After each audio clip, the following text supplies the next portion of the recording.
Howdy, carnivores. Hey, let's see. Today we are doing a show with Lindy again, and very excited. Be a great day. We are doing our 700 plus and counting carnivore diet transformation live stream here. Lindy's having a few technical difficulties, but she's just restarting her router, and then she'll be in. Yes, the internet's having a hard time getting here from Australia. So, how's everybody out there doing? Um, let's see. Wow, we already got people in the chat. That's amazing.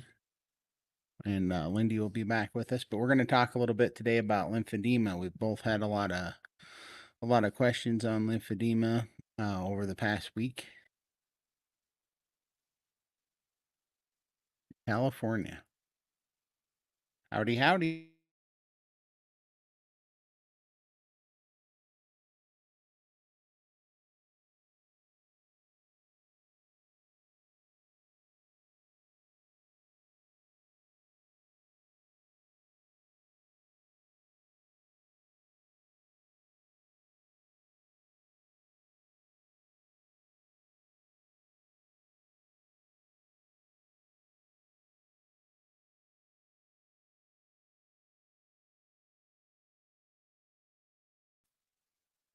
Oh, sorry. Uh, let's see here. Yep, I think we're back. I'm sorry. I don't know what's going on with StreamYard today. It's having a little bit of an issue. Can you guys let me know if you can hear and see us out there in the chat, please? If you get a chance, that'd be awesome. But if you can hear us, we are going to be doing a show on a few topics, but the number one being lymphedema. Let's see. Kind of waiting for Lindy to get back. We're off to a rough start today. It's working. Thank you very much. I appreciate it. All right, everything seems to be good. Yeah, and Lindy will be right back. She was just restarting the router. I can see and hear you perfect. Okay, thank you very much. I sure appreciate it. And yeah, I had a fun week this week. Did an awesome interview with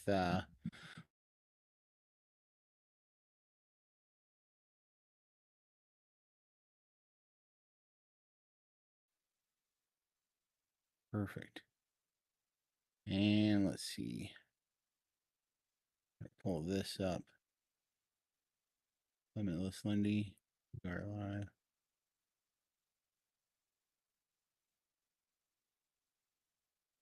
Dum-dum-dum.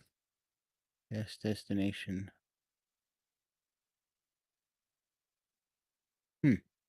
Sorry, I thought Lindy had popped in. I'm not seeing her yet. I'm wanting to make sure I don't miss her, but she's still kind of in here from before. Okay, there we go. All right, so sorry for the rough start. We're having some technical difficulties. Um, she should be right back. Can you guys still hear and see everything okay? I'm just wondering because I don't know what it is. I've got gradation, but it keeps popping in and out and it doesn't make any sense.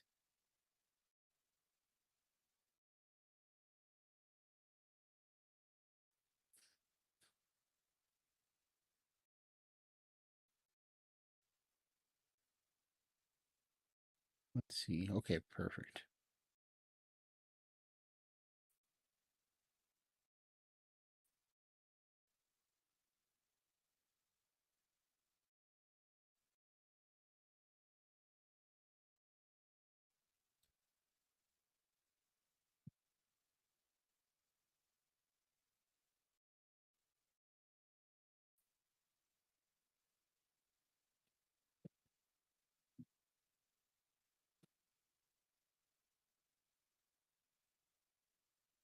All right, hopefully that's better.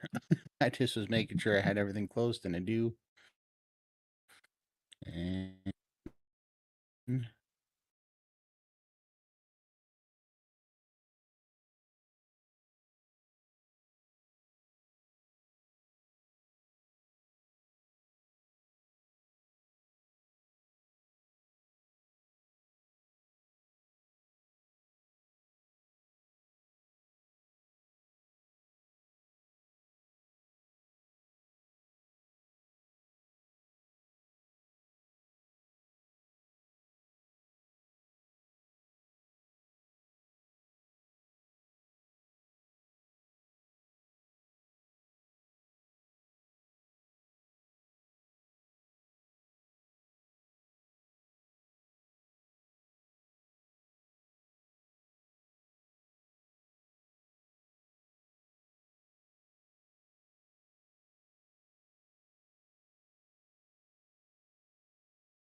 Okay, sorry, folks. I had to restart that. I think there was some sort of background update going on StreamYard or something. I think we cured it. I apologize about that, but back. Thank you very much. I appreciate that. Let's see here. I think we should be doing good. Hopefully, Lindy's doing good, and we'll get this thing rolling here very shortly. Better now. Okay, great. Awesome. I very much appreciate it. Um, we're just going to put it on standby for just 1 or 2 minutes while Lindy gets back on, and then I will be right with you. I'm going to work on a couple little things real quick, and I will be right back. Sorry for the technical difficulties. Be right back.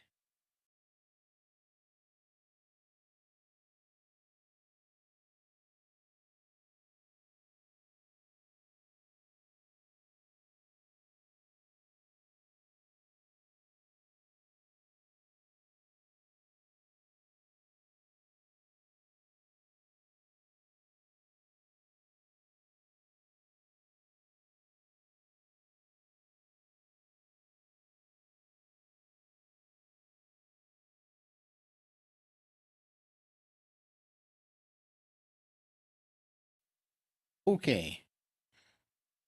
Oh, I see a limitless. Okay, awesome. Her computer's still booting up, and we should be good to go here in just a few minutes. Let's see. How's everybody's week going out there? I had a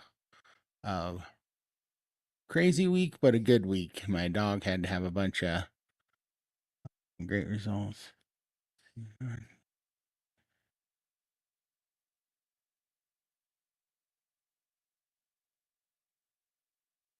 Howdy, howdy. I had a little bit of a crazy week, but my dog had to go in and have surgery, and I thought she had a bad tooth, and I was right. She had 10 bad teeth. I couldn't believe it. She had a bunch of abscesses and wasn't feeling good, but that all went good, and now she's better than ever because that's got new life to her today. So I'm very happy about that. That was an awesome turnout. So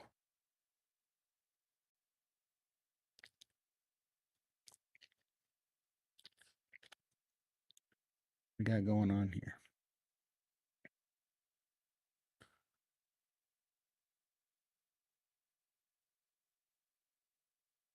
Still going smooth. Perfect.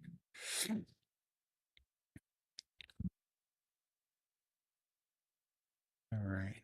Lindy should be here in just a minute.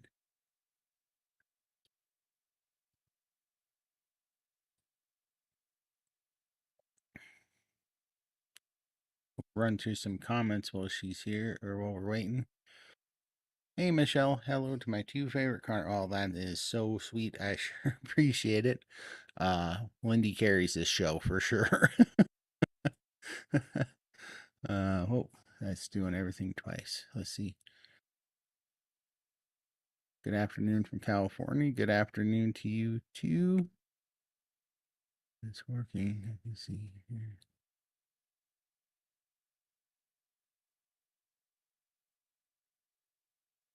Going smoothly.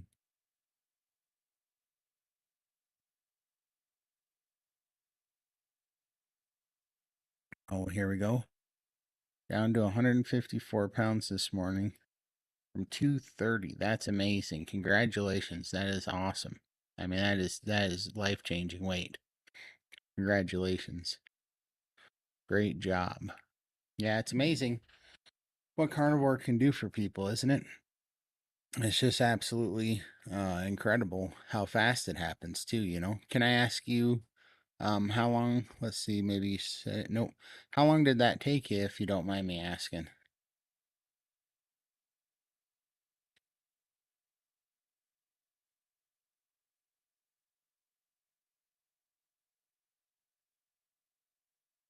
Rosetta is doing awesome. Thank you very much for asking. She's feeling amazing. She's sleeping a lot right now, but she had a lot of infection when she had three abscesses right by her sinuses. And so it was kind of gross, but when she came home, she just for about I don't know, 14 hours, she just had a bunch of infection coming out of her nose from those abscesses. And then once that was done, she was a new dog. Like, she was so happy. I felt so bad that she's just such a good dog that she doesn't make a fuss or nothing, so I didn't even know she was hurting. She was just a little less active and sleeping a little bit more. So then I took her into the vet and, oh, here's Lindy.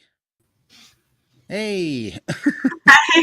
I'm so sorry about that. I don't know what happened. My computer just started going crazy, and yeah, I've rebooted and it's taken forever to get back up, but I think I'm okay now. Technology, Yeah, hey? yeah, I think Right when you I think need you look it. good. Yeah, exactly. No worries. Sorry. Mine was having problems too. Can you hear me okay? I can hear you. Can you hear me? Yep, everything seems good. I think we're finally on a roll, but I don't know, live streams, huh? It's going to happen. It's going to happen to us, right? Yeah, exactly. Uh let's see here. Looks like I've got a few people here. Hi. Sorry we're late.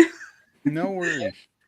Everything is good, guys. Oh, thank you very, very much. I appreciate the feedback. That helps us a lot, so we can see what's going on out there. Uh, I have to get. Let's see. Okay. All right. Let's start over from the top, shall we? So, I appreciate you guys all for being here. This is 700 plus and counting carnivore diet transformations. We sure appreciate you guys stopping by. It's awesome to see everybody in the chat. I never can believe that people even show up to see this. Oh, it's got an interesting story. So yeah, it's not many people. Well, I suppose there are quite a lot of people that have been in our boat, in our shoes, and yeah, you can change. So we're hoping that we can inspire some of those people to join us on this journey and get rid of some of those pounds and kilos and get our lives back. For sure. Absolutely. Yeah. Yep. And just to give you a quick overview, if you're new to the channel at all, I was over 700 pounds. Started carnivore basically 9 months ago and down to 468. Well, I was down to 468 till I started priming. Now I've gained about 7 pounds, but Raymond said, "Don't worry about it. Trust the process." Yeah, exactly. You may gain now, but it will fall off quickly once you start the fasting. So, look, a lot of people in SBG gang, they're in tears. It's like, I've put on weight. I don't want to put on weight. And then later on, they're like, oh my God, I should have listened to you. Those stories are just unreal. Yeah. Yeah, So, and I have a lot of faith in it because I do feel way more energy right now. Like my metabolism is definitely ramping up. Feel a lot stronger. Hey, Cosetti, there she is. She woke up from her nap. But I'm definitely feeling a lot stronger this week, and I'm finally getting used to eating. The first 3 days were actually pretty rough. I was thought I was going to go into some sort of protein coma for a while yes, there. I think I'm one of the unusual ones. Because I've just done my first week of priming, and I've decided to do another, which is unusual because I've always been like a nomad 2 meal a day kind of person, and so yeah, at the start I thought, oh, how am I going to do this? I can't physically eat that much. But I did really well, and I found on the second day I was actually hungry and looking forward to having that third meal. So, but the big thing is, since starting Carnival 20 months ago, I have been losing hair in the clumpfuls, like Mm, handfuls every morning, which is scary. And thankfully, I had such a thick head of hair, and like it's really thinned out though. Even the hairdresser commented on it the other day, and my hair loss has stopped in the last 3 days. And I'm like, that's wow, I'm so happy. that's Just in a amazing. week of priming. So that's why I've decided to continue another week, I, just to I see. don't think there's any hope for me. Well, I hope not to get to be like that. I love my hair. So, Yeah. So no, that was really, really good for me. So that was a win. So definitely priming helped with my hair loss. So yeah, definitely something to consider if you're experiencing that hair loss. It's 20 months carnival. So I kind of thought it would have settled by now, but it wasn't until the last 3 days of priming. So That's awesome. Who was it that said it was Adam at Carnivore today? He said I heard him say on a podcast once that or in the live stream once that his hair was getting thicker and darker. And I mm, was like, I thought I was dreaming that because I shaved my head because it's hideous if not, but I do have hair on the sides and that got a lot thicker and darker. And I have gray on the sides and that gray's starting to get color in it. But I didn't say anything because I thought I'm just insane. And that's not really happening. But then what I noticed was, and I didn't realize this till later, but on the sides of my eyebrows, they grew back in. My eyebrows were starting to get thin on the edges and come up, and I didn't know that that was a sign of metabolic disease. yeah. So I have eyebrows again, which was amazing because I didn't have those on the edges. They were getting really short, and it was starting to look really stupid. I'm like, what is going on with my eyebrows? And now that's growing back in. So I have a tiny bit of hope for hair, but I lost my hair when I was 18. I didn't, that's now I know that that was from metabolic disease, but that it happened so quick. But my dad was bald and my grandpa was bald, so I was destined. But but I think it happened a lot quicker because of the metabolic disease. Yeah, I But didn't realize that it was a metabolic disease. I was told it was a thyroid condition, and because I have an underactive thyroid, I take medication for that, and nothing's happened. I had bald patches in the middle of my eyebrows, plus losing the sides as well. So I've always been very conscious of my eyebrows. Like the first place I look at people when I see them is their eyebrows, and I'm like, God, yeah, I wish my eyebrows like that. I was so eyebrow envy. Um, and just a couple of months ago, I actually had my eyebrows tattooed because oh wow, that bad. Like I was so conscious of it. So these are tattooed. Like they look oh wow, natural. The lady yeah, does they it all do. by hand, and it's like little brush strokes. It took like 4 hours or something over two or three sessions. So Have you noticed any of it growing back since I carnivore? haven't really looked. Yeah, but I mean, I'm really happy with them now. Yeah, no, I didn't Yeah. notice at all. So that's Yeah, awesome. so it's interesting. I'm going to have to sort of take note and see if it is actually going to grow back over the top of my tattoo. Mine definitely started growing back because when they did grow back, all of a sudden they were sticking out really long on the sides, and I had to start kind of shaving them down. I was like, whoa, now I look like I got 80-year-old man eyebrows. So Yeah. Well, this apparently lasts 3 to 4 years. So I'm hoping if once that fades, I'll have real hair under there. So that'll be nice. Something I to look bet forward so. to. Yeah, Yeah. exactly. Yep, Yeah. I think as we continue to kind of heal our metabolic disease and thyroid issues, I think it definitely will. Um, let's see here. Yeah, Raymond did the same thing with me too. He said, I think I want you to, because at first he said maybe 3 days to a week we'll do this 3 day priming. And then when I had a meeting with him on Friday, he's like, I think you should go another week and a half. And I'm like, oh my gosh. Yeah. I They go, all say you're going to hate him by the end of the priming period. So yeah, I'm actually excited to do another week. So I'm like, yeah, bring it on and see yeah, what and else. that's what I told him too. I said, look, I'm all in on it. So whatever you think's best, I'm down for it. So Mm. the eggs have been the toughest part because I've been eating 36 eggs a day, but they're definitely making a difference. I don't know. After 4 days, I just wanted to grab something heavy and throw it around. Like I just felt way, way stronger. It was crazy. So Oh, good. yeah, so it's working. I think. Yeah. Yeah, I've been lucky. I've been expecting the scale to go up, but it's been very constant. So I'm lucky. Like I'm happy that it hasn't gone up.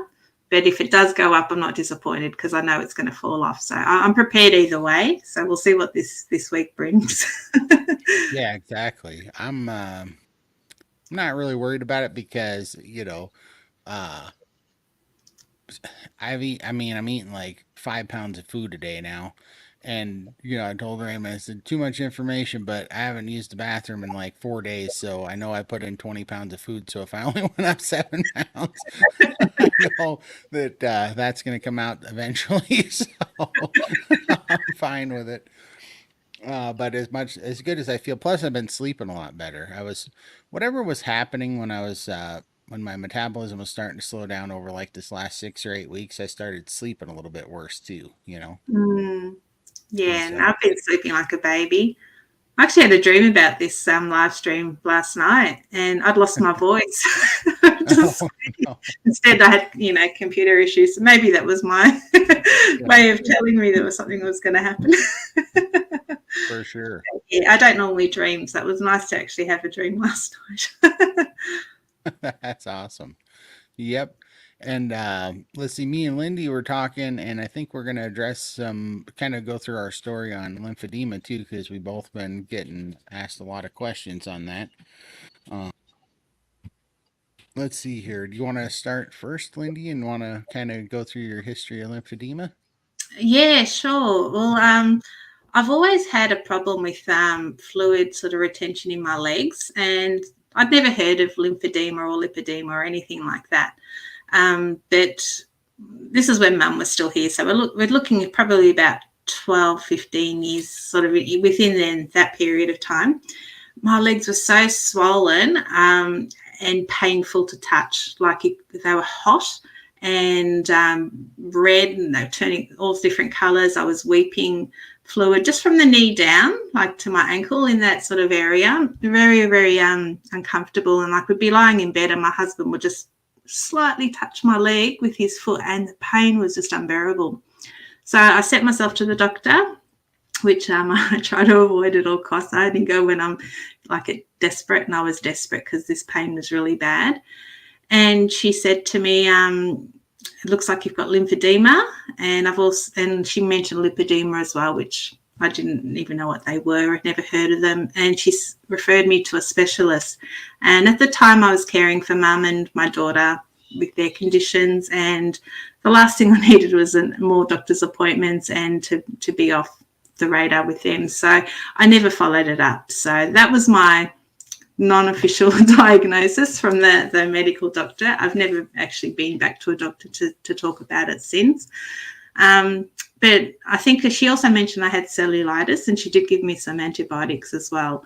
And that's why they were so hot and red and tender to touch. And look, it would flare up over the years. Like they were always constantly swollen and always had the fluid, but the inflammation, like the redness and the pain, would just sort of come and go over the years. And it wasn't really until I started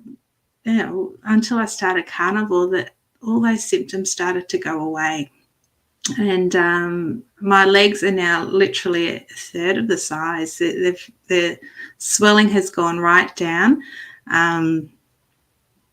So, yeah, I'm not quite sure what else to say there, but definitely the diet has helped Yeah.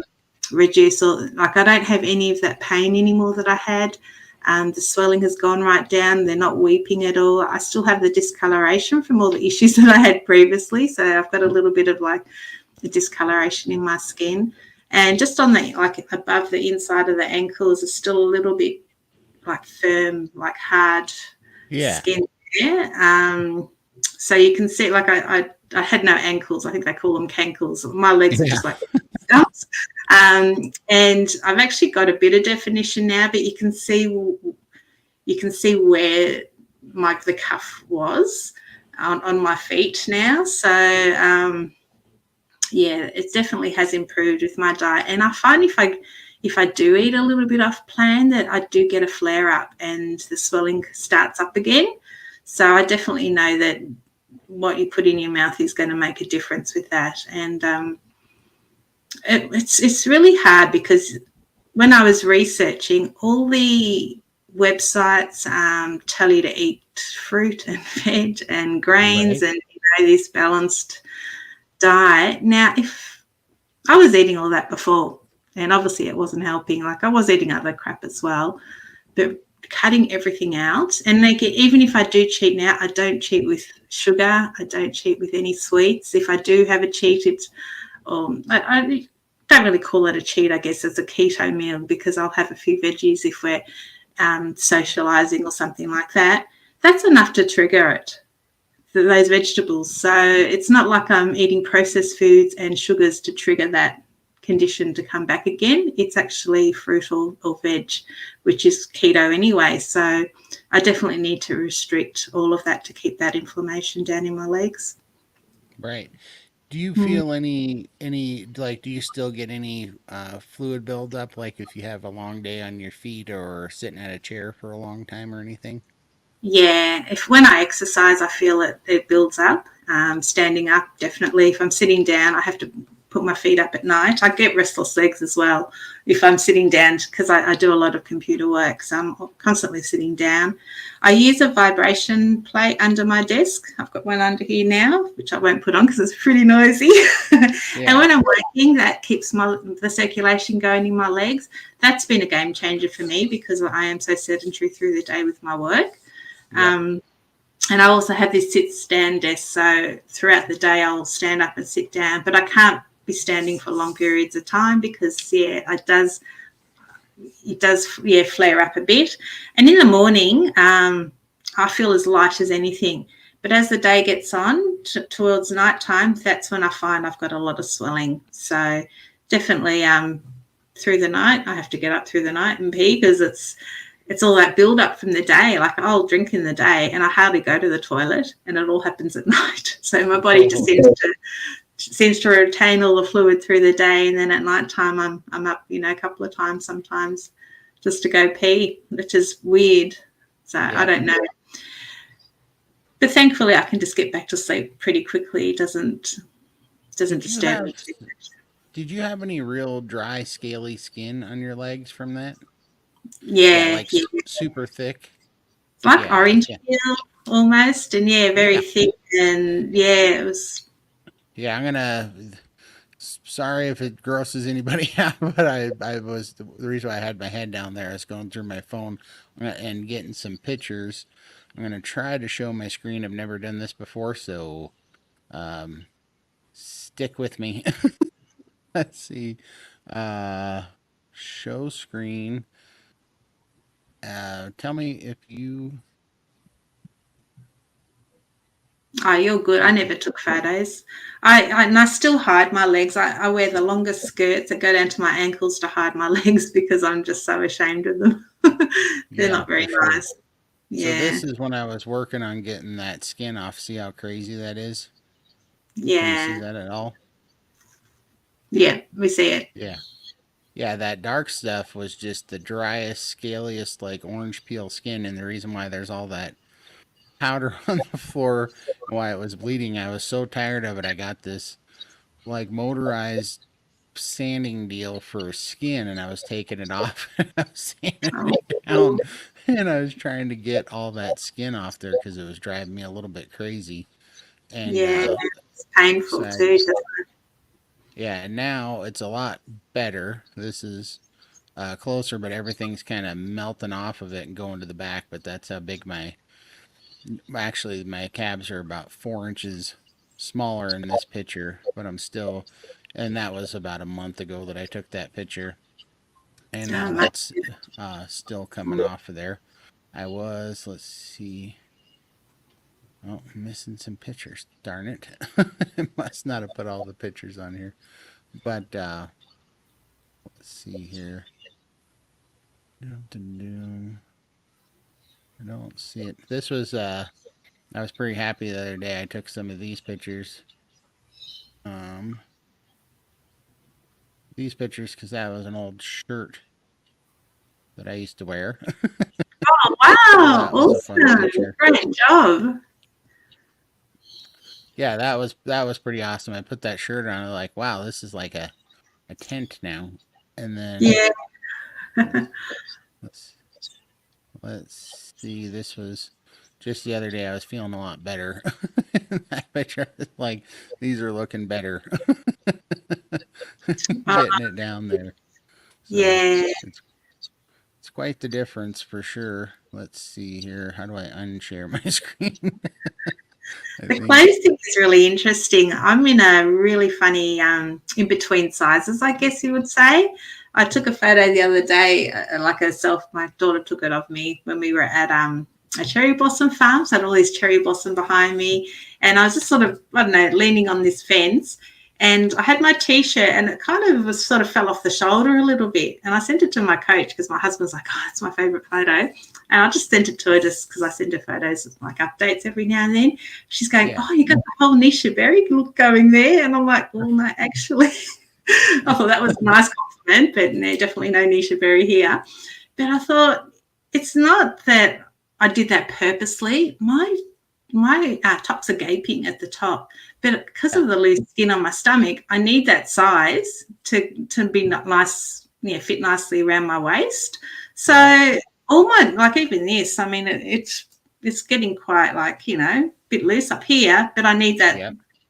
need that size at the bottom. So I'm kind of in between sizes. I don't really know how to get around doing that. So Well, yeah, that's my exact same problem too. I'm losing weight from like the feet up and the shoulders down.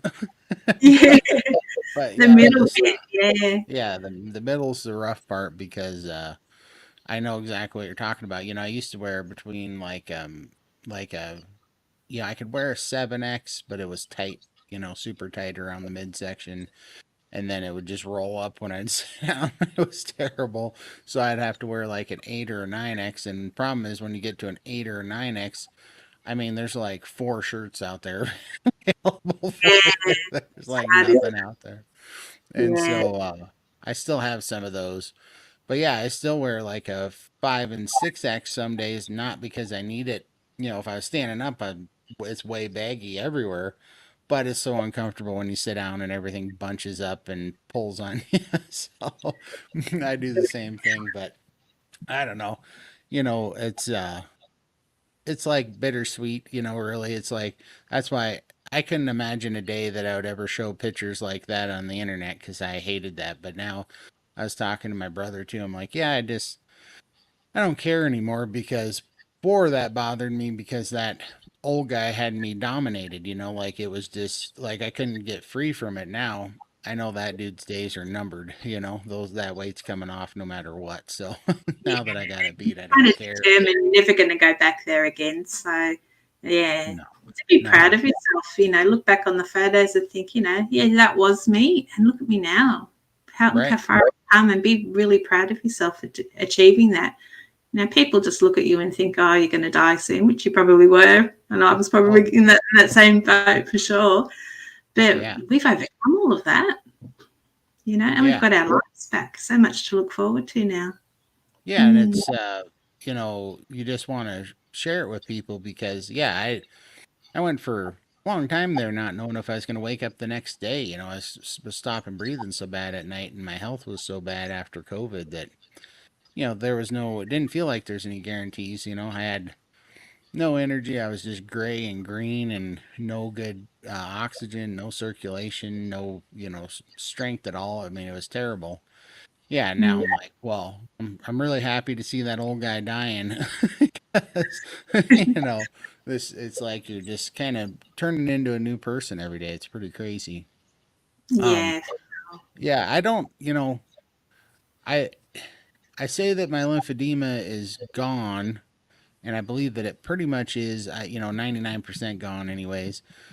Because if I sat in this chair 9 months ago, in 2 hours, my legs would swell up so big I couldn't bend them. Like it was absolutely brutal. My legs would be on fire.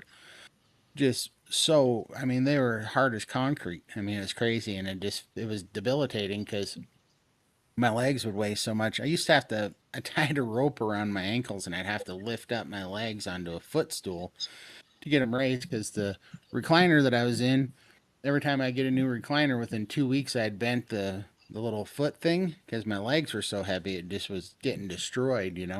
And so I had these footstools and I'd raise my feet up, but I'd have to pick them up with a rope and get them up on this thing, and try to yeah, get the fluid off.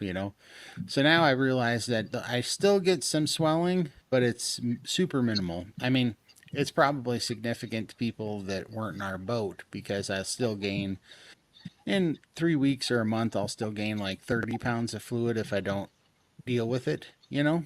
But Oh, it's also, easy to put on weight just overnight, just in fluid.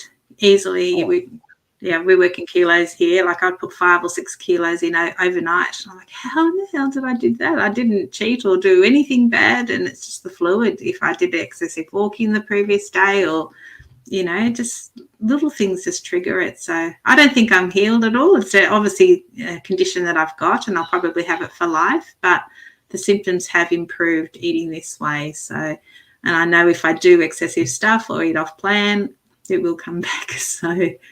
yeah, for sure. I got a message from a guy in Greece last night, actually, and it was a crazy conversation.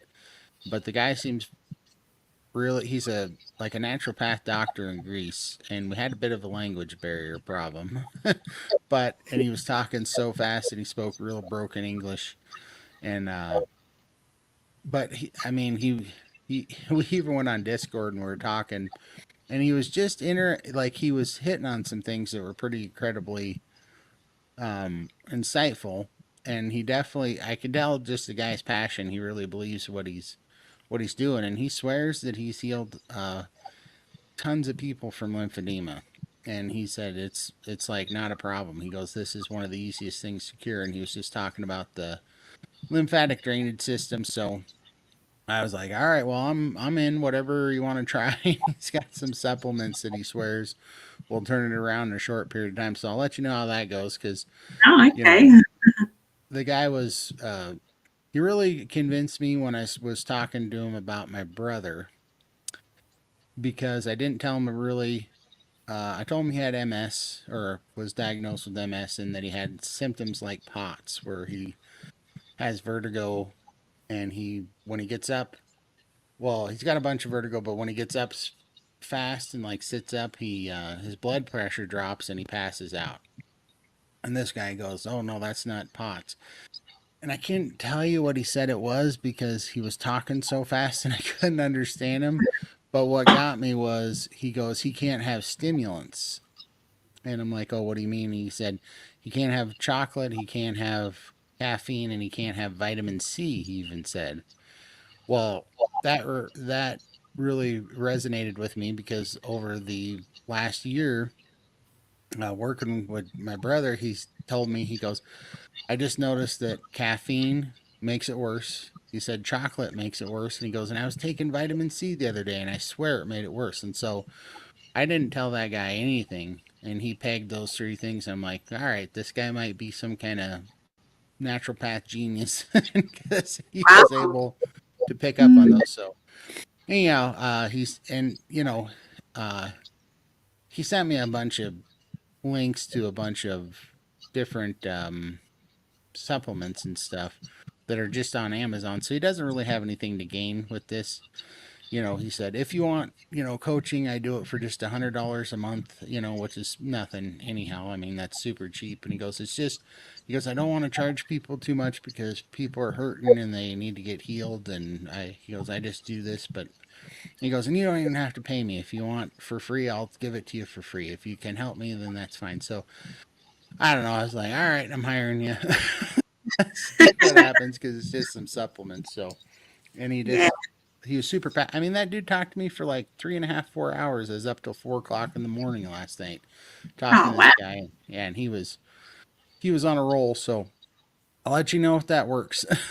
But I'm starting it this week because it's just some simple supplements that he has, or that he showed me. Um, but yeah, my lymphedema basically now, if I don't walk on the treadmill several times a day, like I try to get on the treadmill like every hour or two during the workday and just walk for 5 minutes to help get my legs a pump and kind of you know, get some movement in my legs, pushing that fluid out. And if I don't do that, then after 2 or 3 weeks, like I can tell I've actually got a little bit of fluid on me right now. So I'm going to have to work on that. And one of the reasons is I finally bought a bed that's adjustable so the feet come up. Hmm. And when I sleep with the feet up, that helps a lot. Okay. But Cosette had the surgery, and so she hates it when the foot of the bed's up because it bothers her, So I've been sleeping with it flat until she kind of heals up, and I think that's probably a little bit of what it is, why I'm gaining a little bit of fluid right now. Plus, I'm eating 3 times as much food right now as I have in 9 months. So somewhere in there, I was a little bummed out yesterday. I'm happy today, but from eating all the food, I think is what it is, but I can't tell. I had a tiny, just the beginning of a symptom of gout in my foot yesterday, and I was like, I haven't had that since I did carnivore. But I was amazed because it went away in like, I don't know, 12 hours, and it never got bad. It was usually when I feel that feeling, I know that within 24 hours, I'm not going to be able to walk on that foot. And this time it was just a tiny bit sore, and then it's already gone this morning. It was like a Oh, good. 12-hour symptom. Yeah, so I don't know what that was exactly, but I feel like it was from eating so much food, because back, I don't know if it was true or not, but back when I was dealing with my doctors, they said that gout was from a high calorie diet.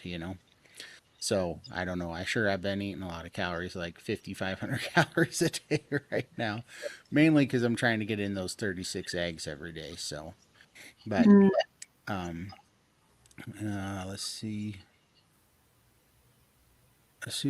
I'll pull this up. Super interested in the doc supplements recommendations. That is amazing to know.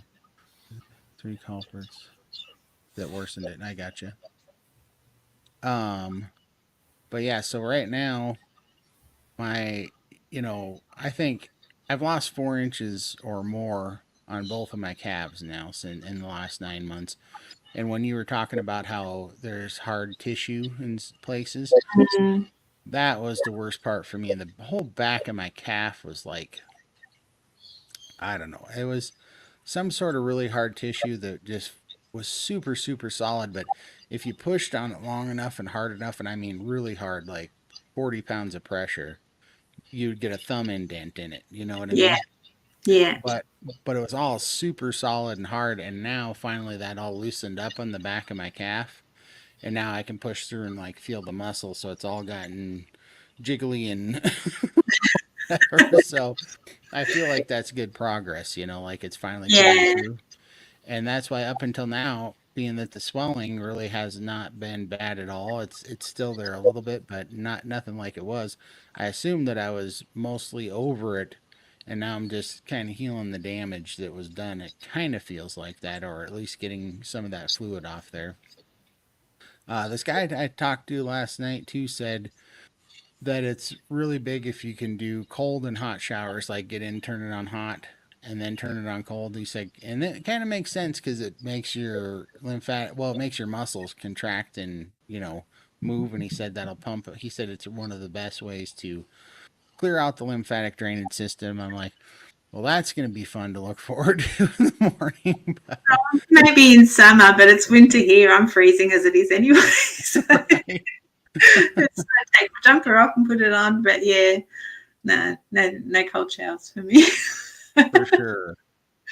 I'll bring this up. So the reason for all the eggs is because I have or well, I don't know how low it is anymore because I haven't tested it since I've been on carnivore. But before carnivore, I had extremely low testosterone, and testosterone has a ton of DHEA in it. Or sorry, eggs have a ton of DHEA in it, which is like a byproduct of testosterone. Like I believe when your body makes testosterone, and then one of the hormones it makes out of is DHEA, which is one of the hormones you need. And if you're low on testosterone, then your body doesn't produce it. And a lot of the old timers around where I'm from uh, brag about eggs, fixing, I don't know, like libido and stuff. And they said it's a testosterone booster.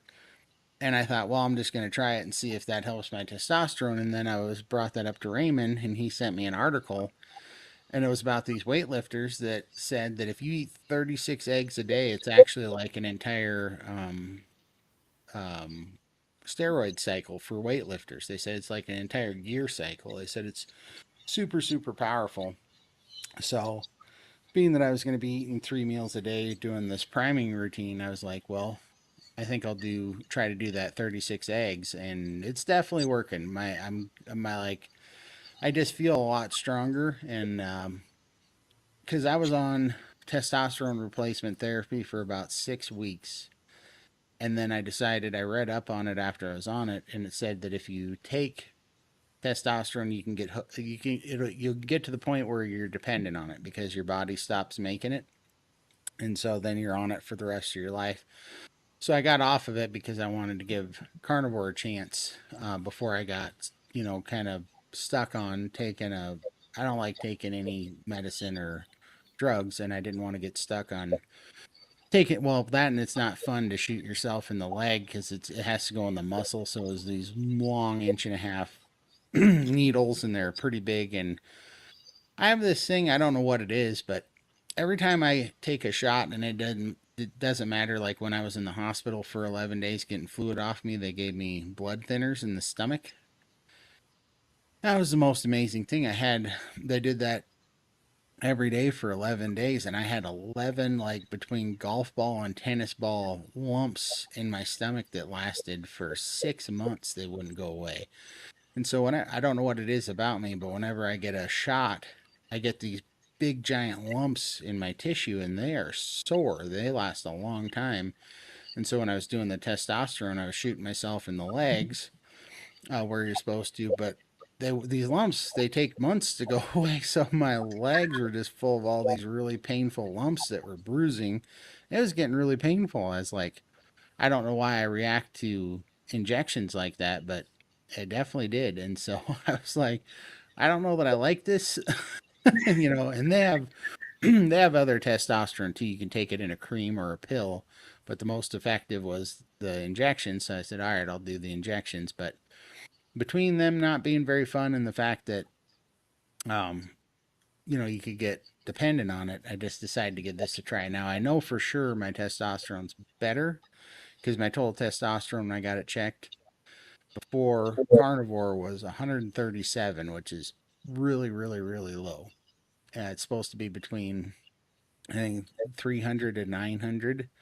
And there's very few people. I mean, they'll give you testosterone replacement therapy if it's down around 300. And most people, they don't see much lower than like 250. So to be down to 137 was really low. And so, yeah, so I'm trying this egg thing, and it's definitely working. Like I said, I recognize things from when I was taking the testosterone injections. You get kind of a little more aggressive. You feel, uh, your muscles just react to it, and you just feel like grabbing something heavy and throwing it around. And I felt like that the last 3 days, just like, yeah, it's a weird thing, but your muscles just feel good. You feel stronger, and then all of a sudden you just had this urge to pick up something heavy and try to throw it or something. I don't know. It's kind of weird to talk about, but I did recognize that, so I think it is definitely going. Test. Let's see. I'll pull this up. Testosterone shots cause clots. Yeah, I believe it. Mm. Oh, this. So, uh, I think this is my buddy that I was talking to last night from Greece, actually. Is that if forgive me, but you're the guy I was talking to last night from Greece, the herbalist, right? I'm pretty sure that's him. This guy's crazy smart. So I told him, I said, if this works, I'll blast your information all over YouTube. So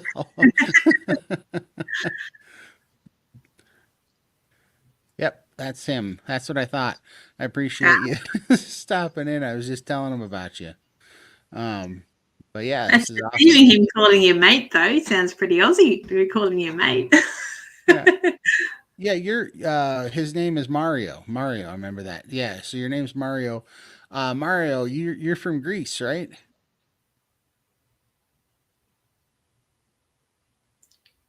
They're gonna hunt you down now. Yeah, he's big into, that this information's trying to be suppressed. Yeah, if you do that, put it on yes, mate. So, well, Mario, I will definitely be giving your protocol a good shot here, and we'll see. And if he's he said we can't use the cure word because you're not allowed to you're not allowed to tell anybody you can cure them. But I'm taking this in my own free will, Mario, so that everybody knows it. I'm just Yeah, listening if to you. you Yeah, improve your symptoms and make your life a bit more, pleasant, then yeah, why not? Yeah, if it's not going to harm you in any way, but yeah. for sure.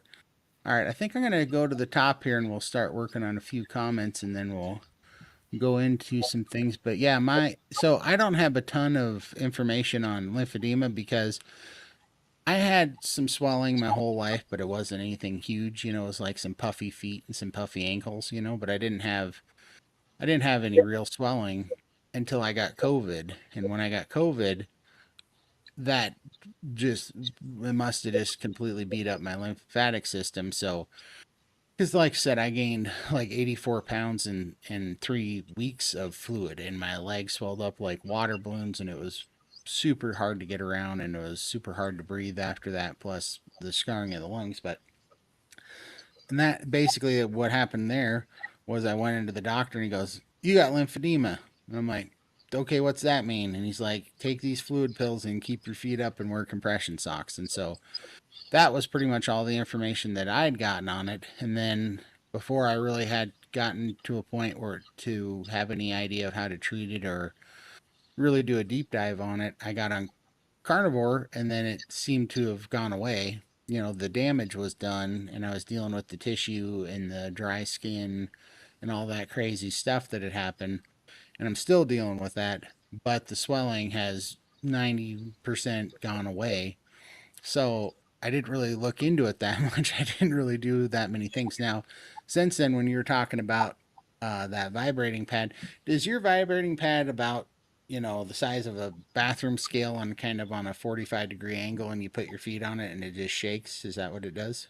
No, it is flat, and that's probably as big as my iMac actually. So that Okay. size, yeah, it's quite long. So yeah, and it's got all different settings. So you can have just like a gentle setting, or you could have a disco setting, which is really, really Right. vibrates quite a lot. And yeah, I love it. It just keeps the movement, keeps the circulation going in your legs, and it really does help. Because I find after sitting down for a long time, it's hard to get up. I feel like an old lady. Oh, yeah, probably kind of numb or whatever. Yeah. Yeah, yeah. But once if I've used that, then I seem to get up a lot easier. It's not as painful. But I didn't really follow up after that doctor's appointment because the first thing they're going to say is you need to lose weight. And like, I know I needed to lose weight, but that was hard for me. And um, so I kind of knew whenever I had issues, I knew the first thing the doctor would say is lose weight. And it's just that's why I never sort of followed it up. And Yeah. now that I am losing the weight, I did research a lot on lymphedema on my own, and obviously the diet they were recommending was not carnivore, was other diets. Also, it just the treatments. They had the compression stockings, which I bought. I couldn't fit into a lot of them. They just didn't. It's hard to wear compression when you're that big. There's like the pant ones, which are like the full length ones. My stomach was so big, I couldn't get anything up over my stomach. So I had to go for the ankle, like the knee high ones. And then that cuts off the circulation at your legs. And then your feet would go numb. So nothing kind of worked, all the compression stuff. So I kind of gave up on that a little bit as well. Then they Yeah. recommended dry brushing, and I bought a brush, and I just felt like stupid doing that. I'm like, how's that helping, really? I, Yeah, yep. go on. Oh, Yeah. I think that might actually help more. So I was doing the compression socks thing too, but the problem was my legs were so big that I was buying the biggest ones that I could find that were 7X and they're way too tight, like way Yeah. too tight. Mm. And I would squeeze them on there and then it was uncomfortable at first, but when I would fall asleep in them, it was flat painful. It made all my entire leg, especially around my ankles and up by my shins, feel bruised, like you just got kicked by a horse in the shin or something. And I'd Mm. wake up at night and I'd have to pull them back up and move them around because they were hurting so bad and they were waking me up. And then I was actually talking to Carnivore Scott, and he's like, well, actually, those lymphatic capillaries or whatever, those little vessels in the lymphatic system are so delicate that it has to be very, very light pressure because you can squeeze them too hard and then you just squeeze them all off and then you're kind of defeating the purpose. You have to create just enough pressure that it has kind of some positive pressure on the fluid to help push it out of there, but you can't do it so tight that it squeezes off those little lymphatic vessels or whatever they're called because they're super tiny and delicate little vessels. And so Mm. that actually made sense to me because I wasn't getting any great results out of those overly tight compression socks. It was mainly just a lot of misery. And when I started taking them off, but just raising my the foot of my bed up, I actually had way better results getting fluid off. I mean, my record right now is I peed out like 32 pounds in a night, in like 12 hours one time, and that was with no socks. When I put the socks on, I would only move like 6 pounds of fluid in a night, and it was so I actually had uh, a lot more success getting the drainage without the socks. If I could find one that if I could find some socks that weren't so miserable, I think that might be better though. Um, Yeah. so, And then you so can get like a press or something. So you put your legs in there and it sort of does a compression. A lympha press, I think, is one. I think there's other brands. But again, at my size, how am I going to fit into one of those? right, That's my yeah, dad had one because he had diabetes, and so at the end of his life, his legs were swollen up, and he had one of those machines, and you put your legs in it. But I was like, I can't even put my legs that close together to fit in there. Plus, I couldn't fit them in the little grooves if I wanted to anyhow. So yeah. no, I know that wasn't an option for me. And then there's I think a MLD, like a massage sort of technique. But I don't want people touching my body. Like I don't even look and touch my body, let alone let somebody else do like massaging on my leg. And Right, I'm too embarrassed to go there. And even now that I've lost the weight, I have so much loose skin. I'm still embarrassed to show other right. people. It's Yeah, my and it's not yeah, comfortable at all for sure. yeah. So there was no point for me to follow it up. I just eating this way has made the symptoms so much better, and I'm dealing with it okay. I'm happy with it. So I haven't got to the stage where I need to go back to a doctor and do something about it. So I try and wear. I've got compression pants now, which I try and wear, but I still find them really uncomfortable because I have so much loose skin; they just fall down all the time. It just that my skin weighs them down, and so I can only wear them for a few hours. I'm okay if I'm sitting down and wearing them, but walking around, I'm constantly trying to hitch them up. It's just so uncomfortable. So yeah, I Well, just deal with it. yeah, absolutely. And it is getting better. And I think we might be surprised, It took a long Yeah, time to cause these problems, but I think if we keep working at them, I think we might be surprised what happens. I think I could see the benefit of compression socks or stuff because it would help kind of I feel like after my legs swelled up so big, there's so much room in that tissue for fluid to easily get to now that it's a yeah, problem. So I could see closing that off and creating some restriction, but of course that's just my brain thinking that's how that works. It could be way way more complicated than that. I think this would be. You want to read this one, Lindy? well, no better time than now, but two people that will understand it better than anyone else will. I am not a, sorry. I took am a not so proud member of the 700 Club. Yeah, so I'd be totally interested in. Are you saying that you're 700 pounds? And if so, well, let's talk more about that. That might be a great Yeah, conversation. definitely. Let's I've seen see. Michael around. I love your little picture of the puppy. Is that your puppy?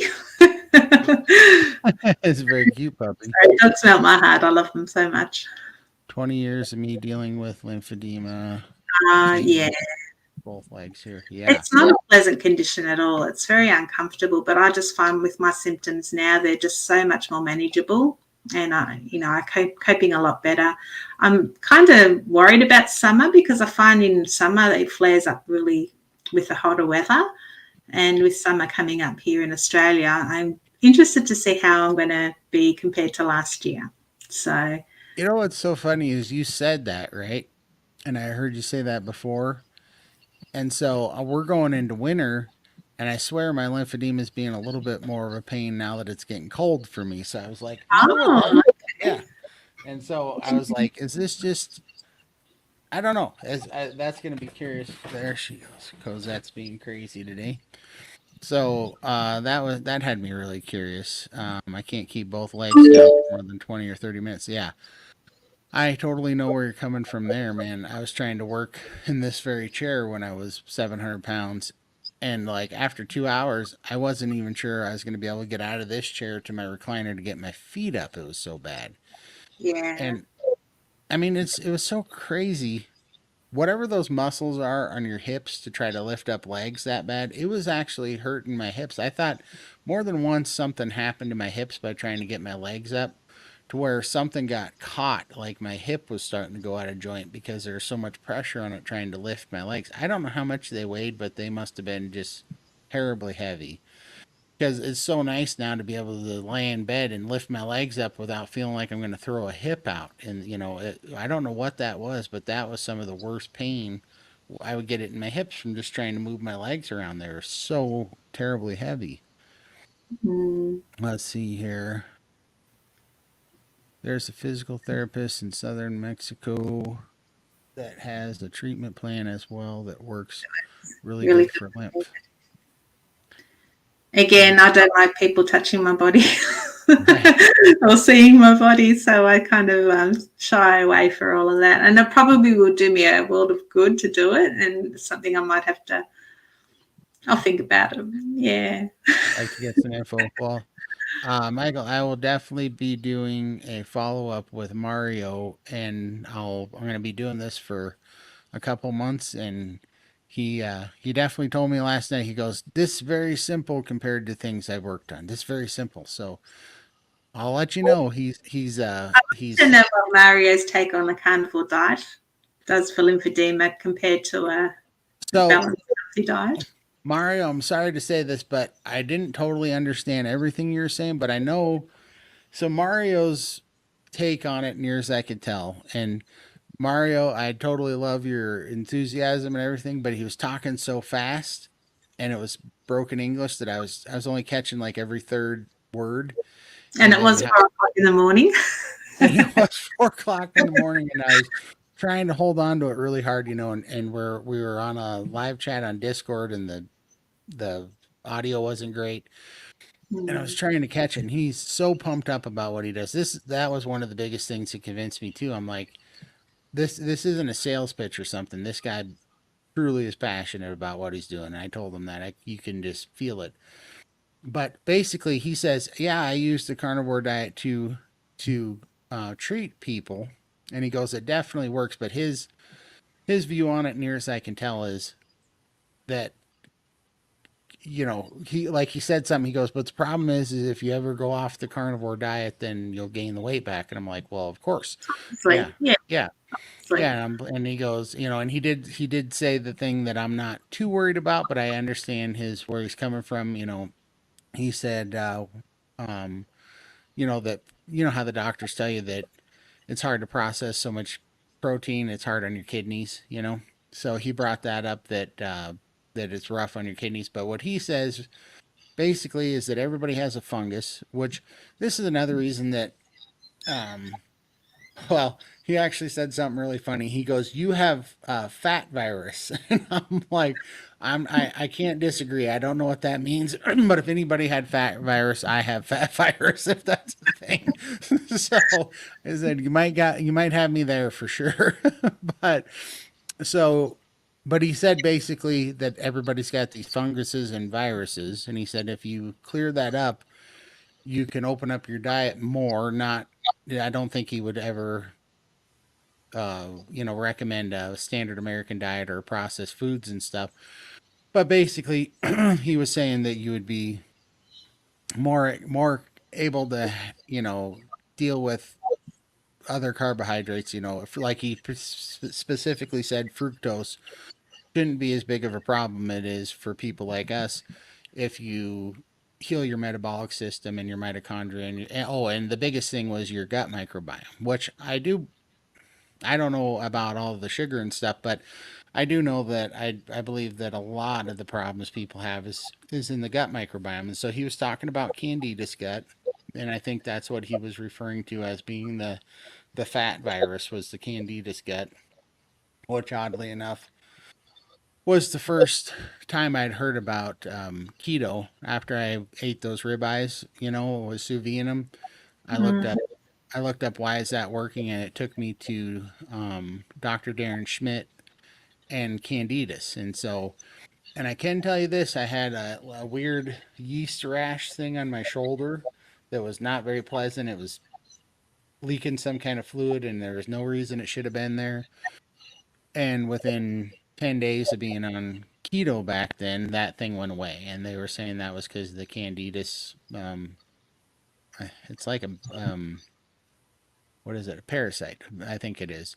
It's like a Candidus parasite that feeds off of sugar and causes your cells to scream for sugar. So I think he gave me so much information, Mario did. I got to go back through it. He sent me like 10 videos and all these articles and all these great old time healers, herbalists and stuff. And he was talking about it. And one thing that also convinced me is he was talking about Dr. Gershon in Mexico, which I personally know two people. I don't know if you've ever heard of them, but No.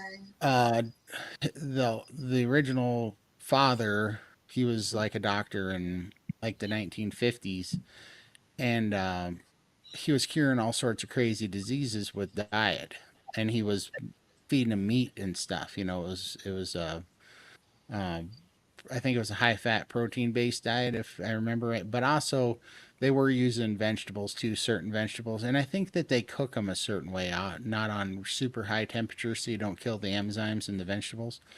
But I do know two people because now they have his daughter took it over, and they practice out of Mexico because they're not allowed to practice in the United States to try to treat cancer. But I know two people in my own little circle that went to their clinic when they had cancer and had no other shot, and they were cured of stage 4 cancer. They lived, and so Yeah. they, yeah, and I've heard of it. And he was talking about Gershon's clinic, and I know that there's a lot of stuff, like the Salisbury steak. Have you ever heard of that? So No. In America, there's a like you can get TV dinners that are called the Salisbury steak TV dinner, and basically it's a hamburger steak, so it's ground beef into a patty, and then they cover it in brown gravy, and that's called the Okay. Salisbury steak. Well, No.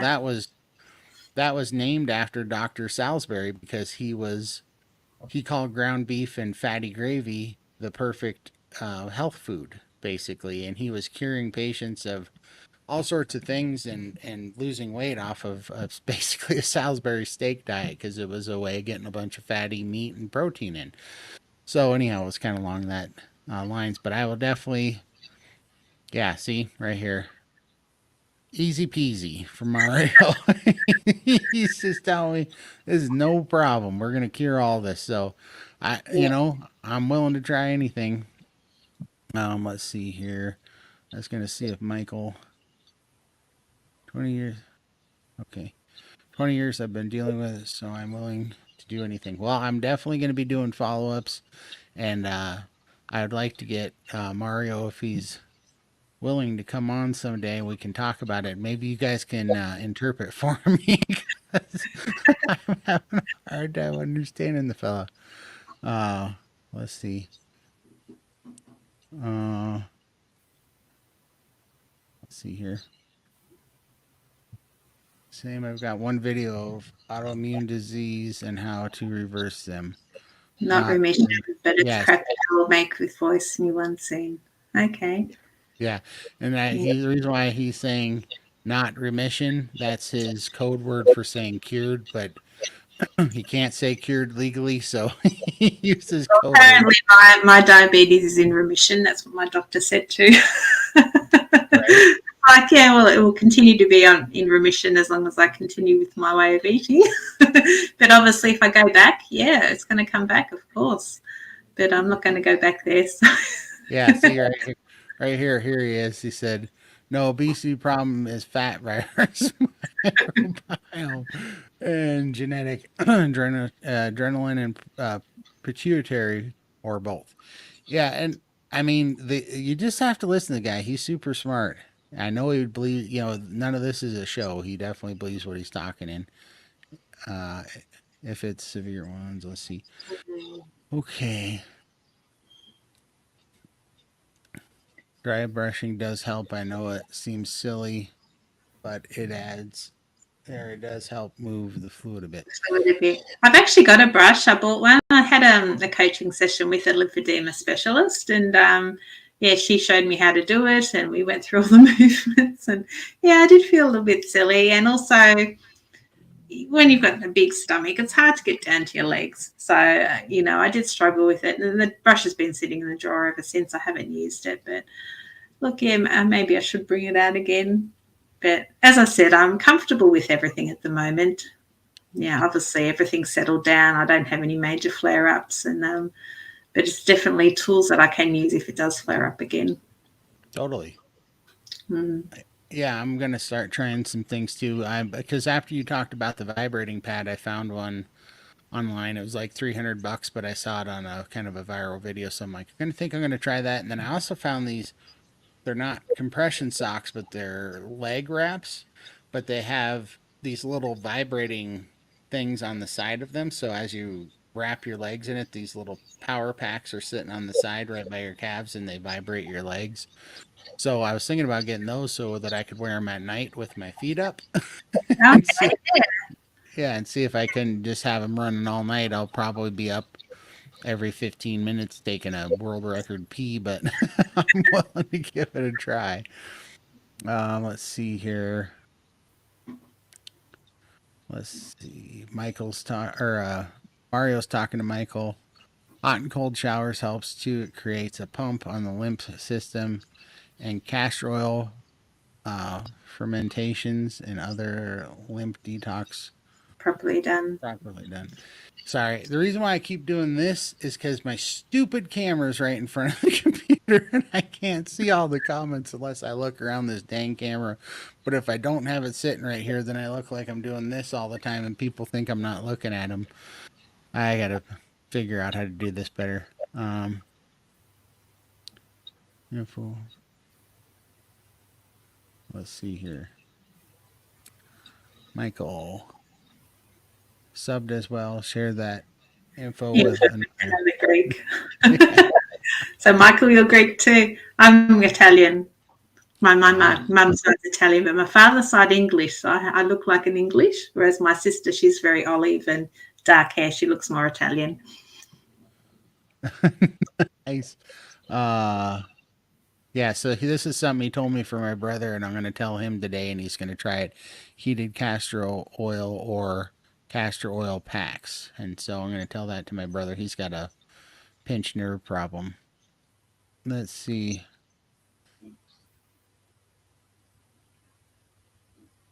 Uh, Sorry, I'm just reading through all these comments. To break the lymph formation, but real therapy is detox of lymph by But fasting properly alone, properly done by phasing. fasting properly done. Okay. Let's see. Who's this? Mission Canada. Hi, bad lymphedema in my legs. Can't get shoes. And also, Lindy's audio is loud, but Todd's is really soft. Okay, let's see. I can fix that by doing this. I've got a different microphone. Is that better?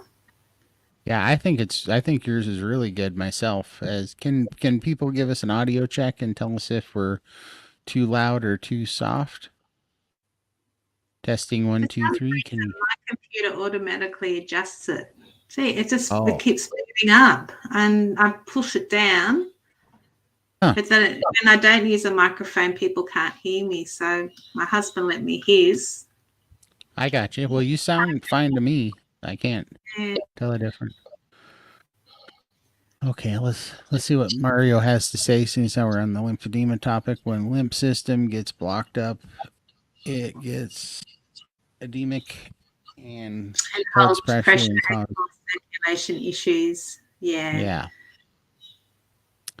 Yeah, it's a very Okay. uncomfortable condition. I hate it, but yeah. Yes, I believe this is true. It's just like for me, like I could walk for an hour, right? And I'll move a bunch of fluid, but then if I sit down for like 10 hours working on the computer, I'll get a fair amount of it back, you know? And so that's why I'm trying to walk like five, just like 5 or 10 minutes every hour or hour and a half or something, just to try to keep up with it and just keep it moving. Unfortunately, the sedentary sitting is not good. I should probably try one of those standing desks if I'm going to be working. I don't know that that's really going to help. You know, standing. Sitting does seem to do it though. I don't know if it's something with a bent knee or something that causes it to stick more. Let's see. I've been waiting to email you both. You two are such an inspiration and a motivation to me so Oh, much. thank you. I've got my email on my channel. I think if you want to email me, feel free to. I'd love to catch up. Definitely.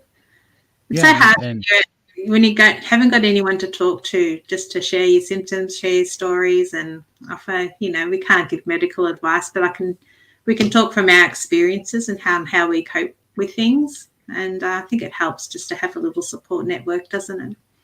yeah, absolutely. And this is exactly why we're doing the show. When me and Lindy were talking, you know, there's not a lot of people on YouTube right now in the carnivore world that was our size, and you know, even though I believed in the carnivore diet very much, and I knew that the experiences people were having were genuine and real, I just thought that I was too far gone for it to work, and so um, You feel like the that's just unicorn in the room, don't you?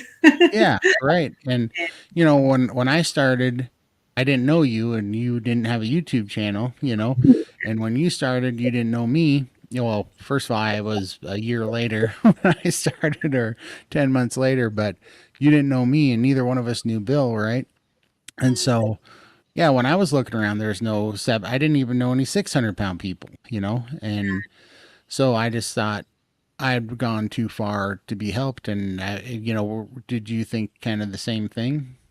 Oh, absolutely. Yeah, I just shied away from everyone said you should do a channel or do this. And I'm like, no, I was embarrassed that, how far I had let myself go.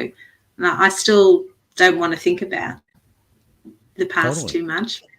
Yeah, but Totally. definitely want to show people now that you can break free from that. There are options, and And hopefully, this is an option you can try. absolutely. And, I know Lindy agrees. It happens so fast. Like, you would think that it would take 5 years, 8 years, 10 years, for me to reverse, 27 years plus of creating this problem. And Mm, I mean, it's exponential. It's like half beat just in 9 months. In 9 months, 9 months is going to go by making your problem worse or making it better. It's going to go by anyhow, and it's going to go by fast. It's going to go by faster if you're feeling better. It's going to be worse and slower if you're getting worse and sicker every day. And so, I mean, to me, it just feels like I was stuck in a chair just 9 months ago. And that feels like yesterday. Like this. Still, I wake up and I'm like, this is nuts. I can't believe that. You know, because for so long you'd wake up going, I was telling people that, I'd wake up in the morning and go, I'd have to deal with the day like an hour at a time. So it'd be like just get to the shower, just get to the bathroom. And then, this was before I was stuck in a chair when I was working, going to the office. I couldn't think about the whole day in one shot because it just about make me want to give up. I just have to go, just get to the shower and it'll be better. And then you get to the shower and then be like, just get to the car and drive to work and it'll be better. And then I'd get to work and it's like, just get through this morning meeting and get to your office. And then you go in your office and I'd feel like going into a coma and taking a nap. Like I couldn't stay awake at the computer. Like it's just so tired and so drained. Yeah, it's Yeah. just, and now to wake up and just not think about any of that, it's just like you're waking up in a different life. Like you almost don't even recognize it. Like you're awake, you're only sleeping 6 hours a night and 5 hours a night, and you're waking up and your head's popping off the pillow, and you can sit up without like grunting and wheezing, and it's just crazy. Well, Let's 20 see. months for me, and I used to wake up and think, why am I awake? I didn't want to wake up. I just didn't want to be here anymore. And luckily, I work from home, so I just get up, work in my PJs on the computer, and fall asleep at my keyboard literally straight away after I'd slept a whole night. It's just, from here to Yeah, the lounge, could barely walk around the house. But now, 20 months later, look, I couldn't even fit behind the wheel of a car. And I remember my husband one night, my daughter was in Sydney, and my husband had a bit of an episode and needed to go to hospital. We had to call an ambulance because the car's in the driveway and I couldn't drive him. He couldn't drive. I couldn't fit behind the wheel. So we sat there waiting. This is during COVID. An hour and a half later, we got a phone call saying, I'm sorry, the ambulances are busy. We're going to have to order you a taxi. So an hour and a half, poor guy was in here in agony, and I couldn't do anything about it. Finally got a taxi and they took him to hospital, and yeah, I just felt terrible. But now I've got my own car. I can fit behind the wheel and I don't have to push the seat all the way back anymore. I've been on a cruise with my girlfriend, and all within 20 months from, housebound and couldn't move, and I'm doing things now. 20 months is, yeah, I just blinked and I've got a new life. So, yeah, you can do exactly. this. Almost 20 years of not having or living a life. Struggled on other diets in just 90 days since starting carnivore, changing my Change. life. Absolutely. Wow, that's awesome. And it's only going to get better. You're just doing so well. Get in touch with us. We'd love to hear more about your story and support you. That's awesome, Michael. Good job. Yeah, it's so good. Let's Mm. see. No longer is my life controlled by food. My outlook on life. Has improved. Depression is gone. Food cravings are gone. And most important, thoughts of suicide are gone. I can definitely relate to you there, Michael. We were That's a there, Michael. We were there, both of us. absolutely, man. And I think this is why this diet is working for me personally, is those food cravings are gone. The, the carb monster's no longer there. I don't think about food anymore. I eat because I have to eat to survive, and then I go and live my life. But before, it was just that constant food you'd eat, and then you just, what are you going to have next? It's just that constant, yeah, the food freedom is just fantastic. Yeah, exactly. Whoa, look at this. Look at this. Right. Bill! Yay! Bill. Hi, Bill! Hi, Bill. We've been hoping you'd join us sometime, man. Yeah, you're the reason we're here, both of us. So, For sure. mm, 100%, Bill. Like, I was never gonna, I was gonna wait until I was like 250 before I showed up on here because I was like, man, nobody wants to hear a guy that weighs, 400, 500 pounds talk about health. But you are definitely my inspiration, Bill, and I know Lindy's as well. That's amazing. I'm glad you showed up. yeah. Yeah, it's awesome, Bill. Someday, I know that you don't like doing videos and live streams, but we would love to talk to you someday on here if you ever have a chance, or if we could come on to your show or whatever. We just just like Michael here, this is exactly what we're hoping to reach, as people that didn't have any hope like we, like all of us. Um, and that we're stuck in the spot that, just didn't you know, feel like we could get out of it, or even that there was anything new to put our hope in or get excited about or even try again. And so I know it's just amazing. It's true, Bill. It's 100% true. I sure You are appreciate. amazing. I'm so glad that you reached out to Kerry that day because that was the start of your new life as well. Just making that first step to reach out to someone and make a change. So yeah, awesome. Absolutely. All right, I'm going to back up here and get to some of the other chats that we did. I just really wanted to talk about Michael because I'd really like him to get in touch with us, and so we can kind of help you in any way we can as far as just any of the questions you might have. Maybe it's something that we've found a way through.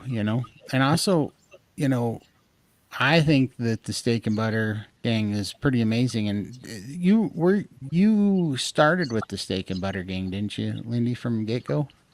Yeah, pretty much. I did try and do carnivore for about 6 months on my own and failed because I had a lot of issues to deal with, just the social eating, my husband not following carnivore, and it was hard to work around that. So I joined Steak and Butter Gang December 2021 and thought, I felt like the unicorn in the room, basically. I was the biggest one there, and I just didn't feel like I needed more help. That's how I felt. So that's when I reached out to Emily in January 2022 and I signed up for personal coaching, which is what I needed. Most people don't need to do coaching. Most people can just sit in the free forum at SBG Gang and just ask questions there. But I needed a little bit more intense work.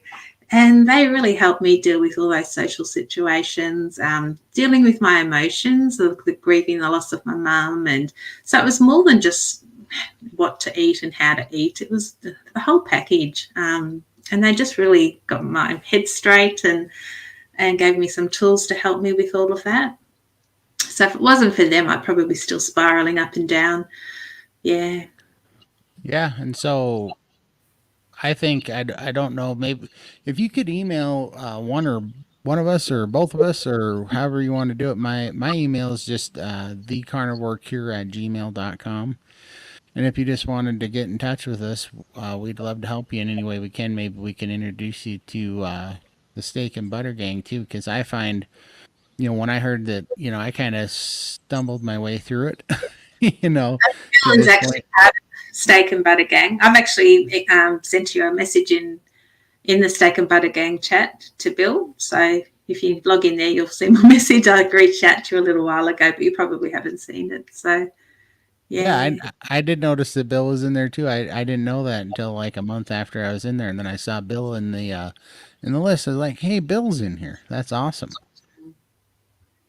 Like if I'm feeling down or having a bad day, I just log in and just love the Zoom meetings and just listening to the stories. They just inspire me again and just make me, remember why I'm on this and just hearing other people's wins and yeah, it just makes me feel so much happier.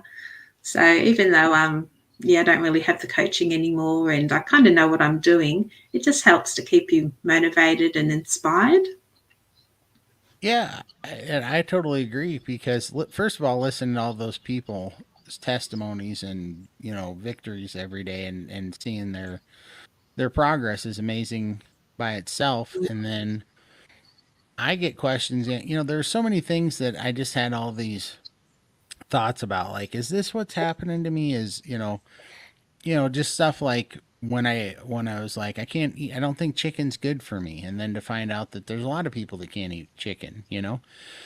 And then to like when I was talking, or in the last one that I was on a few days ago, Raymond was talking about kind of almost tricking yourself, having basically uh, stringing yourself along, saying, well, you know I just got to do carnivore, but if I'm still having this craving in an hour or two, then then I can break. That's fine.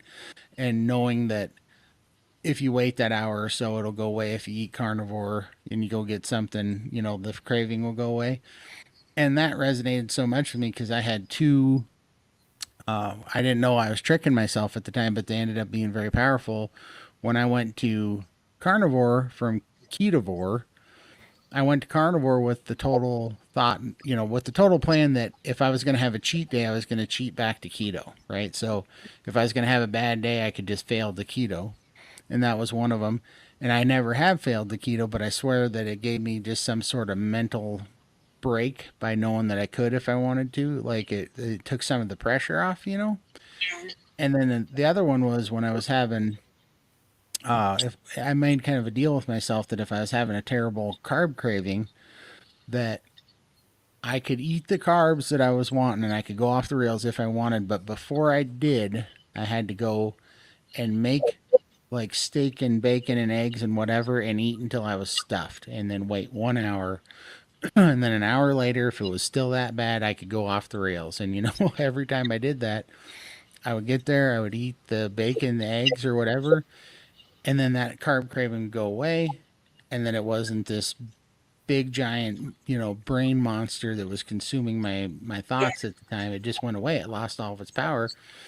So just by doing those two things, that was like my emergency protocol is to run to the Yeah. bacon and the eggs and just eat until I was stuffed. And if man, it's really hard to have a carb craving when you got 3 pounds of bacon and eggs in your stomach, like you got no more room for anything.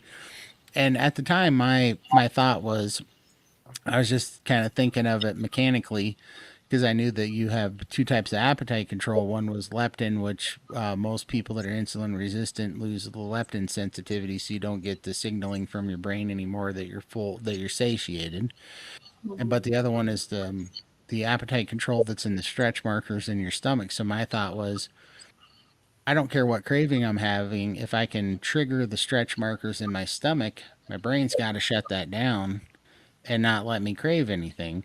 So I was always just trying to use that stretch marker appetite control as like a trigger to shut down the bad cravings. And not only did that work, but then later when I was listening to Kelly Hogan talk about these anticipatory dopamine uh, signals, and that made so much sense because she was saying actually cravings are a great opportunity to create new habits basically and create new kind of like I wouldn't say addictions, but basically if you're having a really rough carb craving, and this resonates so much, she's like part of it is just thinking about the carbs. You're getting an endorphin fix just thinking about that you are going to come off the rails and you're going to partake in these carbs.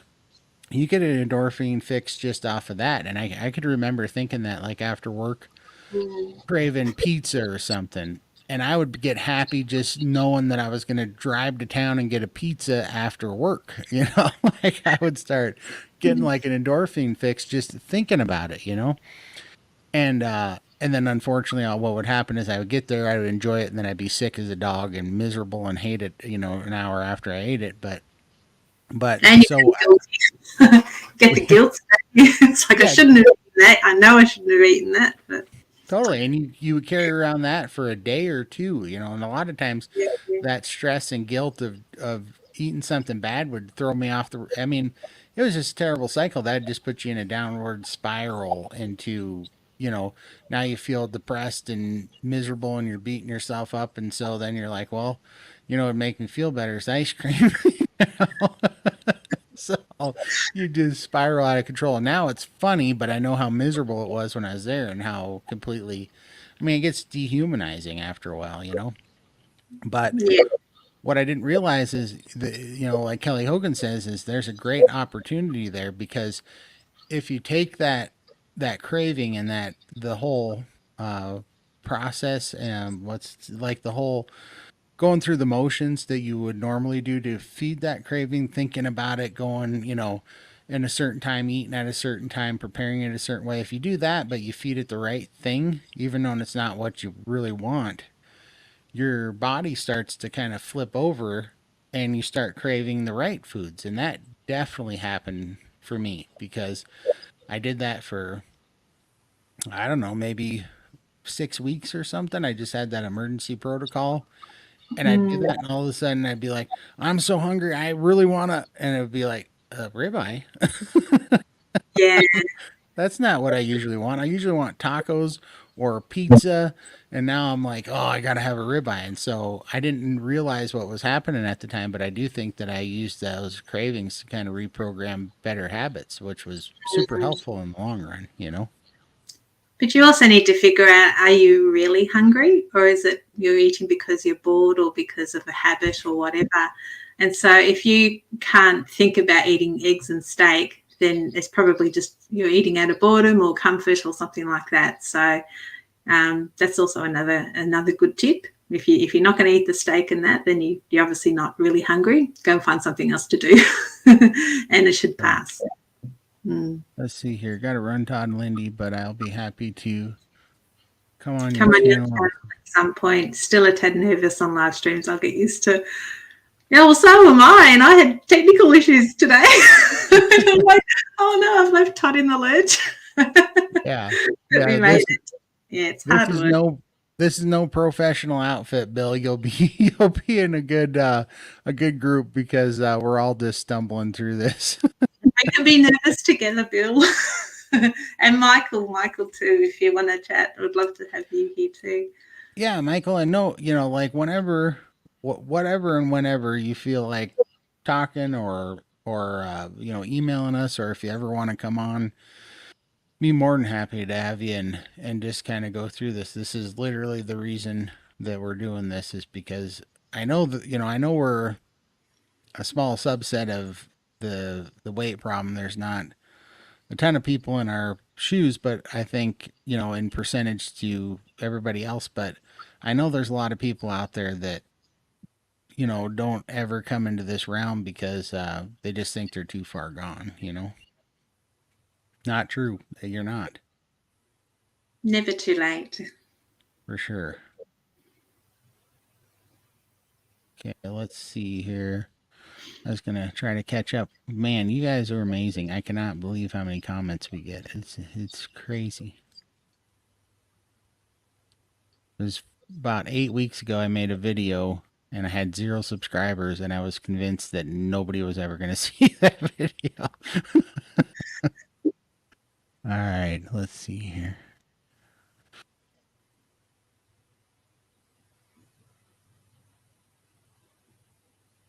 I see Keith is in the house, Kiwi Carnivore. He's from Steak and Butter Gang, and he's a regular there. He's always smiling, and yeah, very nice. And That's all. Renee, my lymphedema was so bad, my ankles were leaking the lymph fluid. He did that for months. I thought I was rotting from the inside out. Yeah, exactly. It's an awful condition. And how is it now since you've been carnivore? Do you find that your symptoms have improved now?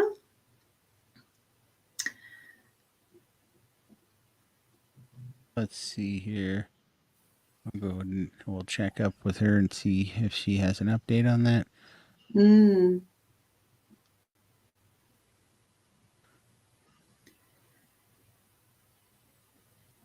Let's see what this one is. I've been followed by Mario for almost 8 months now, and I can tell you he put me back on the right track to really solve all the issues without just having a part-time solution. Wow, awesome. I'm definitely gonna be reporting on it. There will be. I'll tell it just how it is, and I love his passion and his confidence for it. Oh, that wasn't to us. I wish I could see better. Oh, I got to get new glasses. Make an appointment this week. Book it in. I I've got to. I really Yeah. do. Yeah. Let's see. Going through here. So Renee says it's all gone. I don't have to take fluid tablets on carnivore. That's So awesome. that's awesome. Yeah, well done. Can I ask you how long that took, Renee?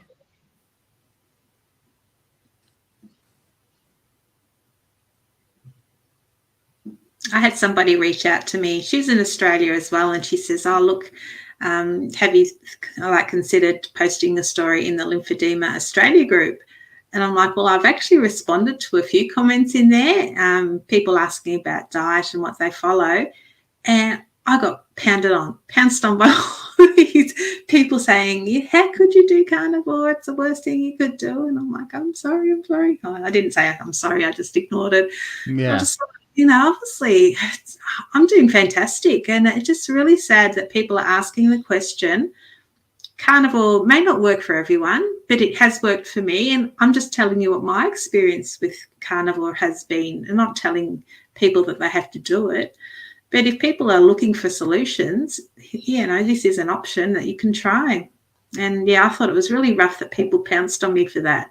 It's like, if you're managing your condition with another diet, whether you're doing vegan or um, a balanced diet, or, the lymphedema diet as it is on the website, which is you eat your grains and veggies and all that, and you're doing well and your symptoms are doing well, fine, good on you. That's awesome. But for me, carnivore's working for me. So maybe not everybody's painted with the same stick, and different diets work for different people, and they shouldn't be pouncing on you just for saying what is working for you. So I thought that was a bit harsh. So I don't really, promote much in the groups or say anything in the group anymore. I read the comments, and I feel sorry for those people that are asking and are being, bossy and bullied by these other people.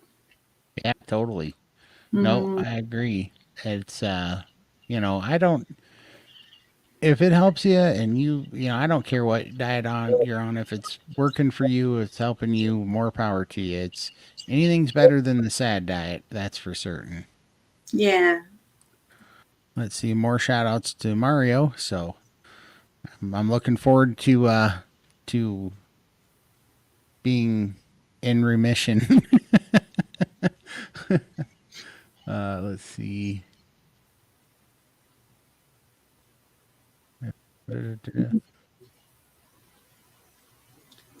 So Renee Yeah, says, I did compression sleeves to get that under control, but it took about 6 weeks for the fluid to be gone and stay gone. that's amazing. Yeah, I had these ulcers on my legs that were leaking lymphatic fluid as well. They just pop up like little. Look, they're about the size of a grape, like a little bump in the skin. And it was full of fluid. Let's see. So I was never offered fluid tablets when I went to the doctor. They just referred me to a lymphedema specialist, obviously, which I didn't go to. So maybe they would have done that. But does the fluid tablets actually work for lymphatic? Is that something different? I don't know. Yeah, yeah, I've got some right here. These little guys. I don't take them. I'm supposed to take 4 of them a day, 2 in the morning, 2 at night. But if I do that, I can't sleep because it'll even if you don't have much fluid, it'll make you get up and have to pee about every 45 minutes all night long. But now if I do something stupid and I don't walk on the treadmill and fluid builds up and I can tell it over a period of time and I'll go get I start feeling heavy and walking and things are starting to get labored again. And then I go, oh, I got to go get on the scale. And then last time this just happened to me, I guess about 4 weeks ago. And I hopped on the scale and I gained like 36 pounds. And I was like, oh my gosh, fluid is back. And so, but I took those pills. So I'll just take them like once a month or something if it builds up on me. And then it'll go away in like 48 hours. I'll just do it for like 2 days. Yeah, and that first night. And that's why I know it's so much better, right? Because before when I had it, I'd have to take it for a couple of months to get the fluid off. And Mm. now I gained fluid for over a month from because I was just working long hours sitting in this chair and I wasn't walking like I should have been.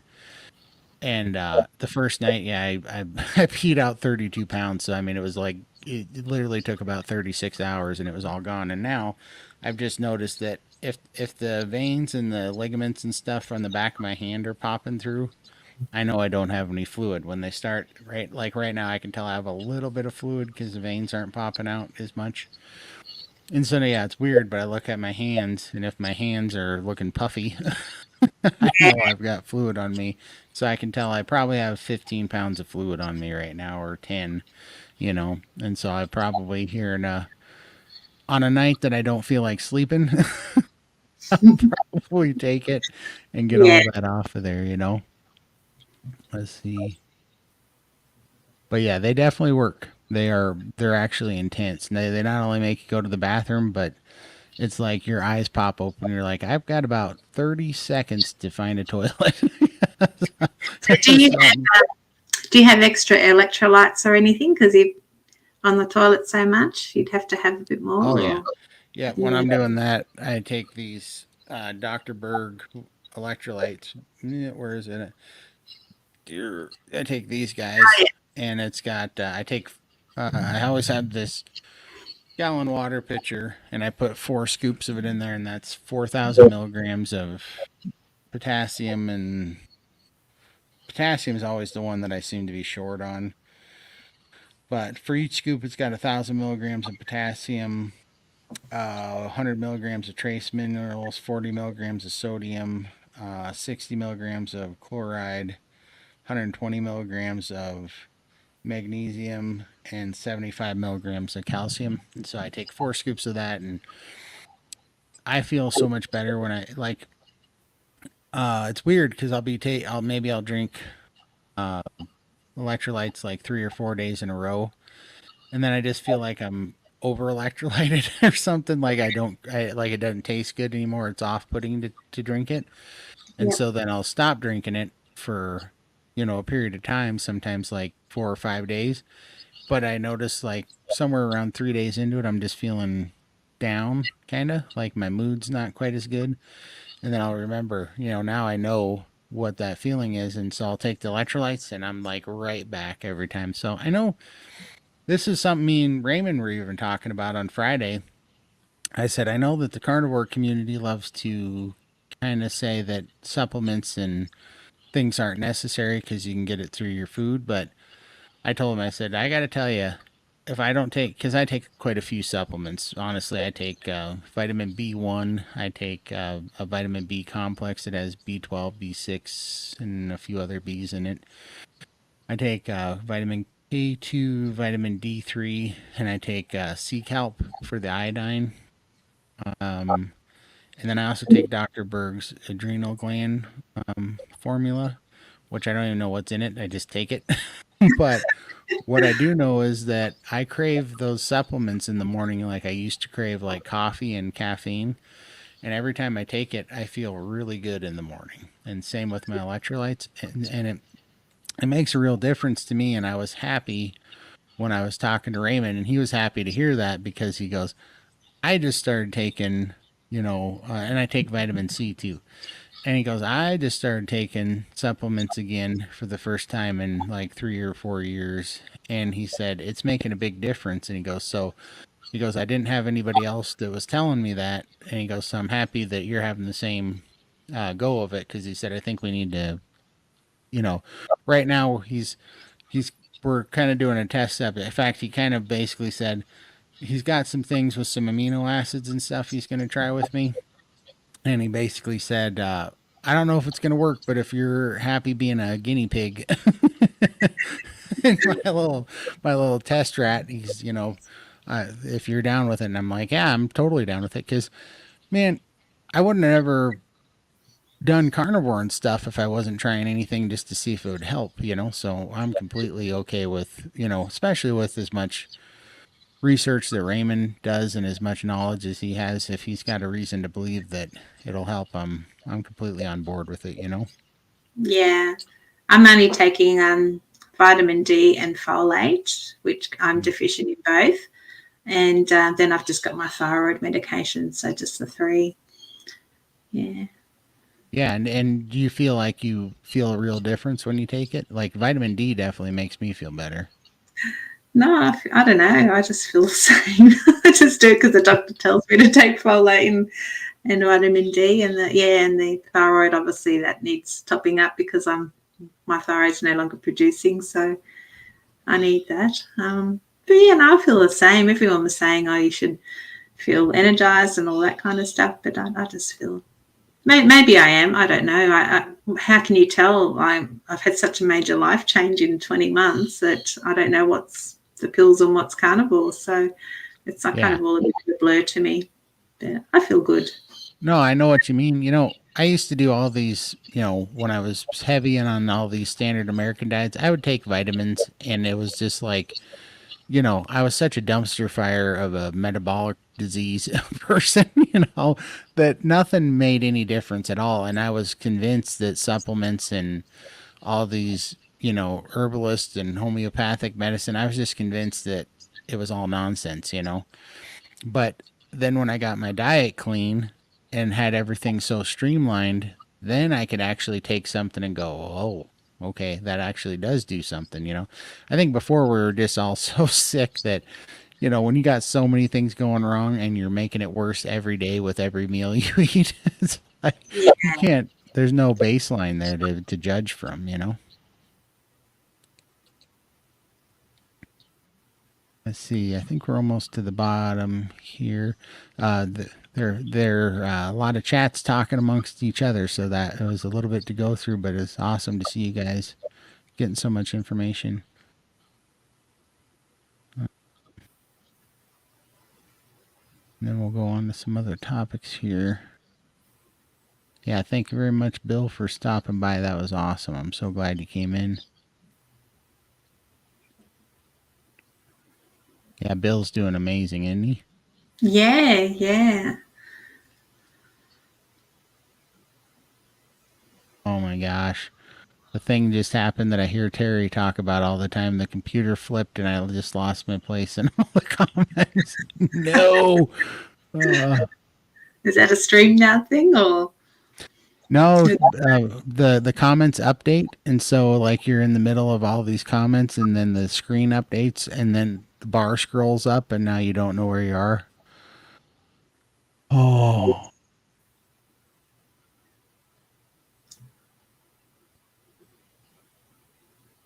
forget it. So Michael says, I guess I'm done with dairy. I haven't been following that conversation, but yeah, dairy, I don't do much dairy at all. I just keep that for special occasions because I find that causes inflammation for me. I do find I swell up a lot when I've had dairy. And it's also, I can't moderate it. If there's cheese in the fridge, it's calling me all the time to come and eat me. So it's just one of my comfort foods, I guess. So I stay away from cheese. I don't do milk anyway. So yeah, cheese was really my thing, but I definitely stay away from it. We don't buy it unless we are socializing and have visitors, and they're going to help me eat I it. just got to a spot where it says Peachy has a question in your chat. Lindy, did you see that one? Oh no, I don't have YouTube open. I closed all Oh my no. windows Oh, down. oh, no worries. Let me see if I can find it. Peachy. Going back. Maybe Never Pete, gonna. you can pop the question back in the chat for us. Lindy, do you eat high fat from Pat Ramirez? Not really. I've started eating a little bit of extra butter recently just to see how it goes. I do like it, and I'm just worried. I still have, I guess, that mentality that should stay Oh, away from fat. So, yeah, I kind of am struggling a little bit with that. I do have the meat, the fatty bits on my meat. I love that, and normally my husband doesn't like the fatty bits, so I'll eat his fatty bits as well. But yeah, and maybe raw egg yolks. I have those with my steaks sometimes, just like every second or third day, I'll have a couple of raw egg yolks with my steak. But apart from that, no, it's just starting to introduce a little bit more butter. I just find it helps them. Sometimes I find the meat can be a bit dry, and it's just easy to get the meat down sometimes. Yeah. yeah. I found it. Thank you, Michael, for bringing that up. Sorry, Peachy, I missed you because my the chat keeps skipping when it downloads new questions. When you first started, how did you stay focused? Stay on to stay on the plan. I'm struggling. You want to go first? Oh, that's where Emily and Raymond came in, the private coaching for me. Just having that support, somebody to talk to when you're feeling like an accountability buddy. When you're feeling, that you need some help, you can just sort of reach out. Hey, I'm struggling. Can you help me out? And you just have a bit of a chat. So that was a really good thing. SBG gang, you can sign up and just get somebody who's kind of in a similar position to you, and have an accountability buddy that you can sort of swap emails or Facebook or whatever, and you can just have a chat with them, and that you can just motivate each other to keep on track. If you're struggling with social situations or whatever, just say, hey, help me out here. And that person can just sort of give you some tips, and just so you're not feeling alone. I think that's a big thing in the real world. I don't know any other carnivores. My husband, as I said, is a dirty carnivore. He eats carnivore at home with me, but when we go out, he does go off playing quite a lot. And for me, that was really hard to cope with. But I'm okay with that now. I do think having an accountability buddy would be very helpful to help you get through. Yeah. I didn't have an accountability buddy back then, but I can tell you, YouTube has become kind of my accountability, like, uh, you know, uh, I don't know, what am I trying to say? Community, because now it keeps me focused just because there's so many people hurting that I don't, I want them to see me get down to, whatever my goal weight's going to be. I don't know what the right weight's going to be, 250 something probably, but I just want everybody to see that it's possible. And so it just keeps you super hyper focused to see everybody's stories. And that's why I totally see the strength in the steak and butter gang, because listening to all those people every day have these problems and fighting all these different health problems and looking for an answer. And, some of them are way past where I am and doing great and have broken through it all and have great information. And some of them are back where I was trying to somehow fight through the carb cravings and stuff. So you can just see this whole spectrum. But no matter what, all those people that are starting and struggling, I mean, it's so easy to put yourself in those shoes. You've just been there. And when you hear them struggling, it not only you want to help them and you want to be an example for them to show them that you can definitely get all the way through this. This is sustainable. You can change your life, but also it makes you really appreciate how far you've come much more and remind you that you don't want to go back there, because it just reminds you. So I totally see how accountability buddy would be super handy. You know what I mean? For me, I just, I was dying. So that was a huge why for me, because I'd gone so far that this was, in my mind it was my last chance. You either make it work, and don't give up this time.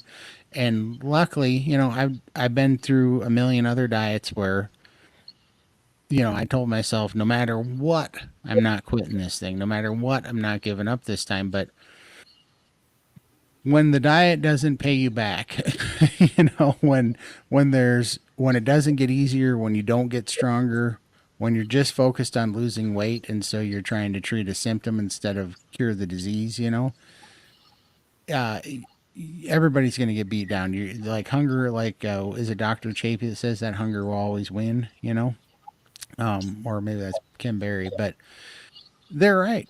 I mean, you can't, I've pushed it as far as 17 months and fought no energy and being miserable and suicidally depressed and starving and not sleeping. I've kept that alive as far as 17 months.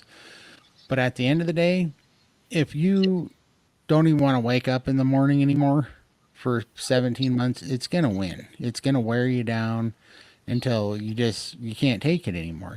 Where this is why carnivore is so awesome. For whatever reason, I know Mario says that it's not exactly the root cause, and maybe that's true. I'm open to anything, but what I can tell you is carnivore is the first diet, if you want to call it that. I think it's the proper human diet that pays you back when you put in the effort and you know, make the hard decisions to eat right, one meal at a time.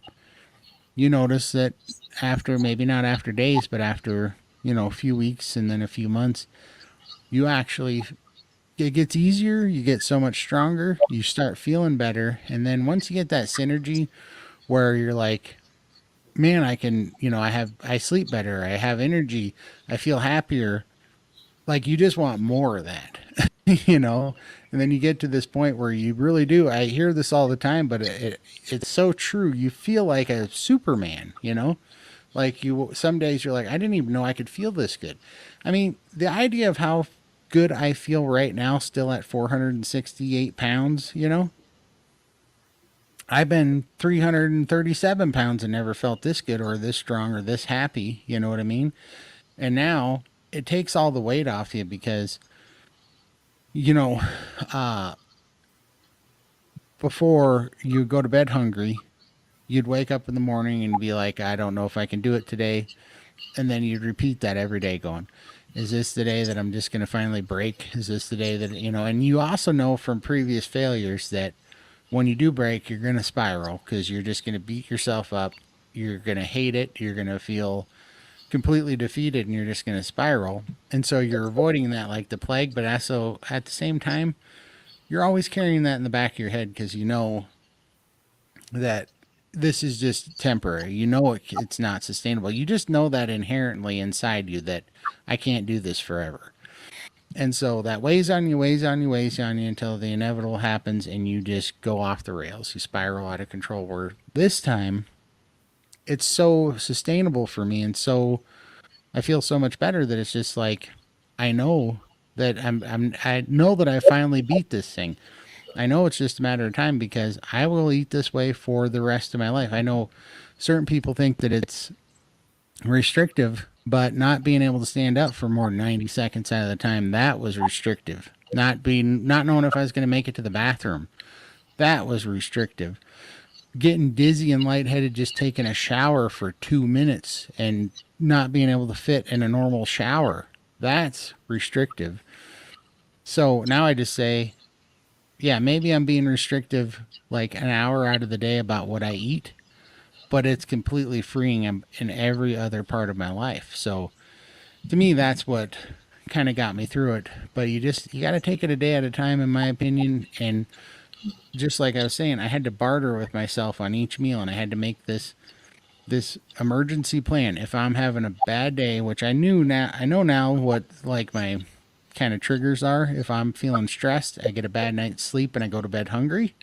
If I do those three things, that's like the worst, most dangerous place for me to be because that's when I'll come off the rails, you know? So I recognize that because I couldn't always control that. I would try not to go to bed hungry, but I also didn't want to eat too late because then I didn't sleep good, you know? So sometimes you wouldn't know that you're getting hungry until like 8 o'clock. So you'd have a decision to make. Am I going to have a bad night's sleep because I'm going to eat right now? Or am I going to go to bed hungry? And neither one of them was a good option. So you just kind of had to pick one. And usually I would, I still had that old mindset of not eating, less food's better back then. So I go to bed hungry. I'd sleep bad because I was hungry anyhow. And then I would wake up and it was just like I would wake up in a different mindset of what's the point? Like this is not sustainable. I'm just lying to myself. This is all the things that would hit me first thing in the morning and I'd be tired. And then but I got to the point where I was like, all right, we know that our hormones and our stress and cortisol is just playing games with us. So before I can go and order pizza and tacos and ice cream and soda. I got to get to the bacon, you know?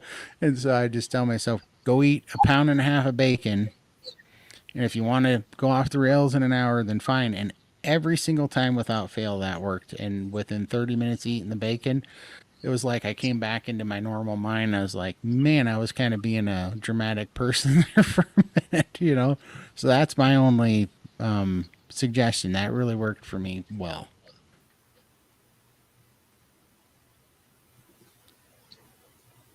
Let's see Don't here. be in a hurry. And 20 months for me is, if I look back now, it's like I've blinked and it's just gone so quickly. When I first started, it did seem like it was going to take forever to have any big wins and any results, but it has gone so quickly. So yeah, day at a time is definitely just be kind to yourself and just concentrate on putting the right things in your mouth and yeah, just relax and enjoy the process, and you'll reap the rewards for sure. For sure. Okay, let's see here. How does the powder hydrate or harden up Does you? that powder harden up on you? I bought it Oh, once and right. it turned solid within a few days. Does it have one of those little Um, moisture sachets in it? That might be a bit of moisture getting in, isn't that? yeah, Yeah. that's what I was gonna say too, because I'm in Montana and we don't have humidity here. We have no humidity, and even here, if I leave the lid off for too long, it'll get a little clump. But yeah, it doesn't actually. It'll have a tiny clump or two in it, but you know, I just push it with the spoon, it falls apart. But I would guess you're in a humid part of the world if that's happening to you. And but I don't have that problem. But like we don't have any, we don't have any humidity here at all. Yeah, That's why I I dry bought summer. one as well with an electrolyte powder. It's a different brand, and that went hard on me as well. But I haven't had that because it's got sweeteners in it. So my husband takes that one. But yeah, we just Hmm. have to break it up and use it. Huh. Let's see.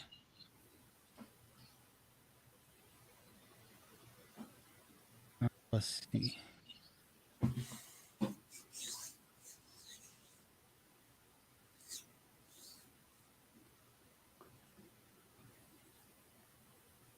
Okay, they're talking amongst themselves. Oh Yeah, no. What's that?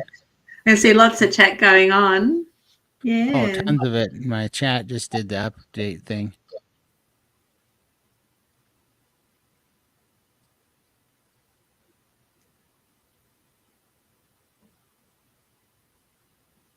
Yeah, So Pat says absolutely. high fat is the way to go for me because my weight was not moving and now it is. Oh, very cool. It's good to know.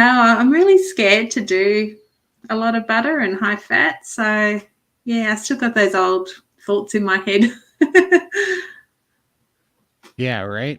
Yeah. Um, yeah, absolutely, Renee. That's 100% true. I know what worked for me, but when I hear people saying they're doing this or that, who am I to say that that's wrong? Like if it's better, if it's making it easier for you to stick to and you're having results, and yeah, absolutely. And some people say high fat's no good for them. Other people say it is. And unless you give it a go yourself, you're not going to know, are you? Because Right. everyone's different. So I'm now sitting around with butter at the go because I started on this priming. I started eating 2 ounces of butter with it, starting off with the cold butter. And I'll be danged if it doesn't give me a crazy amount of mental energy. It's so weird, but it works.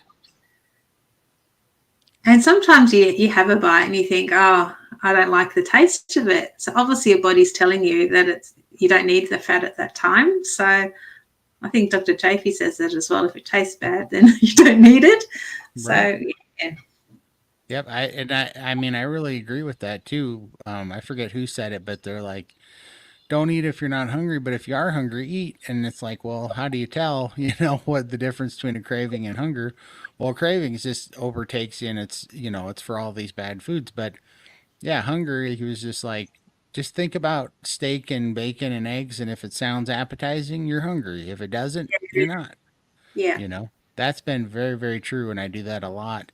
When you were talking earlier about dealing with, are you eating because you're hungry or are you eating for another reason? Mm. I went through the craziest period. This was even back when I was on keto, but when I got leptin sensitivity back, it was such a mind trip to have an empty stomach but not actually be hungry. And so I would think that the feeling of an empty stomach meant hungry.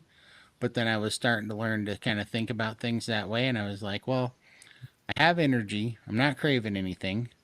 When I think about food, it doesn't sound good, but also my brain's tripping out because my stomach's empty. And this is when I started doing OMAD. Mhm. And so my brain was telling me, you are hungry because you got an empty stomach because you haven't eaten in 20 hours.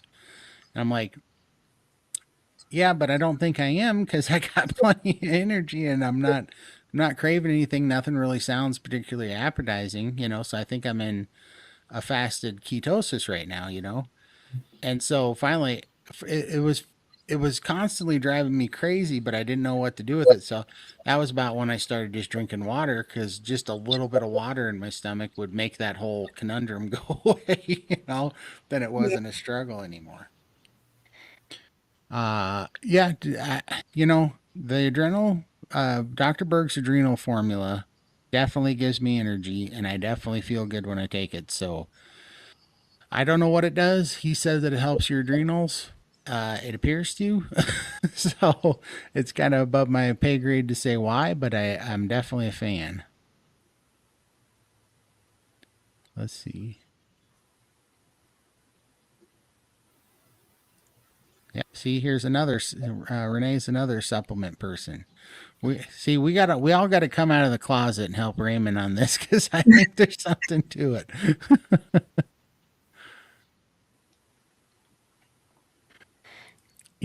I don't know if you've heard my full story, but when I was doing ketovore, Michael, I couldn't hardly get into ketosis. I was right on the ragged edge of being in ketosis. I was taking my blood and watching my ketones, and it wasn't until I got rid of the cheese and the sour cream dairy that everything really popped, and I went to carnivore. But yeah, I don't do dairy other than butter, which technically is dairy, but I don't think it's not in the same realm there. But Mm. it was a game changer for me for sure. You know, I totally agree. I love cheese. Like when I was carnivore, cheese was my thing, because I don't know what it is about cheese, but you can eat a lot more cheese than you can meat. And Yeah. being the super hungry fat guy or whatever all the time for so long, the idea of easy palatable things appealed to me. But my kind of trick for getting off cheese, which sounds stupid, but it worked for me, was I replaced cheese with eggs because it was a texture thing. Because sometimes I was just getting tired of the same meat texture and everything, because meat's just the same thing. And at the time, I really wasn't eating eggs.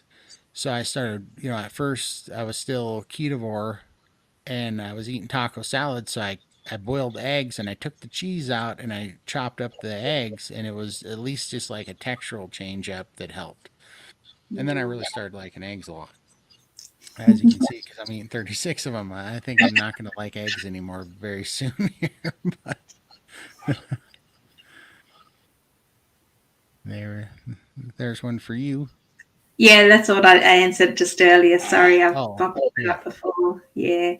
I was talking about how I'm a little bit scared with butter because I'm still got the old mentality in my head that if that's no good for you, it's a silly thing to know. But I am starting to eat a little bit more butter than normal, but I do have all the fat on my meat. I do enjoy that. Yeah. Let's see here. Hi there. I saw you yesterday live on Texas Boys. I'm just beginning to research this diet. I'm struggling to understand how To to get get better. vitamins, BBB and E. I believe, I'm not the expert to talk to about this. I can definitely tell you I'm not having any real problems with the vitamins, but I am taking some supplements, like I said. But I believe they tell you that ruminant animals, uh, I look at ruminant animals like cows, like they're God's juicers, like natural juicers, right? They go out with four stomachs, because all the vitamins that we can get here on Earth, they're not even in the Earth. They come from the sun, right? All the vitamins come from the sun and they're implanted, in the vegetation in the soil and stuff. And you hear all these people, they're like, well, you need, like whatever ridiculous amount, like, 6 heads of cabbage a day or something. So the best way to do it is to blend it and put it in a juicer and then have diarrhea for 4 hours afterwards and all this stuff. Where I think that's the purpose of ruminant animals. They have 4 stomachs. They go and eat acres and acres of carnivorous vegetables. They process it and then they pack that nutrients into their meat. And then we eat this super dense, highly nutrient, meat and fat, and that's how we're supposed to package it. They sit out there in the sun, they pick that up. That's what I believe now. I know I don't, for to really answer that question, I would just recommend you listen to Dr. Chafee, Dr. Ken Berry, and they'll give you the science behind it. I'm not a scientist. I'm a test. I'm a test subject, but it's working, and I definitely feel way better now than I ever have on any of the low fat, moderate protein, carbohydrate diets. Right? I feel way better. I was having, back when I was on those diets, I was having leg cramps and all sorts of stuff, headaches, just miserable. And so I can't tell you exactly why it works, but I can definitely tell you it does work. And eventually I'll know because I'm going to start doing more research on it so I can answer those questions better. Thank you very much. I appreciate that. Thank you.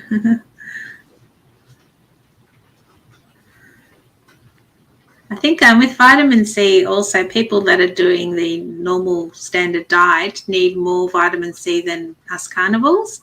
So the levels are not as extreme. We don't need as much vitamin C. And I think that Dr. Berry may talk about that in one of his videos. So definitely research Dr. Berry. He's got videos on every topic. So Yeah, and that's exactly a great point. Like, I know why that is. I've heard that enough, and it's because sugar and glucose compete for whatever absorbs. You can either absorb sugar or you can absorb vitamin C, but it's really hard to do both at the same time. And whatever the little receptor is that absorbs vitamin C, you're competing with glucose when you're eating a bunch of carbohydrates. And so whatever the little receptors are, they're full of glucose. So you're not, when you're eating sugar and carbohydrates, you're not absorbing much vitamin C at all. So you can take a bunch of it, but you're not getting any use out of it. You're just peeing it out. you know, I'm eating I'm eating butter, butter and lots of beef fat trimmings, and the way he's moving now. How cool is that? Yeah. right? Such a trip, isn't it? Because it's like, how long did we go? You eat butter and red meat, your heart's gonna explode and flop out and on the table, and you're dead. And then you eat it, and you're like, I feel great, and I'm losing weight. What's going on? I wasn't eating beef and butter beforehand, and look at how it was. And now they're telling me I'm having a heart attack. Okay. I was a walking heart attack back then. Yeah, here we go. Like Renee said, that's exactly right. Perfect. Yeah. We're just speaking from our experiences here. So we're not doctors, obviously. So we just tell you how things worked for us, but you need to find your own way and do a lot of research. There's so much free info on YouTube and that, the doctors especially. And they also have lives, usually every week. So if you've got questions, reach out, and usually they're pretty good. I've had a few questions answered by Dr. Chafee and Dr. Berry. So yeah, Yeah, they're awesome. And also, Steak and Butter Gang, those guys, I get more and more information, and you can talk to the coaches just in the Zoom calls, and they'll answer those things, and you can do personal coaching with them, yeah. which is awesome too. But they also have the free forum. You don't have to pay any money. Just join the free forum and just chat to the public, the other members, and also the coaches in the free chat. So for those that don't have the money or don't want to spend money, there is that option. This I definitely agree with 100%. Make sure to get yourself electrolytes. I didn't do that hardly at all the first 2 rounds of keto, and that was a mistake. I didn't get rid of my carb cravings until I started religiously taking electrolytes. I've got LMNT. I managed to find it here in Australia, so I just have the raw version of that. But I only have one every couple of days, 3 or 4 days when I remember to. I've never really, I do salt my food quite a bit. I like my salt. So I think that's why I'm getting by, but I haven't found that I've needed it too much. But I do find sometimes I might get a little bit constipated, and they say it's the magnesium, and that could be, I think, something to do with where the cows that I eat are grazing. There's not a lot of magnesium in the soil, and that could be why. It's something Dr. Berry mentioned. That was one of my questions. So that's why I do have the LMNT every now and then, just to avoid that happening. Totally. I truly desire to get away from pharmacia. I couldn't agree more. The only thing I do occasionally now out of all the crap I was taking is these fluid pills like once a month or once every 6 weeks just to help get the any buildup off, and I'm hoping to be off of that very, very soon. But I was on Advair, I was on these nebulizer steroids, I was on gout medication, high blood pressure medication, which was stupid because I don't think I really had high blood pressure. I only had what when I was sick, I'd have high blood pressure, but the only time I go to the doctor was when I was like really sick, and then my blood pressure would be a little bit high. And then everybody I talked to said everybody's blood pressure is high when they're sick. You know what I mean? So it was just kind of strange. And then I was supposed to be on these antidepressants, but I never did take them because I just everybody I saw looked like walking zombies on those things. So they would prescribe them, send me with a prescription, and I'd be like, I'm not feeling this, so I would never take it. But yeah, now I don't have to take, and I was on oxygen every day, 24 hours a day, and yeah, it's great to be off of that stuff. And the testosterone, I'm not taking that either. So let's see, the same mindset.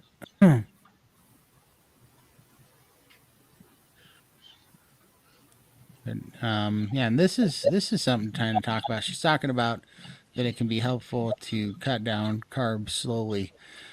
I really don't know what to think about this because in reality, I did cut down on carbs slowly because I started on keto, and then I whittled my way off of it. In my head, I feel like I would have just went straight carnivore like cold turkey and got off of it because I feel like for a couple of years there, the keto slowly getting off carbs and slowly eliminating stuff just kept me stuck. But at the same time, maybe if I had that plan, see, I didn't know that keto was bad. Like all the keto junk food was hurting me at first. So if I had known that, and then maybe I had a plan to slowly trim off of carbs, maybe that would have been better. I don't know. I don't know what I would do different this time around. To be honest with you, I can't tell if it helped me or hurt me. To be honest with you, what do you think? Yeah, I did the keto for a little bit as well, and I struggled with the macros and measuring food. I just found it all too hard. And so I decided to go cold turkey and just jump straight into carnivore. So I didn't really do keto for long. It was only maybe a couple of days yo-yoing here and there. But definitely for me, I'm an all or nothing person. And so I jumped in 2 feet and did it. I just find that moderation is difficult for me, and it's just better to be. I'm an abstainer, so just stay away from it and push through.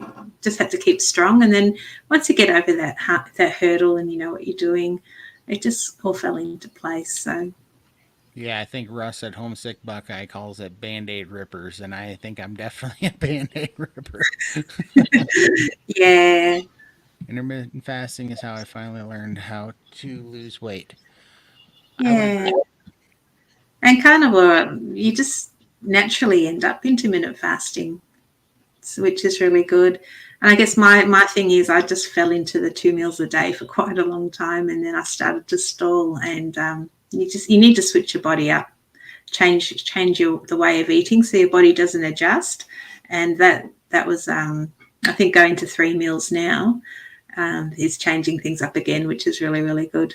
And I haven't put on any weight during this priming session, which I'm really happy with. But I was facing a long stall for a while, and I'm just thinking, I've still got so much to weight to lose, and I'm stalling. How is this possible? But your body just adjusts. So yeah, switching it up, throwing in some intermittent fasting or fasting days or going line, just change things up and confuse your body a little bit and it'll kickstart again.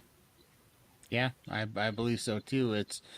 I actually that's why I'm doing the priming right now, just like you said, confuse your body a little bit because I was like, man, I got this intermittent fasting whoop because I've been doing OMAD 1 meal a day for like 11 months.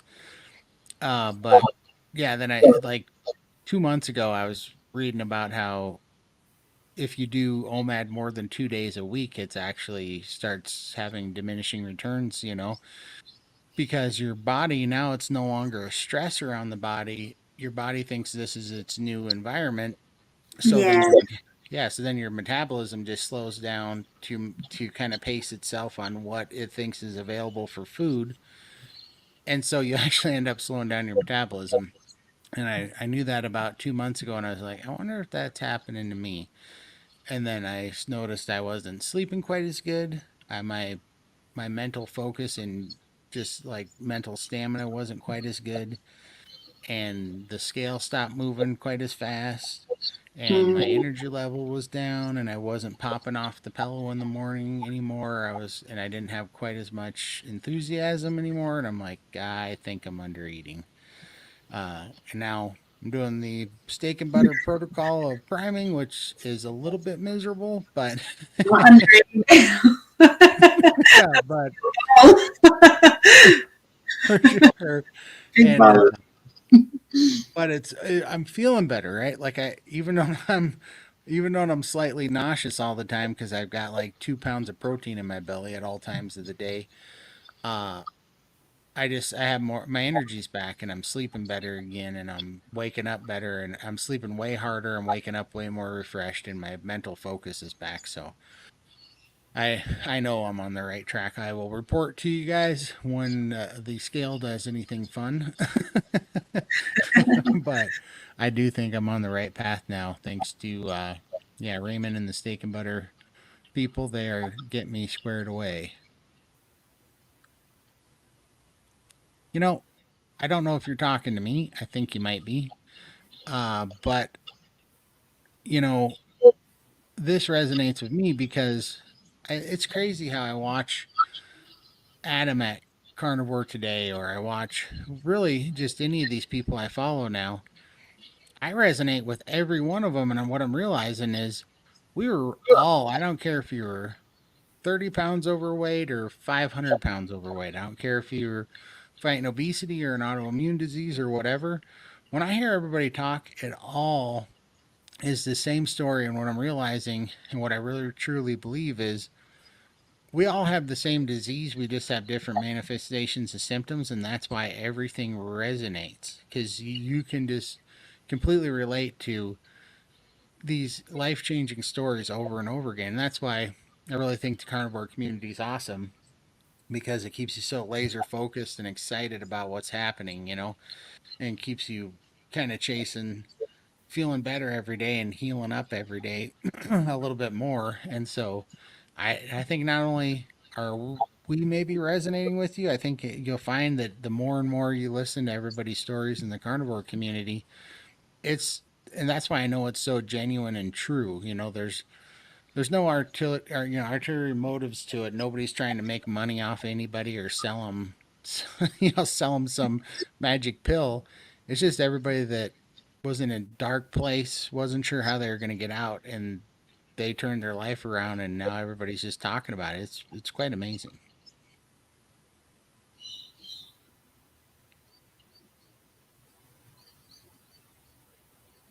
Added keto and carnivore cycles to my toolbox. That's a good Yeah, toolbox to have. please. So many tools to add in that little box.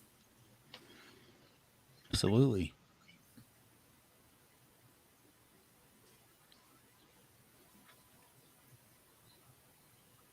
Yeah, this is true. I definitely did my fair share of that. Binge watching. I don't seem to watch them as much anymore. I think every now and then I'll jump in and have a bit of a listen. But I love listening to everybody's stories, all the personal stories. I find that more rewarding now, just hearing getting inspired by people and hearing all the conditions that they're reversing, or if they're having struggles, I like to jump in there and just give a little bit of a cheer and say, look, I'm rooting for you, you'll be fine. Just I love doing that stuff now. Right. I know. Yeah. I love hearing stories like Michael's story here, just seeing somebody just Mm. kind of finding it. I mean, he's just another Bill, He's going to be another fantastic success story. I really truly believe that. And that was us as well. We were there as well. Had so many questions and nobody to ask. So, just felt really alone. Yeah. And that's an awful feeling. I don't want anyone to have, to feel alone in this. No, and I mean, like all this has been worth it just to hear Michael talking about, how he, didn't want to talk about this. I know that it's got to help because I know that I was looking for somebody. I just wanted to hear one person say, I was 700 pounds and carnivore fixed it, and I never could find that. And so you just sit there and go, yeah, but he was only 500 pounds or whatever, which is silly to think. Right now, I think it's silly, but your mind really does go there. Okay, let's see. Can't believe Dr. Yeah, he is kind of a specimen, isn't he? uh,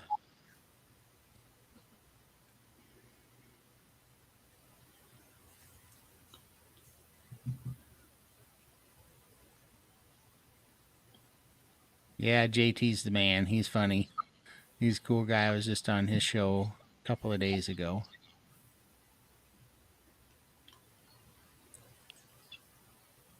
I think I saw JT online here before. I think he's left a question with a Q on it. Oh, did he? Yeah.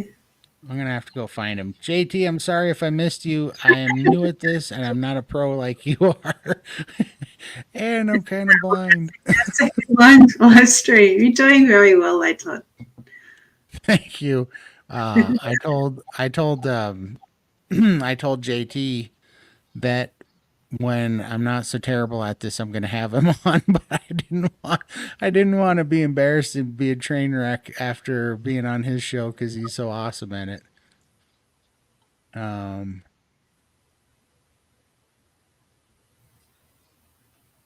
okay, let's see here. I You're really do. welcome, Peachy. What's that? And he said, thank you both from Peachy. And I just said, you're very welcome. We're here to help and support you through your journey. So just reach out to us. I think we've both got Absolutely, our emails on our channel. And yeah, I'd love to hear from you. So keep in touch. absolutely. Here we go. Lindy, do you use stevia? No, I stay away from all sweeteners. Anything that's sweet triggers my cravings. So I try and stay away from anything that's sweet. Even vegetables, I think I mentioned last live stream that I had a bit of pumpkin, and that sweet taste just triggered my craving monster. So I had to race home because we were out at my mother-in-law's and she made some veggies, and I just had a few to keep the peace. And yeah, just raced home, fried up a steak, and then just had like 3 or 4 bites, and that craving was gone. So I know in future, if I ever have that happen again, where I get a bit of a craving, just top myself up with a bit of bacon or some steak or something, and then the craving should go. Yeah. Yeah, absolutely. I had to use stevia. Well, first of all, I do use stevia because it's in this electrolyte powder. There's a little bit of stevia in it, which is funny because that's the thing I hate the most about it. I don't like the taste of it and the sweetness of it is why I use this electrolyte powder because the other ones that I've used taste like salt water and then like I'm drinking out of a fish tank or something. And so I don't like that taste at all. And this one's I get this one because it's the cheapest, and I'm kind of being a cheap butt about it because they do this extra big size, and so it's a lot cheaper. But the one that I actually like, they don't sell it in this large size. It's grape. And the only reason I like it is not because it tastes like grape, it's because it's the one that tastes the least like anything. It's the most mild flavor. And so I like that the best because there's just not much flavor. This one's a little bit sweet and it gets a little bit rich or something. And so I don't really like that. And that's kind of the reason why I don't drink it every day. If it just didn't taste like anything, I'd just put it in my water every day. But unfortunately, I don't really like the flavor of it. But I did do liquid stevia when I was making my sparkling lemonade drink to get off of the soda, and that worked. And I I definitely think that certain things trigger my carb cravings like that, you know. But stevia is one of the. I think if you're going to use an artificial sweetener, I think stevia is the best one. And when the people, I love all the channels that have the continuous glucose monitor, you know, that they Mm. put on their arm because they test all these sweeteners and all these foods and all these vegetables to see which one spikes their glucose the most, you know. And we're like, it's really funny if you look at aspartame sweetener.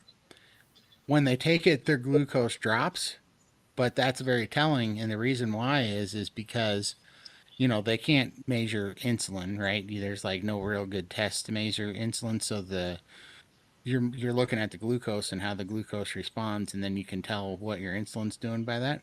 Mm. And so what's really interesting is that aspartame is so convincing to your brain as a sweetener that it doesn't put any glucose in your blood, but your pancreas puts out insulin, so it actually lowers your blood sugar and makes your blood sugar crash, and that's even worse because then you get the like shakes and you're starving, you know.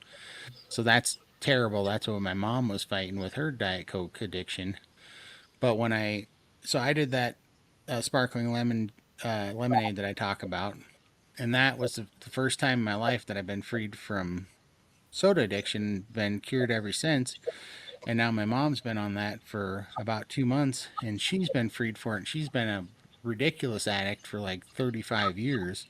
So there really is something to that. I don't know why that works so well, if it's just the substitution or whatever. Um, but it's a real thing for sure. But now the only stevia I get's in this electrolyte powder. I don't like butter. I am right there with you, Peachy. So when I was Very a kid, good. yeah, when I was a kid, like some melted butter was kind of okay on toast, but people that would take like non-toasted bread and put cold chunks of butter on top of it and eat it, it just made me want to throw up when I saw that. That texture of that chunky butter would just make me get like a gag reflex, you know, and so I hated that. It just it was just gross. But now, I mean, I'm taking bites out of full sticks of butter now, so your your taste buds do change. Your tolerances definitely do change. And butters, they all taste different. So maybe try a different brand. I know some butters I taste and I'm like, oh, this is gross. And then others are really, really nice and creamy. So, Right? yeah. Yeah. This I've been using the Costco Kirkland grass fed, grass finished, and I really like that butter. Because when I found out Kerrygold had that problem with whatever chemical they're putting on the label, or the Mm. wrap, that they're putting on it, I switched to Kirkland because it's supposed to not have that problem. Who knows? We'll find out later if I grow a third, if or like a sixth toe on my foot or something that they're doing something dumb to it. I gotta Uh, get a West Gold. It's from Tasmania. Yeah. Oh, that's not that. Tasmania, New Zealand. Sorry, New Zealand. Yeah. I gotcha. Yeah, but some of them are definitely way better than others. Some of them taste chemically, kind of. Yeah. Yeah. Yeah. Todd, like your mom, I had gastric bypass. Do you have any recommendations for me as I start this? So, I specifically been fighting it with mom, and I talked to Raymond and this steak and butter gang, and they just said that they got to eat about every 2 hours. It's kind of the only way through it. Um, what I'm fighting with my mom right now, and she's got Parkinson's, so she's her mood swings are pretty severe. And so sometimes, she's like, I want to do keto. And I ask her, well, why do you want to do keto? And she goes, I just want something different. But the problem that I'm having with keto is that mom doesn't eat enough food throughout the day, even feeding her every 2 hours of the day, that I don't want the limited amount of room that she has in her stomach to have to compete with lettuce, because she's getting frail, and I can tell that she's getting atrophy and she's getting frail. And I'm just like, you only eat 2 to 3 ounces of food at a time, and you can only eat about 6 to 7 times a day. If you fill up half of that with lettuce and pickles and whatever, like what's that? You need protein. We got to get the protein in you. And so I'm just like, eat. She likes cheese, so I'm like, just eat cheese. Eat as much cheese as you can, because for her, and I think this is helping. Just like for me on keto, I didn't want to. I had to in carnivore. I had to stop the cheese because I can eat too much of it. Because it's hyper palatable. So for somebody with gastric bypass, that's a good thing. If you like cheese and dairy, then go for it. I think, because I think your biggest problem is you're having a hard time getting enough food in to get fat and protein. That's what I would say. Do you have any ideas? No, no. I've got the lap band, which has been loosened a bit, but I still have some restriction there. So I can't eat a big meal in one sitting. I have to.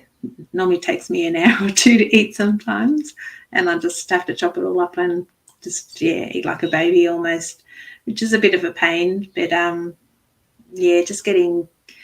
I can't sit down and eat a big meal like some of the meals you see on most influencer sites, and they've got the great big plates with 5 different things on there. It's like, Right. maybe I could have done that if I didn't have any restriction, and I don't know where they put all that food, but yeah, I still managed to get this size and not eat a lot. You know, Yeah. it's difficult. Yeah. Yeah. I mean, her stomach is so small. It's crazy. I'll make 2 eggs, right? And I'll scramble them. And I'll be Mm. danged if she only eats 3 bites of that. And then she's like, I'm stuffed. I can't eat. And I'm like, good Lord, how am I going to work with this stomach? Like, I need you to get some of this stuff in. And then so I cut my own New York steaks out of a roast, and I cut my own ribeyes out of a roast. And when I cut my steaks, they're like an inch and a half thick. But when I cut her steaks, they're like, I cut them like quite literally even less than a half inch thick. It's because she's got Parkinson's, so Parkinson's makes you choke a lot because something happens to their throat and they have a hard time swallowing. So I cut it like half inch thick, and then I cut them in really thin slices for her. And my mom drives me nuts because she thinks if there's any color in the meat, then it's blood, and she doesn't want the blood. So she makes me turn them all into shoe leather to cook them for her. Which is But then, hard to yeah, then it's hard to eat and it's hard to swallow. eat. So I'm like, it's not blood, it's protein. Like that's not blood. Trust me. Have you ever seen blood not burn out all over your plate? That's just protein.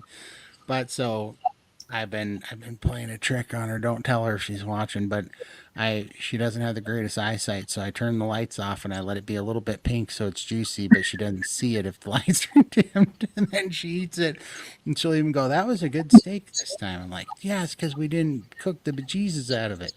That's why." Yeah, cow fat is definitely where it's at, for sure.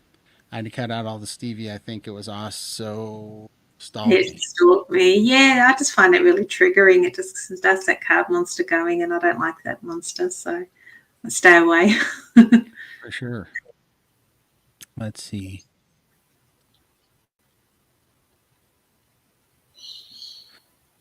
I don't. There's plenty of carnivores that drink tons of coffee, but bunches of them, insist on it. In fact, so yeah, I don't. I don't think there's any problem with coffee at all.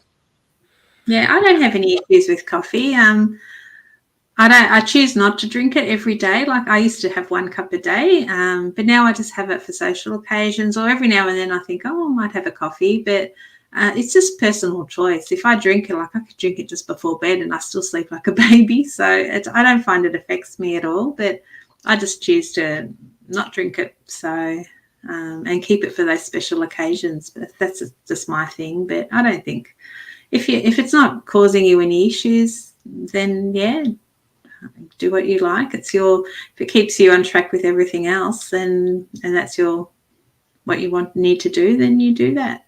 Yeah. Everyone different, so yeah, you're gonna find your way. Yeah, I think so too. Before I got off the diet soda, I was drinking my body weight in unsweetened iced tea every day. So I've always been like, I always, most of my calories that I consumed that got me in this problem were actually drinking them. I didn't actually, I had the capacity to eat, especially because I didn't have leptin control. So that'll let you eat until you are just packed. And on a few times, on sometimes I go off the rail, but I always knew that that was mostly gonna just kill me because I already, I was 600 pounds when I was 14, so I knew I couldn't get too crazy even when I was off the rails. But it was a drink, so I would always, I mean, I've always drank, you know, a gallon and a half to 2 gallons of fluid every day. Like that's always been my big thing.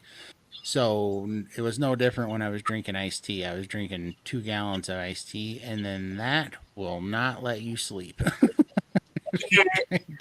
So that was the only reason. Luckily, when I was doing that lemonade, I was just so fixated on using that to satisfy my carbonated soda thing that I wasn't planning on it, but I just stopped drinking iced tea and coffee, iced coffee.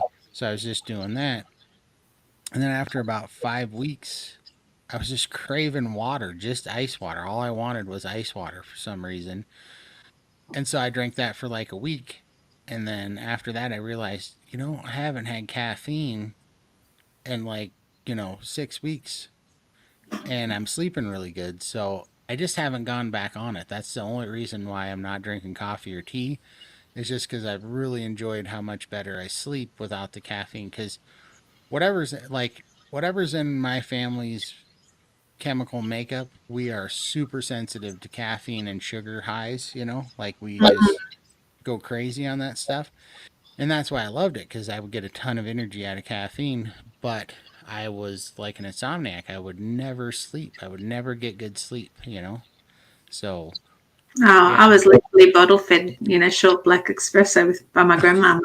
So I love this stuff so much. Yeah. Another tip you could you have your coffee after your meal. Prioritize your food first, because if you have coffee, sometimes that can suppress your appetite, or you fill up on fluid and then you don't have your protein and your fats after that. So have your meal first, and then use your coffee as dessert. That way, you're still getting all your full nutrients and stuff. So that's also a nice tip for you. absolutely. Let's see. So I'm never So, hungry now. It's freaking amazing. But I never think about food anymore. I have to force myself to eat. Yeah. congratulations. But I'm That's hungry now. So if I don't go by the clock. If it's 12 o'clock, like it's almost 10, nearly 11 now. I still haven't had my first meal for the day. So don't tell Raymond and Emily. But right. yeah. Uh, I Yeah. gotta confess. I gotta confess because I was on the phone so long with Mario last night, and then my dog just had surgery, and so she's just sopping up playing, making me feel sorry for her because now she just wants to be petted and held right now because she's being a big sap. So I didn't fall asleep this morning till like 8 a.m. and then I overslept. So it's almost 6 p.m. where I'm at, and I haven't even eaten yet my first meal. And For your first meal at 6 p.m. Wow. All yeah, right. I've got to eat before I go to bed tonight. I got to eat 36 eggs and about 3 pounds of meat, and I have no idea right now how I'm gonna do it. I just ate a normal meal and yeah, just go back on tomorrow. Don't make yourself sick over it. Yeah, that's You'll gonna be the explode. plan. I Yeah. woke up and I was late, and I was like, I can't believe I slept this late, but I slept really good. And then I had to give Cosette her medicine, and she was being a little turd today. She won't take the medicine unless I put it in meat. So I put it in steak, and she wouldn't eat the steak. I'm like, come on. And normally I'd just push it down her throat, but she had 10 teeth taken out. She's got stitches in her mouth. And so I didn't want to rip the stitches by putting my big hand down. it was a nightmare. And so, yeah, I was planning on cooking before, but Cosette was not cooperating. But Michael, that's awesome. And this is why, for me, when I was at that point, when I was no longer hungry and I wasn't waking, going to bed thinking about food and I wasn't waking up thinking about food, all the weight came off me. And after like that being the case for like 2, 3 months, I was like, oh, this thing's beat now. Because if you don't Mm. have cravings and you don't think about food, I mean, for 27 years, my life revolved around food. And I think a lot of people, even without weight problems, their life revolves around food. It's become a social thing. It's become, like people's hobbies and passions to cook and bake and do all this stuff and go out to dinner with friends and have drinks. Like it's all centered around kind of poison. We're kind of poisoning ourselves constantly for all these social things, and it's our little reward throughout the day. Sometimes for me it was the only thing that get me through today is going from bad carbohydrate sugar coma meal to the next one. But when that was gone, I was like, well, then this is clearly beat. Because without with having that power back, it's just a matter of time now. And the more that you do this, you're going to feel better and better and better, and things are going to happen to you. Like I bring this up quite a bit, but for a long time, I was stuck in my recliner and I had built this world that was basically 12 feet by 12 feet. I had my desk and my computer because I was working from home. I had my desk and my computer to the right, and to the left, I had a station where I would cook, and I had a mini fridge, and I just did everything in this little 12-foot area. And the worst part of my day was figuring out how I was going to get from the recliner to the bathroom. And then the second worst part of my day was how I was going to get from my recliner, literally only 4.5 feet, to my office chair so I could work on my computer. And then one of the worst parts of the day, because I was in this chair that had rollers on it, was how I was going to get out of this chair, because it was so hard to, first of all, this is one of those chairs, and I'd buy the heaviest set office chairs that I could get, and they have a hydraulic piston on them, so when you sit down, they kind of squirt. Well, I would sit down on that O-ring, and the piston would go, and it would go all the way to the floor. So I'd be sitting pretty much with my legs straight out because it would go all the way to the floor. Well, when you're sitting too low, it's miserable to try to get up because you're too close to the ground. And so I would have to push this chair up against the table that was behind me that I cooked off of, and I'd have to get it braced, and then I'd have to pull these heavy legs up and try to get them under me, and I'd have to brace myself on this thing, and it would take me.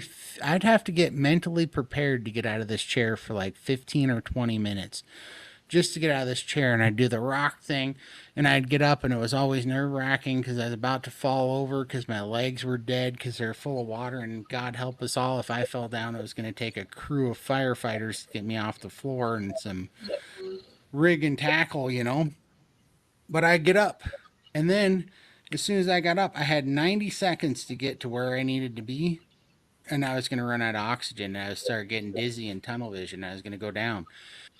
And so I hated that. And then all of a sudden, I was only like 5 months into it, and I was being it was easy to get to my chair. I was on a work call. I had this same water bottle in my left hand. I'd been on this work call so long, I needed water. My mouth was getting dry. And I stood up just instinctually to go get water. And I went, I just stood up without even pushing off the handrails in my chair. It startled me so much that I like forgot who I was talking to on the phone on a work call and like stopped talking. I was like, I just stood up. And that seems so simple to people, but it Yeah. was mind blowing to me at the time because every day for like 2 years, it was a 20-minute thing to get out of this chair, and then I had an immediate clock ticking to get someplace in 90 seconds. So it was, you're going to feel those things. And when you do, you're just going to be like, that's just going to be like putting, jet fuel on the fire just to keep going. And You just feed off of that, man. I'm really excited for you. I really want to talk to you sometime because I know exactly where you're at, man. It feels so good. Yeah, you're giving me goosebumps just thinking about it. All those stories. Yeah, that was life, wasn't it? It was. I mean, I remember it was I was 6.5 months in, and I went out to my car for the first time in like 2.5 years, and I got in the driver's seat of my car and I fit. I Hmm. was like, holy cow, and I just drove over. I had lost my license at that time because I couldn't renew it. It had expired and I couldn't get to the DMV to renew it. So my license expired, but I live in like a subdivision on gravel roads, so you can drive on those legally because you're not on like a public road. And I live very, very close to where I work, like within 2 minutes.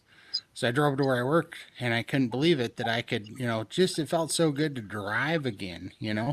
That was Yeah. just insane, you know. Well, about And 12 years ago, I lost my car. The radiator blew up and flooded the engine, and it was written off. So I was really quite devastated by that. But I had to recline the driver's seat all the way down and then get in the car to fit behind the wheel. And then I had to drive, holding myself up. Couldn't lean on the back of the seat because I just didn't fit. So I was pretty much at the stage where we shouldn't have been driving like that. That was totally not legal to do and very, very dangerous. But I only went out once a week to go and visit my daughter. That was the only outing that I had. And then once I lost the car, that was it. My freedom was gone. So I was totally housebound after that. yeah, absolutely. There's JT. Hey, Todd Hey, and Lindy, my friends, let's go. Thanks, we've JT. been going, what, nearly 2 hours? 2:57. Oh my God. We're on a roll. But I mean, we got 27 people in here just cheering us on. Like, how can we not hang out with you guys? You guys are the best. JT, absolutely. Everybody go subscribe to Poco Moonshine Family. JT's got an awesome. He does conversations with carnivores, and he No, has amazing. we've both been interviewed by JT, so you can check out our videos and more of our story there as well. Yeah, JT is the man. He's super awesome guy, good friend of mine now, and just huge heart on that guy, man. He's just amazing. First time I was ever on his channel, he just after the show, he was just like, "Man, here's my cell number. If you ever need anything or you're feeling bad, just give me a call." I mean, just super great guy. Yeah, definitely go check him out.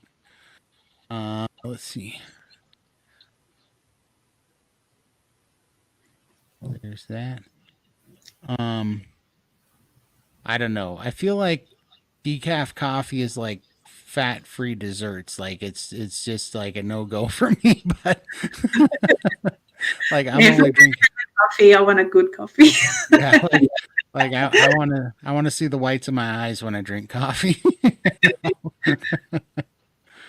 And it's the first time I've actually put butter in my coffee. I think last week I thought I'm going to pop a little knob of butter in there, and it made almost like a frothy top. It was really good. So yeah, definitely something I have to not get into the habit of doing. I tried I tried to do that, but my problem is I love cold coffees. I don't like hot drinks very much just Okay. because I was always hot.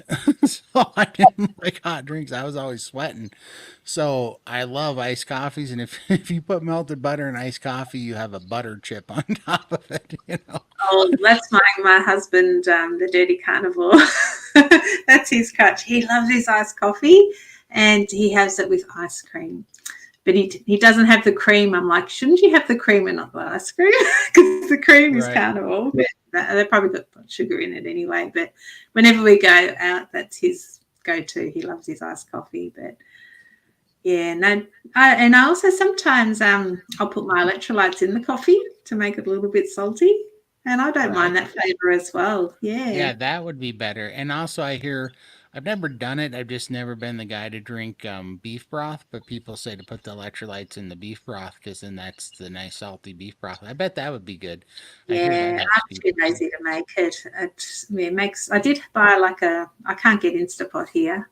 Um, I bought something similar, But I don't know, it just smelt funny. It smelt weird, and the house would reek afterwards. And I just found it was too dirty to do. And then I don't like to buy it because I don't know how many crappy items are in there. So Yeah, there's yeah, there's there's only one kind that I kind of trust in it.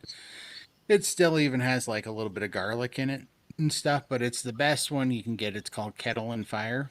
I've Now, heard of that. I don't think we can get it here though. So you can get it yeah, on Amazon. You might be able to order it there. But the thing is that stuff was very expensive. They would sell you a 16-ounce container for like $8, which mm, is crazy since how most beef broth is like where I'm from is like 250 to $3 for 32 ounces, you know? So it's like 400 or 500% more expensive. But finally, Kettle and Fire got their poop together and they started making a 32-ounce container of beef broth for $4.99. So now I buy that one, but it doesn't have any bad stuff in it. And the only time I use it is I'll either take brisket or a chuck roast and slow cook it in the beef broth, and then I add a little xanthan gum, and that makes the best brown gravy ever on top of that meat. And so that's really delicious. But I do use that quite often. But I was surprised, these are all the reasons that I failed keto, right? You have to be like a detective reading labels when yeah, you're messing around. You know what I mean? And what was hard for me is I couldn't get out of the house, right? So I'd order my groceries on Instacart. Well, you can't read labels on Instacart. So I'd buy something that I would try to look and see, and I would try to research it on other websites, and go to the website to see what it had in it. But it's not always accurate. Like, you can order one brand of something, like a beef broth or something. Well, the shopper, if they're out of it or they can't find it, they just substitute it with the next one that they think is close. So I mm, would get all these groceries that come in, and all the labels were wrong. They're the different brands and stuff. So I would end up with sometimes hundreds of dollars in food that I couldn't eat, you know? And so you're either like, well, I guess it's going to be good enough because I'm not going to waste all this money and I'm also not going to pay him to go shop again. So you'd end up eating it and then find out, yeah, that little part in there that says other natural ingredients basically just means this is where we're hiding all the crap we don't want you to know about. That's what that label means.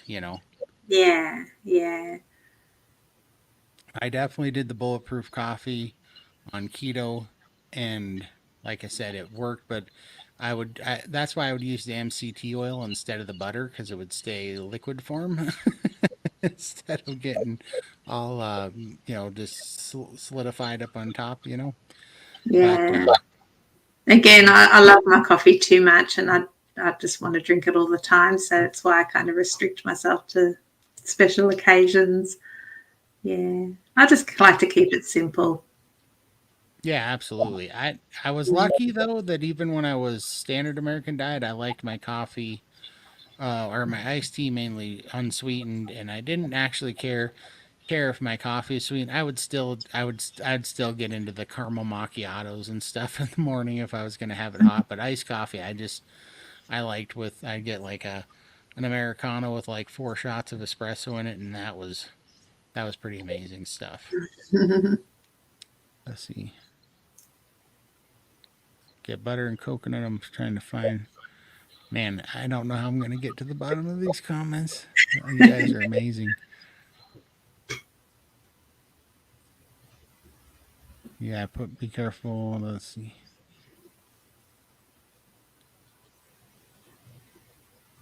Mario is still going. That dude is fired up. I'll tell you what. Mario's got like 150 comments in here, but everybody's asking questions. It's amazing. Here we go. If anyone here's got a YouTube channel, feel free to post your link in the chat because I know I'd love to subscribe, and I'm sure some others that are looking for some inspirational stories would love to subscribe too. So yeah, go ahead and post your channels. Yeah, absolutely. Yep, I'd love to subscribe to all you guys and support you as well. What are your new carnivore health goals? Let's see. Right now, it's priming. Right now, my immediate health goal is to see if I can survive another 10 days of priming. Yeah. And look, and we both started the priming together, haven't we, really? I think only a couple of days apart. Yeah. Um, I decided to try and do the steak and butter gang protocol from start to finish because I haven't actually successfully done it. I've just more concentrated on eating carnivore. So now I want to try and incorporate some fasting. So doing a second week of priming and then I'll start the fasting protocol. So it's just to change things up in my body and hopefully just learn more about myself and how my body works and all that. So I love being a guinea pig for myself and yeah, trying all these new things and just see how I feel with that. Try and get rid of some of this loose skin with all this fasting, I'm hoping. Yeah. Yes, My definitely. immediate my immediate goal too is that I'm hoping this priming works because I would love on my carnivore 1 year anniversary. So I had a carnivore ketovore 1 year anniversary in the end of September, but January 1st is my full 1 year carnivore anniversary, and I would love to be in the 300 club. Yes. And so I'm hoping that the priming kicks in, but if not, that's kind of going to be a big one for me. It'll be a long time since I've been in the 300s, real long time, and I'm so close until I started eating all this food. But Yeah, you'll get there.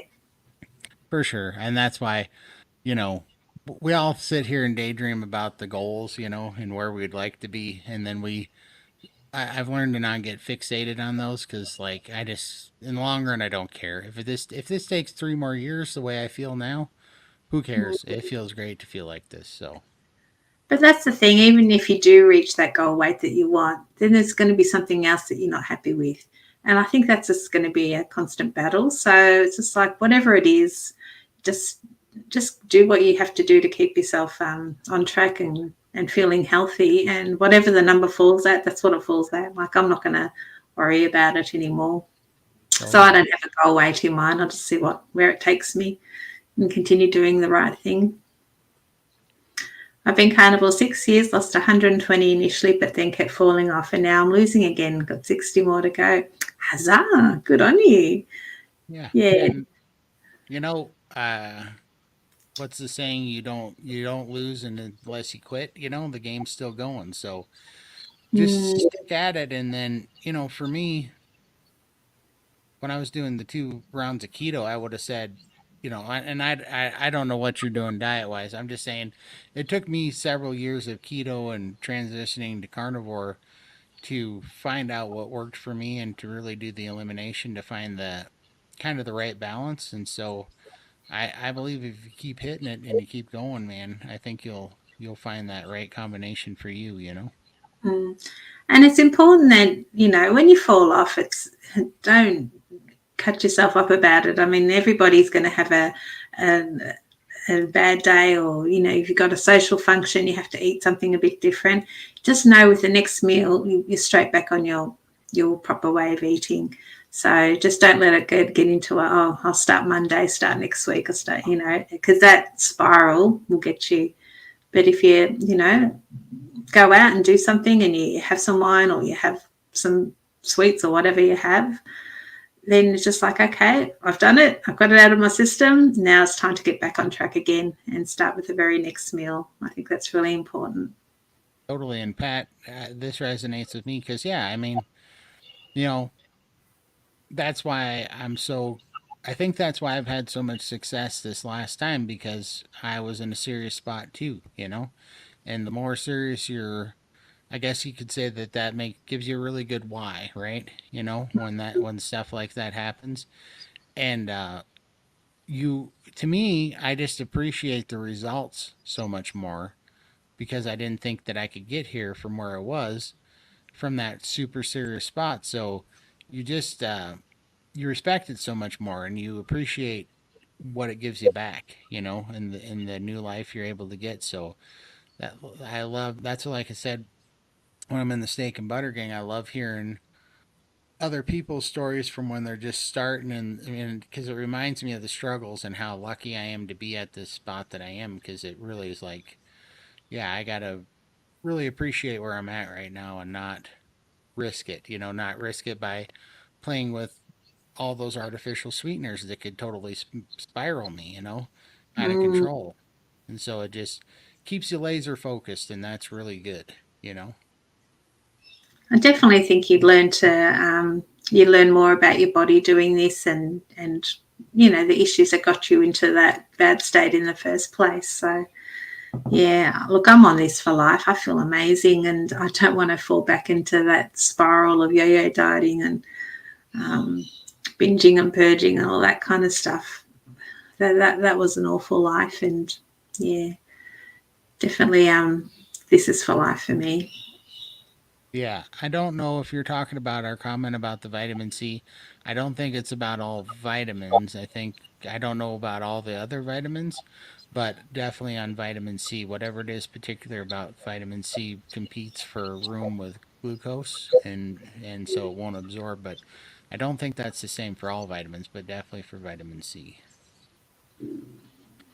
Let's see.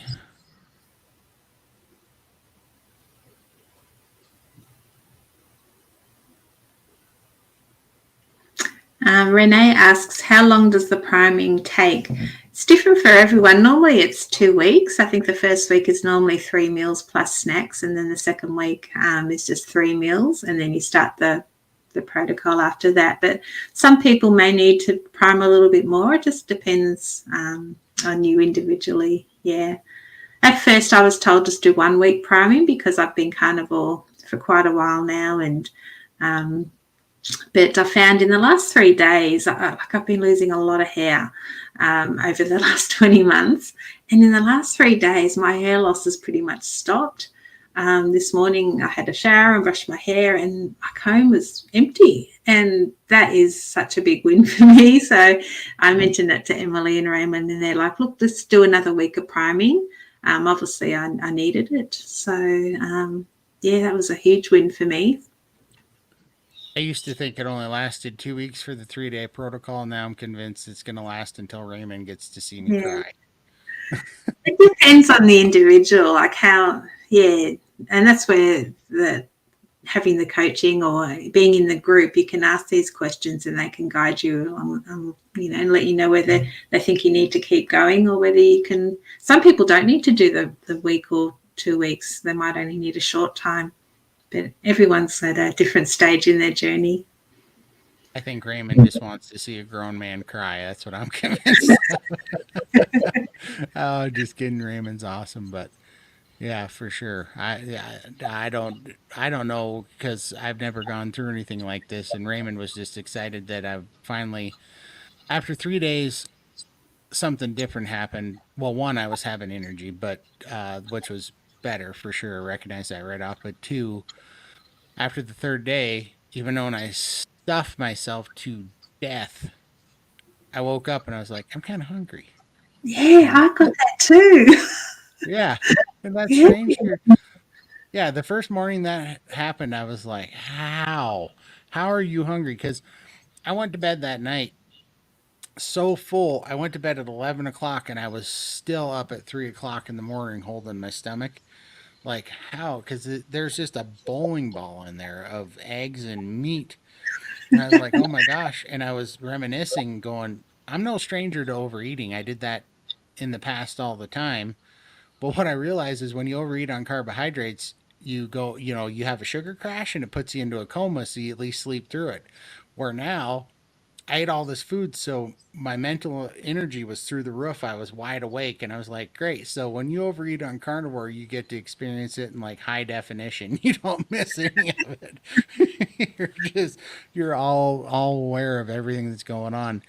But then the next morning, I woke up, and at 6 o'clock in the morning, I was like, man, some eggs would taste good right now. Yeah, and the fact you're craving eggs and not some pancakes or something like that, that's awesome. So, Yeah, yeah. yeah. And I Yeah. went right out there. That first meal was easy to take down. I couldn't quite believe it. I'm like, wow, this is different. And then what had started happening now where I'm at is the first two meals are easy to eat now. Where before only the first one was easy to eat and my body didn't like eating it in the morning at all. Didn't because I've never been a morning eater. But now I wake up and the first one's easy to eat and now the second one's easy to eat. The third one still sucks. But let's see. I had chronic kidney disease, gout, and would not go away, and fibromyalgia all gone. That is a huge, huge victory. Amazing, man. Yeah, Congratulations. fantastic. Yeah. This is what we need to share with the world, and people can see this. Yeah. Totally. And I mean, I never get tired of hearing it. It just and somewhere somebody on here on one of these is going to see this and they're going through it or they have a mom or a dad or somebody that's going through it and it's crazy how much this stuff can make a difference, you know? Yeah. I know, and I've got family members who are unwell, and they can see what's happening with me, my transformation, but they don't want to hear about it. So the seed's planted. I'm sure they'll research and think about it in their own time, but at least I just lead by example now. When they're ready, I'm the first one here to help them when they're ready to give it a go. But they are obviously got to get to their desperate place, which is where we found our desperate place, and we reached out and made a difference. Absolutely.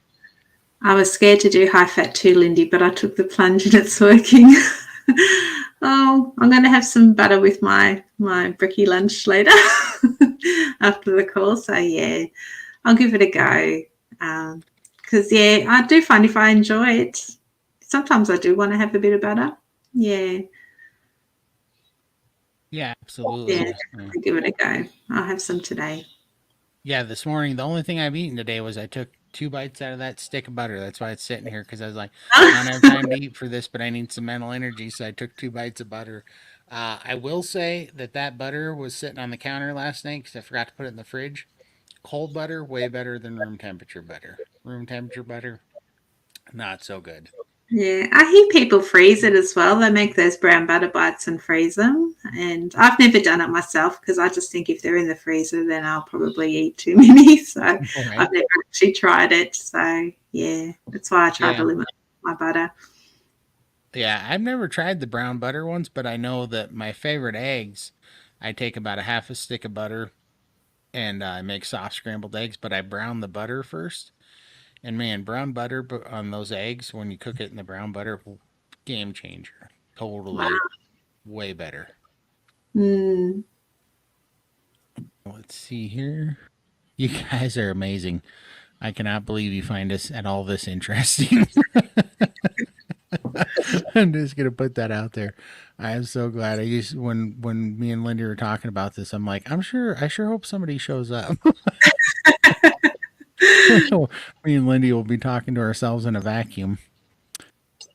Uh, let's see. I think they're talking about the priming here. With the SBG protocol, you start off, I think, with 24-hour fasts, and then you've got mini primes, like 3 days as a mini prime in between each one. So you kind of do rolling 24s, 48s, I think there's 72s. And if you do the chisel program, there's, I think, a little bit more, I think up to 5 days.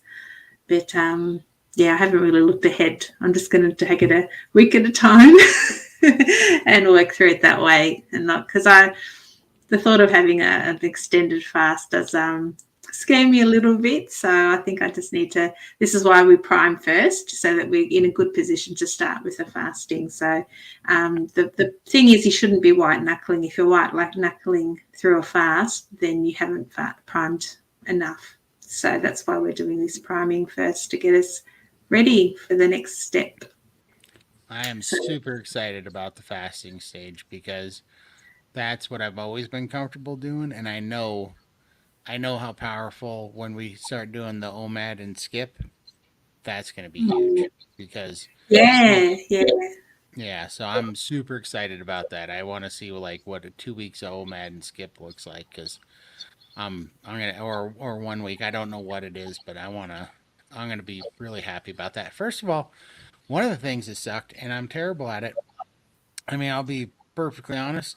I'm not cooking 3 meals a day. I'm not dirtying dishes 3 times a day. I'm not cooking. I hate cooking. Like I don't mind it terribly once, but I hate making dishes and messes and Yeah. all that stuff. I hate it so bad. So I cook 36 eggs and I air fry three New York steaks or three ribeyes, and then I cut them in like little half-inch cube chunks.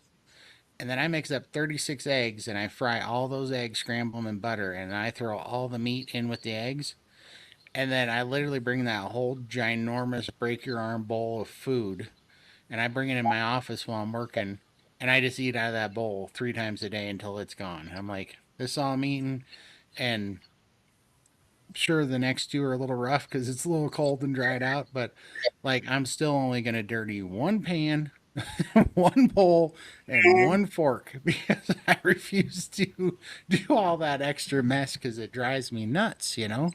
Like I'm one of the reasons I love fasting, and this is why I'm so excited to do alternate day, because then I only got to do that once every other day, and that's going to be amazing. I look so forward to that. That's one of Yeah. the things about carnivore that I love that fits me to a T is just like Michael said, you don't think about food anymore. It's like not the center of your universe.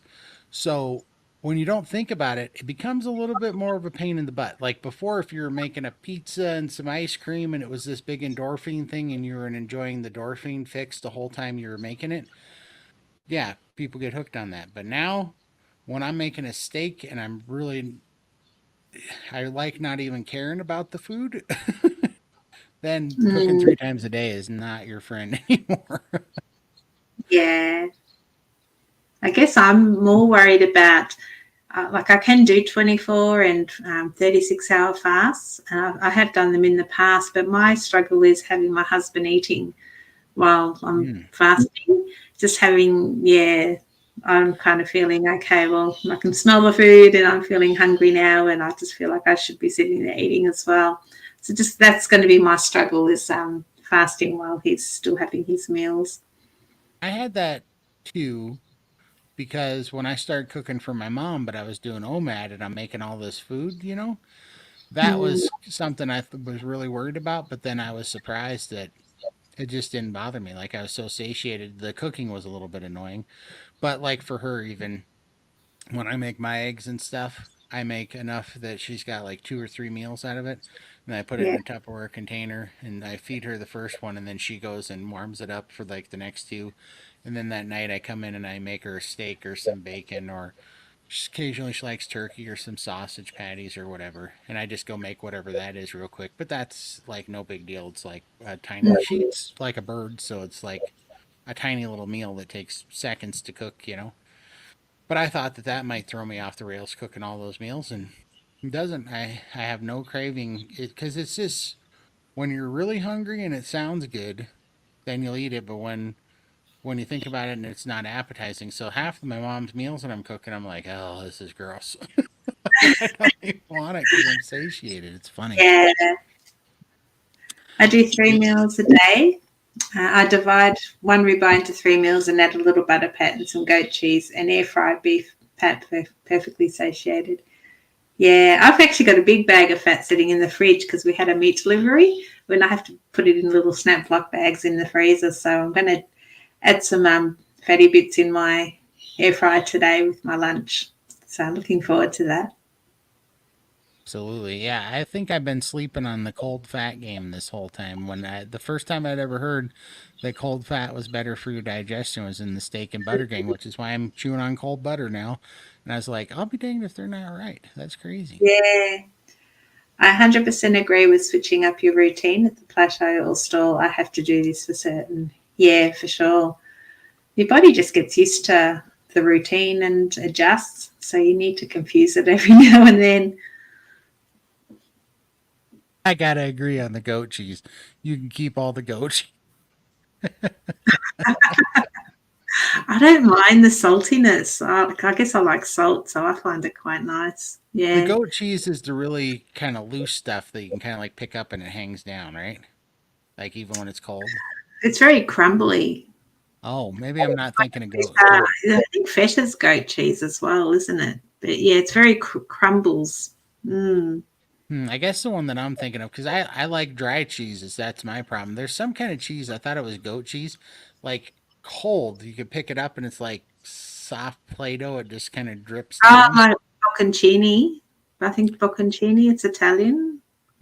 Maybe Um, that was it. I thought it was goat cheese. I don't know if it's a goat or anything, but yeah, it's in water. Yeah, it's in water and it's Yeah, gross. I Ugh. don't mind it. Yeah, but I don't eat it. My Yeah, favorite is extra sharp, like white cheddar, like that really dry powdery cheese. That's what I love, but I don't eat it anymore. Uh, let's see. Here we go. I did all that priming and intermittent fasting. This high fat is doing the trick. Cool. Awesome. I just honestly, I don't, I just was under eating too long, and I really am realizing that now because there was a couple of times that I was really hungry. I mean, for a long time there, which was fine because it was when I was early doing it, but I was so satiated I was only eating like 14 to 1700 calories a day, But I Yeah, also wasn't hardly moving, right? Because this is when I was just trying to get out of my chair, so I didn't need as much, I don't think. But the problem was I had a hard time transitioning and bringing up my calories after I was moving exponentially more. And I think that's where it kind of got me over time because then I had a few spells where I wasn't losing weight, and then I bumped my calories up to 3,500 calories.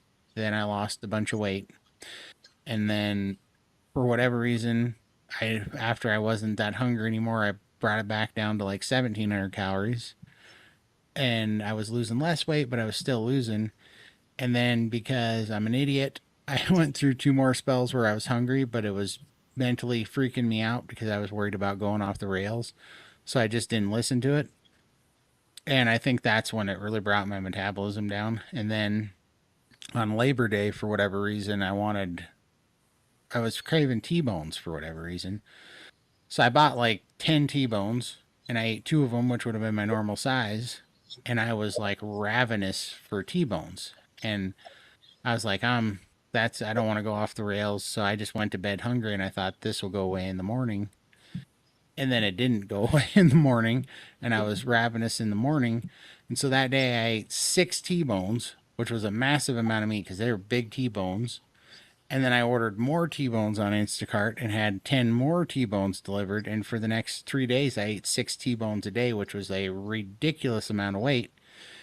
And at the end of that week, I lost like 8 pounds. yeah, And so I was like, that was when I was like, I think I gotta, because when I decided to keep eating the T-bones, I was like, why am I going to bed hungry again? Why am I doing this thing that I swore, this is the power that the carnivore diet has so you don't have to go to bed hungry? And I'm just making myself mental. But finally, what snapped me out of it was I was sitting there kind of thinking about it. I'm like, well, I'm not craving pizza. I'm craving T-bones for crying out loud. So clearly my body's giving me a signal. So eat the T-bones. So I did, and I was just praying that I wasn't going to be on a six T-bone a day diet for the next year or something. Like I was hoping that this would curve itself down. And it did, and I lost weight as a result of it. So, yeah. Your body's yeah. just so malnourished. You've been eating, I know I was eating a lot of crap beforehand, and 770 plus pounds. I was really malnourished, and once you start eating the meat, it just everything falls into place, and those cravings disappear, and yeah, this is it's a miracle. This is a COVID. cheat. Yeah, this is a cheat I wouldn't recommend. Well, I Uh, haven't had COVID yet, touch wood. I've been pretty lucky so far. I think I'm the only one in the family that hasn't had it. you And know, they're all like, "Oh, it's your diet. That's why." And I'm like, "Oh, maybe it is." So I've had I'll it. take. I've had it twice, and I'm like, "Ow!" I haven't, well, I haven't had it recently, but I had it twice when I was stuck in the house. I'm like, "Where's this coming from? We don't leave the house. Is it on my groceries? Like that's the only place it could come from.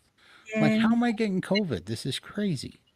Well, both my husband has had it once, and my daughter's had it twice because she works in hospitality, and so it's been in the house, and I still didn't catch it.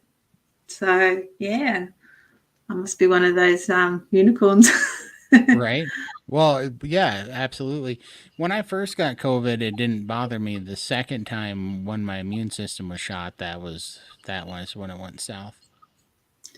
Sorry if you both answered this already, but either have you fought cellulitis? I've had 3 rounds of it, but nothing since starting carnivore. Yeah, nothing since carnivore. I did have it in my legs pretty severely with the lymphedema, and I've had I used to get a lot of boils sort of around my stomach, and they would just flare up like big welts, and the whole area would just be, yeah, quite inflamed. And yeah, at one What? stage, I don't sorry, think I know. I don't think I know what cellulitis is. What is that? it's inflammation in, I think, the fat cells, and it just sort of, yeah, flares up or something. Yeah, Hmm. I I don't really mm. know the term, like, yeah, I just when I went to the doctor for the lymphedema, she told me I had cellulitis in my legs. That Oh, was all inflamed, red, and really hot to touch.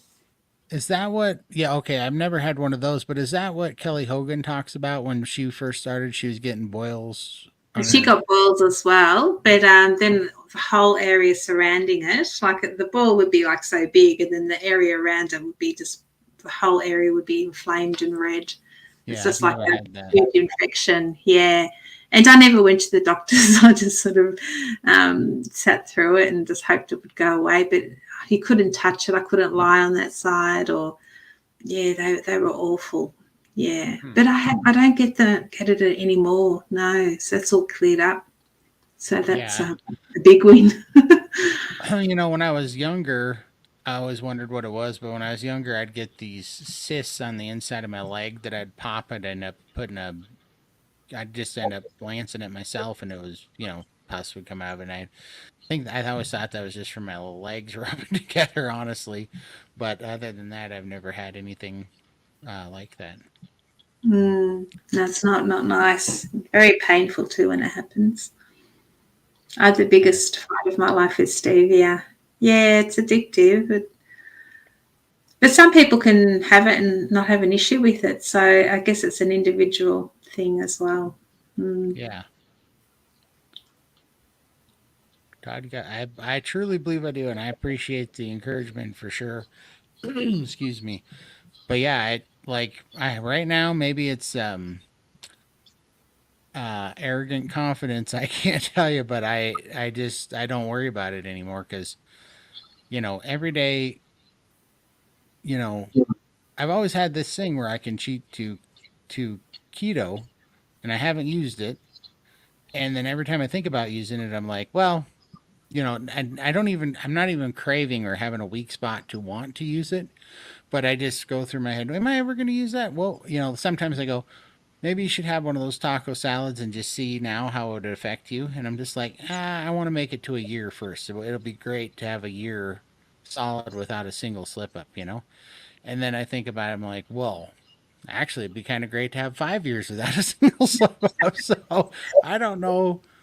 I just don't worry about it. Like, even if I don't know, if there was some scenario, I can't even imagine what it would be right now, but if there was some scenario where I just went out, I don't know, for some occasion, went to a restaurant and had a salad or something, or had fruit or something, I don't even think it would phase me, even if I felt crappy or whatever. I just don't.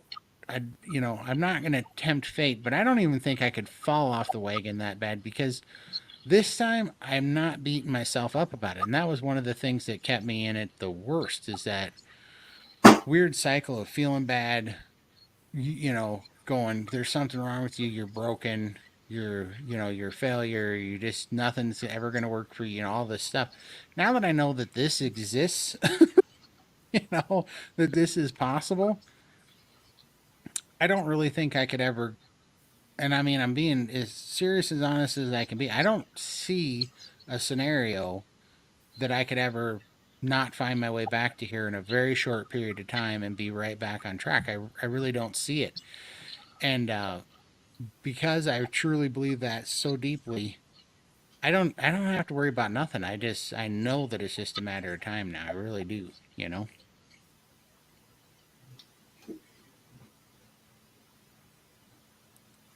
starting again tomorrow. I have to do it if I want to live. Absolutely. And that's a great, great, great motivation, you know? Yeah, for sure.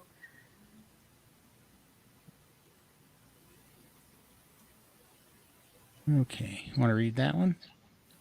You have no idea how much it helps. Having someone that understands where you're at because they actually went through it is unreal. Doctors have no clue what you're going through and don't understand it. Yeah, Yeah, I I mean, agree. I avoided the doctors like the plague because they're like, you got to lose weight. I was like, yeah, I know I do. But they couldn't tell me how. Yeah, so you just have to do your own research and find what works for you. And yeah, yeah, I mean, going to those doctors and they're like, you have a weight problem. It's like, thanks, Captain Obvious. I get it. Yeah, I do have a weight problem. What are we going to do about said weight problem? Are you going to give me another useless grazing diet plan so that I can go ahead and spike my insulin 8 more times a day and try to go off the rail?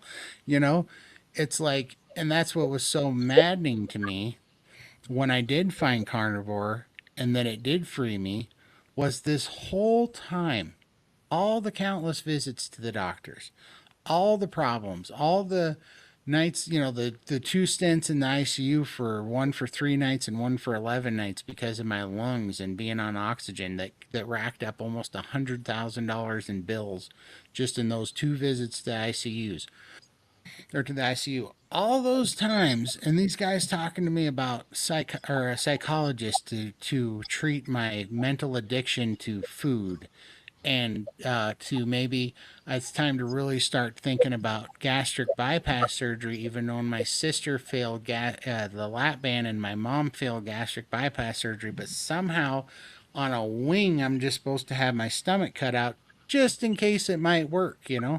Like all this stuff that they're throwing at me, and not one of them said try a ketogenic diet.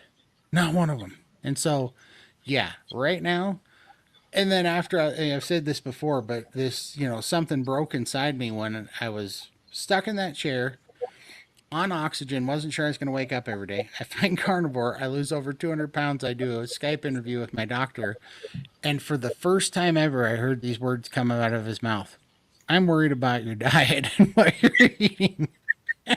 I mean, at that point, I just broke inside and I was like, I'm worried about your brain, doc. I think you need medical attention because you seem to be like having an aneurysm or an episode of psychosis right now because I'm standing right in front of you, a new person, off oxygen, clearly better. And I mean, to his whatever, to his argument, he did recognize, he goes, well, clearly this is good and I like what you're doing and you should keep this up, but I am worried about your diet and we need to figure out how to do this better. So he did approach it that way, but that's the same doctor lingo that is saying what you're doing is not within our guidelines and parameters that we like to follow. And even though you've tried to follow those for 27 years and been a prisoner to your body for 27 years and been hopelessly addicted to carbohydrates and sugar for 27 years, I'm going to try to slowly pull you back to that, even though, and tell you, oh, I'm proud of you, but you really need to come back to this thing that was killing you. It's just my mind about exploded when that happened. And I haven't, it'll be a long time before if I break a bone, doctors are amazing. Doctors are amazing at trauma. If my heart does explode someday, it won't be from carnivore. It'll be from all the damage I did in the first 40 years of my life. But if it does, I'll go to them to have them sew it back together or give me a new one or whatever they got to do. They're amazing at that. But if I have a disease, they'll be the last person I ever go to. That's a fact. Well, I went to see the doctor 4 months into carnivore. I'd lost over nearly 400 pounds, or yeah, very close to that. And she's like, "Wow!" Like she didn't recognize me, and so she knew I was doing carnivore, and took all my, I had all my blood tests done, and she's like, I'm no longer pre-diabetic. That's gone. All my inflammation markers had gone right down. All my results were looking fantastic, but here's my card. I'm actually stopping. I'm not going to be a doctor anymore. I'm moving to bariatric surgery. Here's my card. Come and see me when you fail. I'm like, okay, that little fire under me. I will come and see you when I reach my goal weight. Exactly. I was like, Exactly. well done, but slap in the face at the same time. It was just like, really? Totally. Yeah. And how stupid is that? Come and see me when you fail. Meanwhile, you failed the lap band. My And mom failed the gastric bypass. My sister failed the lap band. So you could say the same crap about what they're doing. Come and see me when your people fail, and we'll put them on carnivore. You know, it's maddening. But Michael, I got to tell you, I really appreciate what you're saying here because me and Lindy, that's why we started this thing because we totally relate to that, and we were like, man, there's got to be other people. So this is amazing that we're reaching somebody that was in our shoes, man. It's great to know that. I really appreciate it. thankfully, my new doctor, she's not really on board with carnivore, but she's letting me do what I have to, and on the basis that she can check my bloods and make sure everything's going normal there. If there's any concerns, she'll let me know. And if there are, I'll go and join one of Dr. Berry's or Dr. Davey's lives and say, hey, what do you think about this? Because they're pretty good, and get their second opinion before I commit to anything that she says. So, because obviously our systems are different. Being on carnivore, like with the vitamin C and all that kind of stuff, we don't need as much of it. So definitely get a second opinion from a doctor that knows carnivore. So if you That haven't at got a least, doctor that yeah, knows it, has an open mind, right? I saw yeah. that on Sean Baker's website. I joined his. He's got kind of like a steak and butter gang type crew, Mm. and I joined his just to learn from it. But he's got a list of doctors, and there's like five of them that are. See, I'm in Montana, so pretty much if something's going on anywhere, it's never happening here because we don't have enough people, you know. But there was like five of them that were in all the states, and so if I when I am ready to go back to for blood work and kind of see the results of a year's worth of carnivore, I'm gonna find one of those guys because I'm not going back to the crazy people anymore. I'm just not doing it. Hmm. I had cellulitis in my leg very badly and was hospitalised. It came back 2 more times over the past year, but now since going carnivore, it's not come back. Yay! That's awesome. Awesome. That is awesome. It's really good, yeah. Cellulitis is no fun. Usually get it 2, 3 times a year in my legs. So how long have you been carnivore for, Michael? Um, I think he yeah, said. I think he said 3 months, but I'm not sure if I read. yeah. Be interesting to see. Like I haven't had any. I think I maybe had one flare up, the cellulitis flare up, and nothing. I used to get it regularly. Yeah, Let's see here. yeah. I cannot do anything sweet at all, or it's all on. Yep, absolutely. I do use tea tree oil soap now when I take a shower, and I really think that helps to prevent it. Hmm. Okay, cool. I've got my daughter has a shop and she gets soap. One of the locals makes it. It's all made out of pure beef tallow and stuff. So it's all natural, and I buy that now, which is really Gonna nice. I'm gonna do another shout out to Mario here too. That was my take on him too last night after that dude like I can tell you this, whatever he's taken, if you bottled it, it would rival cocaine. That dude's got some energy. I That's a look fact. forward to reading the chat later on and then following on what's been happening in there. Yeah, this chat is insane right now. Here we go. Stevia is the reason I kept falling off and messing up since I've given up on it. I don't fall off anymore. It's a major key for me. Yeah, just those little sweet tastes, isn't it? Even the vegetables, like the pumpkin with a sweet taste gets me as well. And again, some people can deal with it and moderate it, and good luck to them. That's awesome, but I'm not one of those people, unfortunately. I had just a sip of coffee that I guess my friend had put caramel creamer in, and my legs swelled and itched so horribly for days. I'm too sensitive. Yeah, caramel creamer. You don't know what's in that, do you? And I'm gonna throw one for Mario because I think this is kind of what he was telling me last night that he uses carnivore in this way. Carnivore boosts neurotransmitters from meat and adrenals produce and help with stomach acid. And if bile comes out, also don't feed fungi much, leading and indigestion problems gone.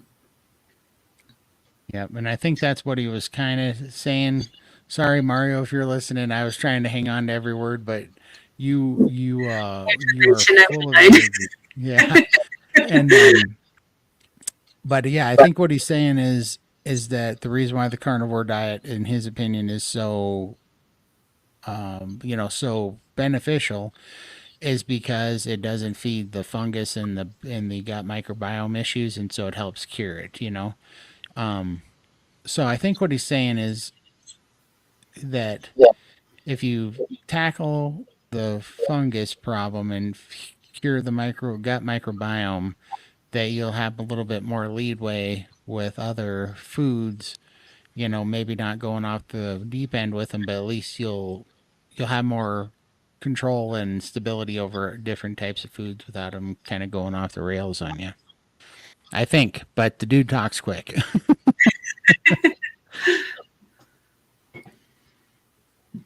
Yes, love hearing everybody's story. It encourages me. Trying to binge watch all of you guys. Have subscribed to lots of people. Started 6 weeks ago. Have lost 8 pounds. You're great at this, Todd and Lindy. Oh, thank you. And good job on the loss. That's awesome. Yeah, it's amazing. Thank you very, very much about that. Good job with the loss, because man, that stuff that's where it starts, but it gets really addictive seeing those, the progress every day and feeling so much better. Yeah, well, I've binge watched just 20 months in and I still can't get enough of hearing people's stories. And I just find it so inspiring and motivational. It keeps me on track. So, yeah, go for it. Really good.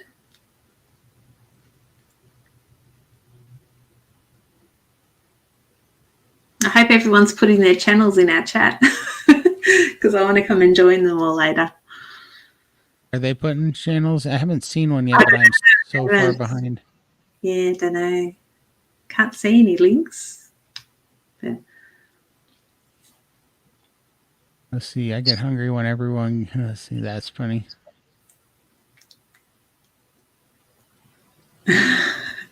I do enjoy my days when my hubby's at work and I can eat in peace. I don't know why. Yeah, I enjoy it. Let's see here.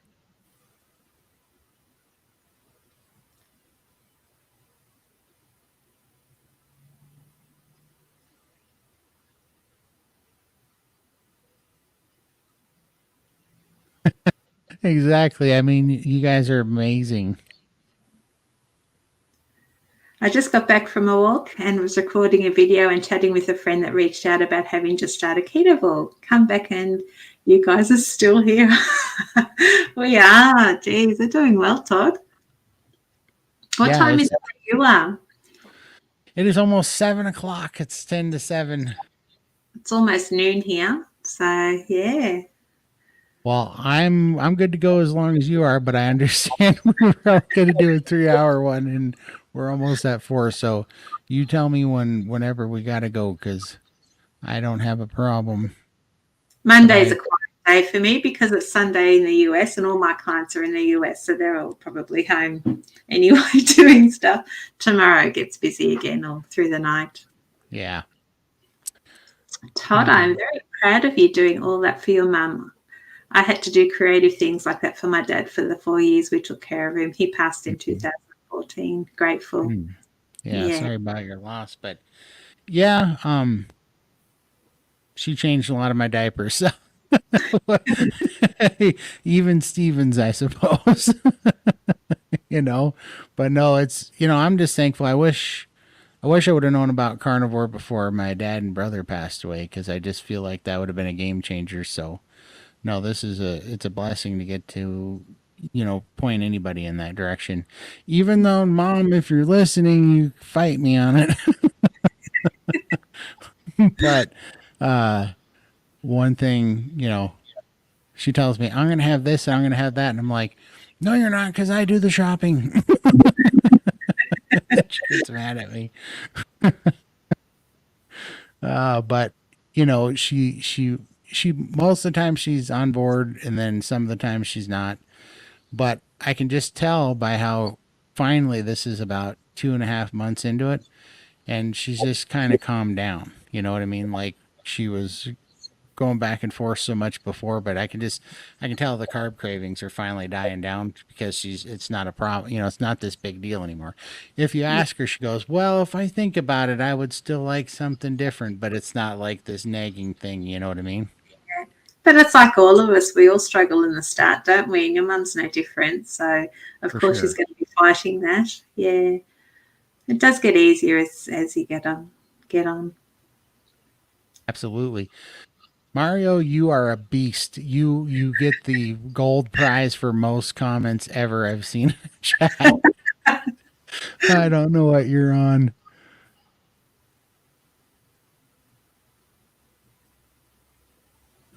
And if I miss anybody's chats, I'm so sorry. I'm trying to get to them all.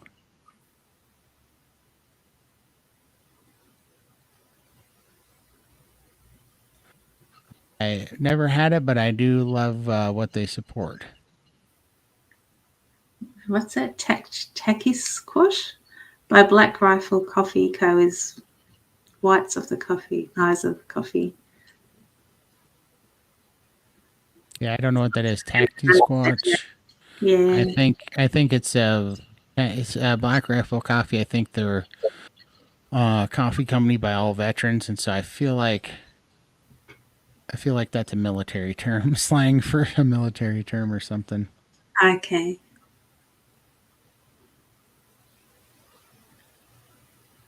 Oh, here's Meeting Wellness. Hey, how are you? Hi. You should follow her channel. If you guys don't, she's got an awesome channel. Yeah, feel free to post your link in the chat. Yeah, please. I,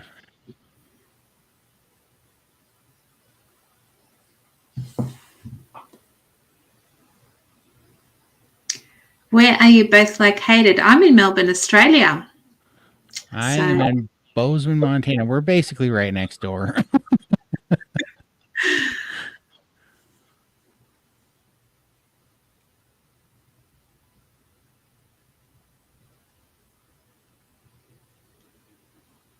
I'm so sorry. There's so many. I think we're both streaming this on our channel. So if you're on my channel, you'll see all my comments, and if you're on Todd's channel, you'll see only his comments. But I think Todd can see them all in StreamYard, so he's answering from both channels. So if you're Okay. not seeing all the comments, that's why. And sometimes I get the comments twice. And then this stupid chat box, every time the comments, like the bar gets this close to the bottom, I think I'm at the end, and then it updates, and then the bar's like that far from it just keeps doing it. You guys are amazing. I can see a question from Carrie Pilling. I recently started following you both and enjoy watching your journey. Congrats on your victories. Are you writing down all of your non-scale victories so you can remember? I'm not, unfortunately, and yeah, I find I forget things. And sometimes when I'm watching these videos and I hear somebody say, "Oh, I had this," or "I cued that," and I think, "Oh, I had that too." So yeah, I need to sit down and yeah, write down all my non-scale victories and all my things. Yeah. How about you, Todd? I am embarrassed to say I missed what you just said about the comment because I was reading through your Okay, yeah. This is from Carrie. I recently started following you both and enjoy watching your journey. Congrats on your victories. Are you writing down all of your non-scale victories so you can remember? I should be. I'm not because there's so many. I need quite the book. But um, I'm making mental notes, but no, I haven't written down any, but I really should because these things just keep popping up every day. Just simple things like Cosette knocked her toy on the floor the other day, and I just put instinctually it was under the bed, and I just instinctually got down, reached down, grabbed the toy, got back up, and I was like, I remember about, mm, I guess it had been about 11 months ago. I fell down in the night on my bed, and it took me 45 minutes to get off the floor, and I was really worried that this was about to get bad and somebody's going to have to come get me up because my legs were so swollen that I had to roll over to my knees, but it was excruciating. I cannot believe it was surprising to me that night how bad it was to put weight on my knees because the lymphedema got in my knee joint or something, and it was so painful. So to go from that and was worried that they're going to have to like bring in crew of firemen to get me off the floor, and then just to pop down there and get Cosette's toy and stand up and go, whoa, how'd that happen? Those things just keep adding up every day. And to a lot of people, it seems silly, but it's like mind bendingly weird because then you think back and you go, can you believe that I had gotten to a point in life where I couldn't even just kneel down on the floor, like it's just crazy because then you think back and you just relate to it and go, we get so stuck in this spot that we don't even realize how much of our life is slipping away.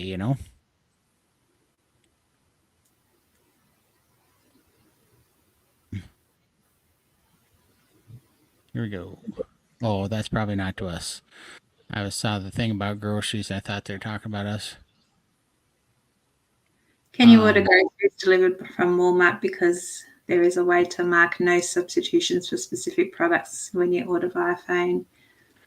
Yeah, I've seen um, that option. Yeah, sometimes I don't listen to that though, and you get the items anyway. But yeah, I don't I'm, order from the grocery store anymore. I just order direct from our butcher, and he delivers once a fortnight. And if we need anything else, my hubby normally picks it up on his way home from work. So I avoid supermarkets now. you keep saying Fortnite. I had to Google it yesterday to realize that meant every 2 weeks. I sorry, yeah. I think did you say bi-weekly or Yeah, yeah? yeah, I had that struggle with my that work. My writers they were like, "What's fortnightly mean?" I'm like, "Oh, bi-weekly." Yeah. yeah. Can you explain what priming is, please? Do you want to give it a go this time? So basically, from what I understand it, but I'm new at this, but basically if you're under eating, well, and basically it's to get yourself plenty of nutrients and everything that your body needs through eating and get primed up so that you can go on a series of intermittent fasts and even extended fasts without having to struggle and without your body like eating away at your muscle and stuff. And also it boosts your metabolism, right? Because your metabolism gets used to whatever whatever you're doing. Like if you do like I was doing, and this is why I'm doing it. I was doing intermittent fasting, OMAD fasting, so I was only eating once a day. And my thought was, well, this is great because I'm going to be in a fasted state of ketosis and autophagy for roughly 11 hours every day because from the last time you eat, it takes about 13 hours to get into a fasted state.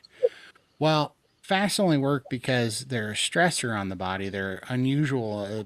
Your body thinks that something extreme is happening to you and you ran out of food, right? So your body adapts to it and it goes into a state of autophagy where it starts it knows that it doesn't have dietary nutrition coming in, so it starts eating up dead and dormant proteins in your body, which is really good. But if you fast too long, right, like too many OMADs in a row, your body goes, oh, well, this is not extreme. This is normal now. And so, what it does to adapt for this lack of eating and this lack of food every day, it just slows your metabolism down. So now your maintenance goes way down. So, where you might have had, I hate talking calories because I think they're mostly stupid, but if your maintenance calories were, let's say, 1,500 calories before, or 2,000 calories, let's say, before, and then you start fasting and your body lowers your metabolism, now your new maintenance is like 1,500 calories or 1,250 calories. So, what you want to do is feed the body so that your new normal is like a 2,500 or 3,500, somewhere in that range of maintenance calories because your immune system is cranked up because now it has all this available nutrients. And then once you get your your metabolism, I mean, once you get your metabolism cranked up, then you go on a fast when your maintenance is 3,500 because now you're in like a huge calorie deficit and your metabolism's cranking on all cylinders and you lose a bunch more weight much more quickly. That's my take on it anyways. Good job. Thank you, I'm learning steak and butter game. There's some smart people over there. Hmm, this is curious. I haven't heard of metabolic water. Metabolic water is very important. You make it while you sleep, but if you drink too much water, you wash all your nutrients out. Oh, I never heard of that. So you're saying that 2 to 2.5 gallons of water a day is not a good thing? I don't drink a lot. This is still my bottle from yesterday. I've still got. Wow. I I don't wish drink much at all. I need to drink. I And wish I sometimes could. I get a bit dizzy because I haven't had enough to drink. I get dehydrated, and then I'll have a whole bottle in one hit at night. So yeah, I'm a bit naughty like that. I Yeah, just forget to drink. I have such a I mean, some days some days I'll get this gallon of water and I'll drink it in 30 minutes. Like I'm so thirsty all the time. I don't know what it is. Okay, let's see what this. Oh, it's Mario. Glycose. Mycoplasma on the autoimmune is glucose fermenting. Then you have remission on an autoimmune. Otherwise, it won't help too much with carnivore. Hmm. I'm sorry, that goes way over my head. Yeah. I just Sorry. eat meat. I misclicked. I was aiming at this when I hit Mario. Sorry, Mario. I love you, man, but like you are talking at a few levels above my pay grade. I think I think it's a little bit depends on how you're reacting to it, but for me, it seems like the 3 meals. So I'm doing 3 meals a day right now priming, and then I'm supposed to go down to 2 meals a day priming, and then I think I go from 2 meals a day. I think what Raymond said, and so I'm supposed to do the 3 meals for 2 weeks, the 2 meals for 1 week, and then I think I go 2 meals and then skip a day. So every other day I'm going to be eating 2 meals, and then I think he's got me going to OMAD for 1 week, and then he's got me doing 1 week of OMAD and then skip a day. And then I'm not sure what happens after that, but I think we go back to the top. I'm not sure, or at least to what I think by then he's going to do kind of figure out where I'm at and what I might need, and maybe it'll just go back to 2MAD or whatever. But Yeah, um, a full calendar that you work through, and it's just important to just focus on the week that you're on, because if you think too far ahead, you get a bit scared of having all these longer fasts and things. But by the time you get to that stage, you should be able to cope with them. So it's just good to just take it day at a time. But priming is normally 2 weeks, but it depends on the person. Some may need a bit longer to prime, and others maybe a shorter time. So thank you very much, Meaning Wellness. I am sub to you as well. I sure appreciate, love your videos. Um,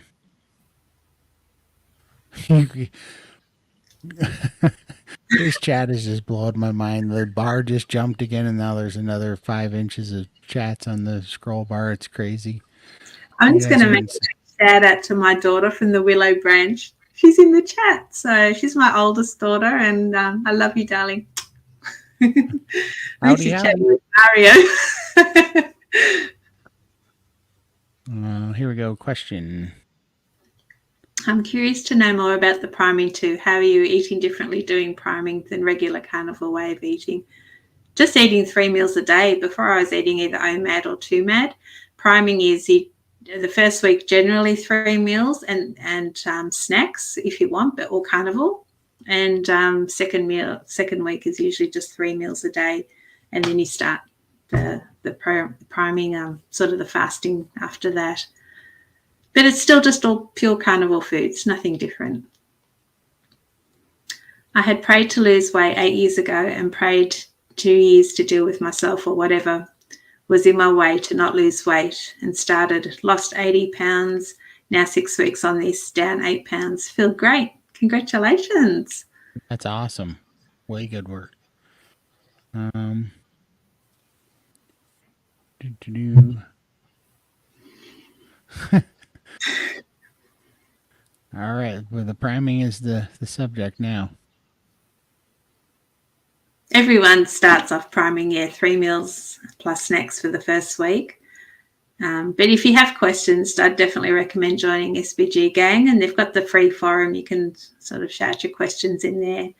And if you want to know, get more involved, you can join the challenges. But there are a lot of people there, and everyone's there willing to help and answer questions.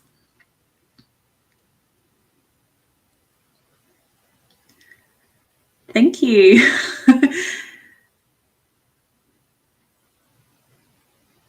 How would someone know how much priming they need to do? It's a guessing game for us as well. Like, I was told just to do 1 week of priming because I've been carnivore for so long. But after this first week, I reported back to Coach Emily and Coach Raymond, and they said maybe do another week because I've had really bad hair loss for the last 20 months, losing all this weight. And in the last 3 days, it suddenly stopped, which I'm so grateful for because, I was going to look like Todd. Take your hat off. Yeah, no kidding. Like Todd if I kept going. So they said, look, do another week of priming because I still am enjoying eating 3 meals a day, which I never thought I would. I'm actually looking forward to having my next meal already. So definitely it's something that they can answer. It's individual for everybody. So if you've got questions, they can guide you through the process and whether you need to continue or stop it earlier in the group chat. Love your testimonies about priming because saw her video on priming and left me wondering. Yeah, it's an interesting protocol for sure. A lot of people are like, I'm not going to eat 3 meals. I'm going to put on heaps of weight. And some people do put on weight. Others don't. In this week, I haven't put on any weight. I've actually stayed the same, even though I've been increasing the food intake. So I've been one of the lucky ones, I guess. But then if you do put on weight, once you start the fasting, it drops off really quickly. And people are normally in tears at the start thinking, oh, I've put on so much weight. And then suddenly they're laughing and saying, I should have trusted you. I've lost all that weight plus more. That's how powerful it is. So you just need to trust the process and not be scared of the weight gain because you've got to remember that your body's got to be nourished. And also fat, you may be losing fat and gaining muscle. And that muscle weighs heavier than fat. So you may, the body composition, measuring yourself, if you see some of the before and after photos of priming, even though the scales have gone up, their size, their frames are just shrinking. And that is, you don't see that. Everyone's focused on the scale, and that's a good reason that you shouldn't focus on the scale. Absolutely.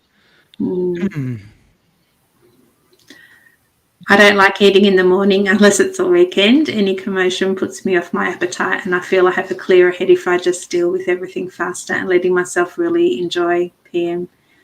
I'm not a morning eater either. I never eat breakfast, and even before carnivore, sometimes I wouldn't eat, breakfast or lunch. I just have dinner, and then I'd feel like, oh, I haven't eaten all day. I need to make up for it and just eat like lots at dinner time or before bed.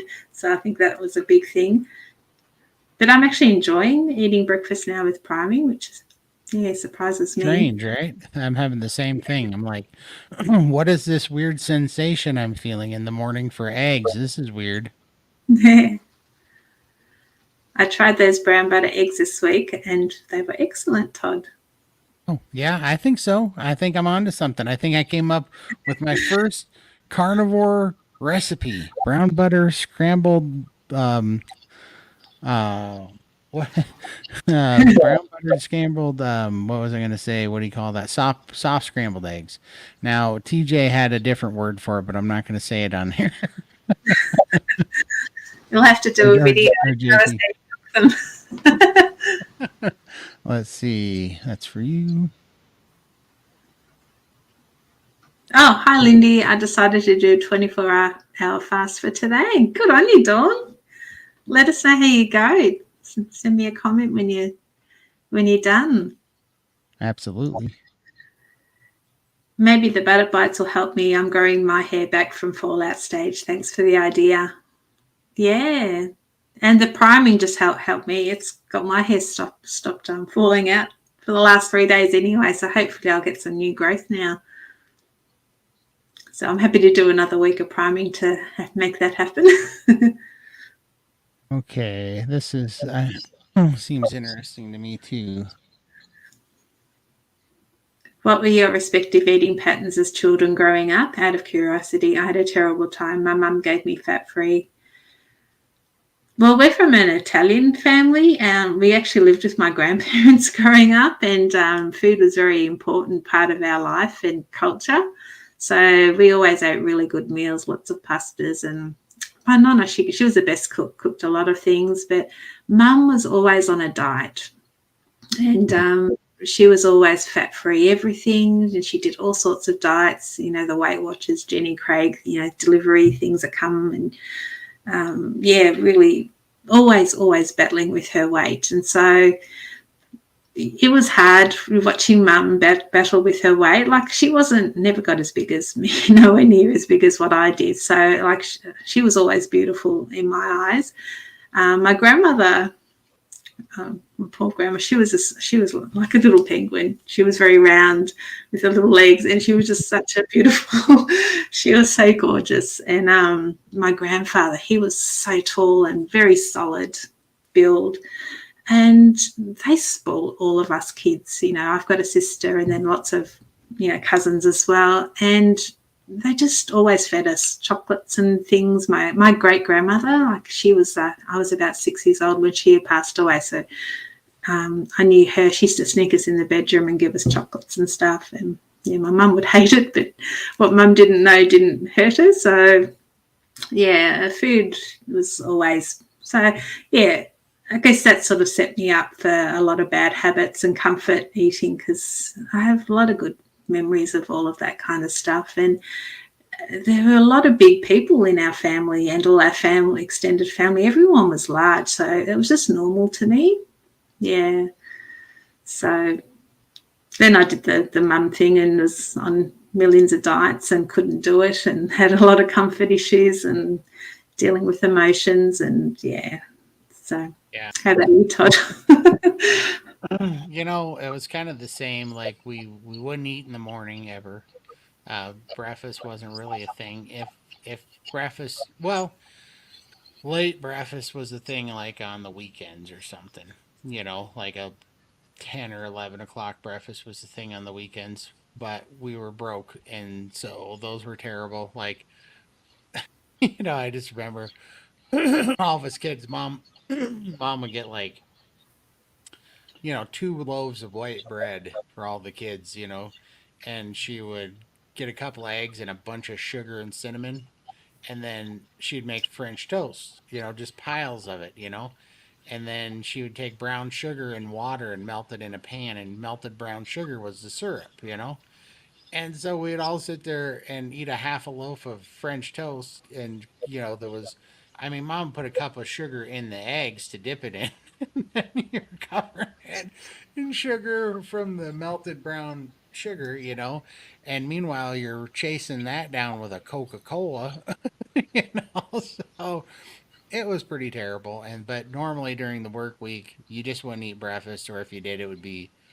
something stupid like a candy bar or something dumb in the morning with a Coke, and then kind of a small lunch. But dinner was the big one.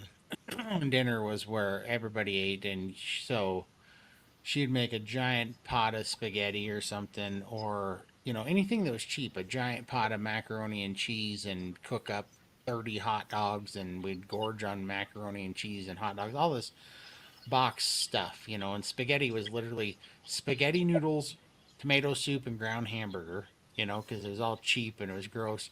And then to make it taste better, we'd cover it in sugary ketchup, and that was spaghetti, and it was terrible. Um, just stuff like that. And that was basically it. And then after dinner, you might have ice cream or something, which was a ridiculous amount of ice cream. And that was pretty much the week. And then on the weekend, we would go get, we'd have like a movie and pizza night, and we get like frozen pizzas where we would eat, between the like seven of us, we would eat like seven pizzas, seven frozen pizzas, and watch a movie. And we would, between us all, we would down like, 2 half gallons of ice cream or something. It was pretty atrocious, but you know, mom and dad didn't know better back then, right? They came from an era where they didn't have all this stuff. So to be able to give their kids all this food, they thought it was like this positive thing that you could eat, and everybody was full and didn't really pay attention to it, and it would fit the budget. And so that was just something we did. And then after health started going downhill, dad was like, I think we got to start eating breakfast, because he read a book about breakfast being the most break fast and start your metabolism. So I remember there was like a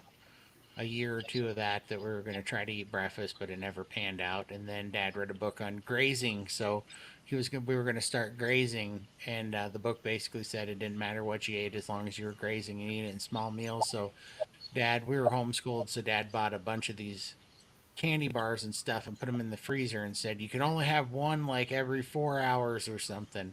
Well, that lasted like a day until me and my brother got up in the middle of the night and ate all the candy bars. you know? So I just think back at it now, and it was pretty silly.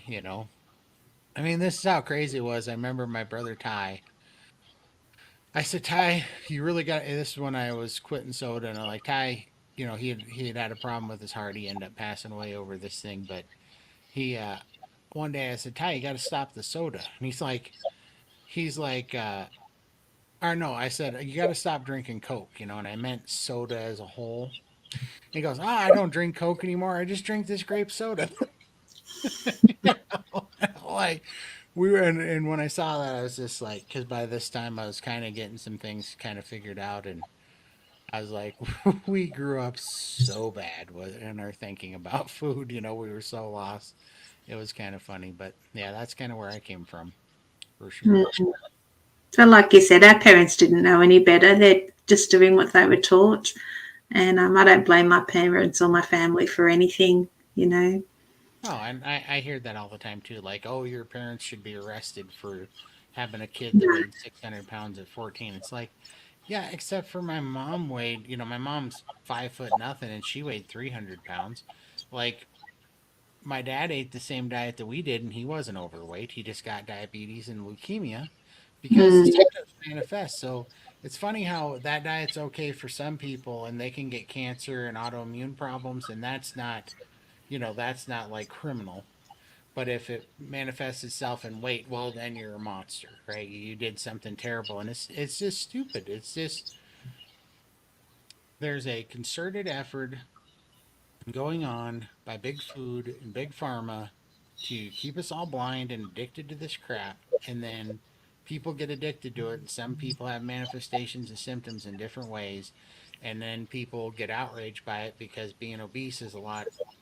You have to face that more, and more people are confronted with that than things that happen on the inside of your body. So they attack that. You know what I mean?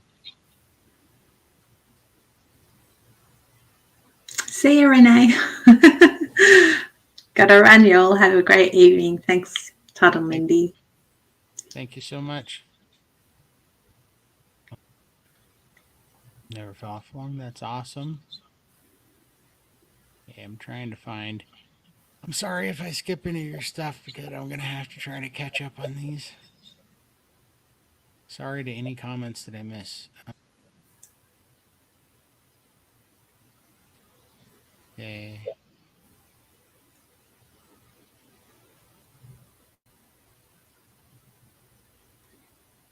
Okay, this one, well, I'm looking for some more. Cellulitis is a bacterial skin infection that causes redness, swelling, and pain in the infected area of skin, usually with a high fever. Yeah, it's not a pleasant condition, not at That all. doesn't sound like it. I'm happy I didn't have that ever. At the moment, it's 12:20. Yeah, 12:20 noon.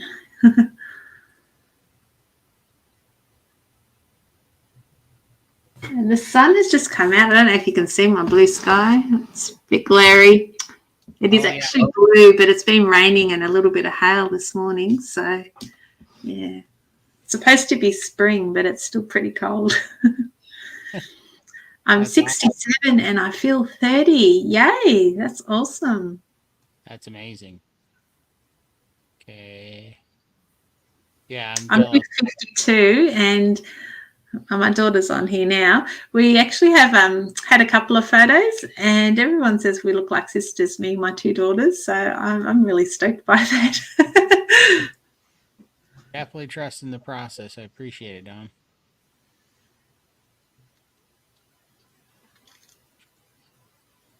Okay, let's see here. Going through every. Oh, absolutely, they do. Medical world needs to stop pushing meds on people and actually help people instead. For sure. I think diet can yeah, definitely not cure things, but make your symptoms a lot less, you know, bad. Right. Despite, yeah, and so many conditions can be, yeah, improved so much by diet. Thing. Yeah, absolutely, you can.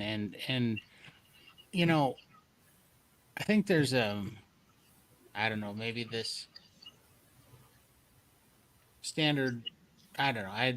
I don't know exactly how I'm trying to say this. My brother, when he had MS, he talked to his doctor, and his doctor said MS is totally treatable with diet, but he said people don't want the diet. The food's so screwed up that people think that the diet's too hard, so they want a magic pill. So the drug companies are more than happy to offer that carrot, if you'll say, like they know it doesn't really exist, but they're more than happy to swoop in on people's weakness to dangle this elusive little magic pill to keep you just reaching out for that. And that's what I'm definitely guilty of doing. All right, let's see here. Back with the okay, what's this? The carnivore cure is so true. Worst and most useless advice from the doctor is to eat less, move more. Who has that actually worked for? My doctor just told me a ketogenic diet is not anti-inflammatory. Because they're indoctrinated, that's their problem. The doctors are indoctrinated. But yeah, absolutely. I mean, it's so silly, and that's why it's really started changing my mind and freeing up. It started taking the attention. I stopped blaming myself for all this stuff when I listened to Gary Taub talk about how this has to be environmental. It absolutely has to be environmental because 74% of the population is overweight or obese, and you cannot affect the behavior and the behavior and health of 74% of the population without changing the environment. And if it was the environmental change that happened, then it's not, what are you beating yourself up for? It happened to everybody, you know what I mean? So now that takes your focus off of being distracted about going, oh, I'm broken, there's something wrong with me. You can throw that crap away where it belongs. Sure, we have our own part to play in this, but it's also very reasonable how we got here because the environment's changed and the propaganda's out there to keep us from seeing the truth because there's a lot of money to be made on keeping people sick and treating symptoms instead of healing them. So once you get that out of your head, you can just kind of almost remove yourself and look at it from like a third person perspective, an overview, and go, all right, I did that. I failed. So it's not sustainable for me. What's next? What's helping? What's hurting? And that's why carnivore as an elimination diet is powerful because as you eliminate those things and you get your diet so simplified, you can really make you know, a very, precise plan from how your body's reacting to things. But in order to do that, you got to let all that other crap go and stop deciding if it doesn't work, you're the problem, and if it does work, then the doctors were right or whatever, and just let all that stuff go and just not get. And the other thing is you can't be in too much of a hurry. It will work quick if you trust the process, but also you got to give it time to work. You got to give it time to heal, and then once you do that, you can kind of really. It's amazing how good I am at recognizing what my body wants now, which I was never good at before. And it's because I'm not getting all these crazy signals anymore from addictions and cravings and inflammation and like histamines and all this oxalate dumping. All these things were coming through at the same time, so I didn't know what I was feeling when I was feeling it. Like, who knows what that meant? But once you get far enough along and you're doing the elimination, you can really pinpoint it, especially with a clean diet. And then I don't know what my diet's going to look like in the future. I might be able to add stuff later once I heal, or maybe I can't. I don't know. But it's so funny now that the last thing that I got took away from my diet was black pepper of all things, which I would have never thought in 1,000 million years that that was going to be something that was a problem, right? And then it was like I was off the black pepper for 6 weeks, and then I had some black pepper, and my lungs were not working quite as good. I had inflammation in my lungs. I was wheezing. So I had a inflammatory response to it. So I was like, this is Yeah. why this works so well. Mm.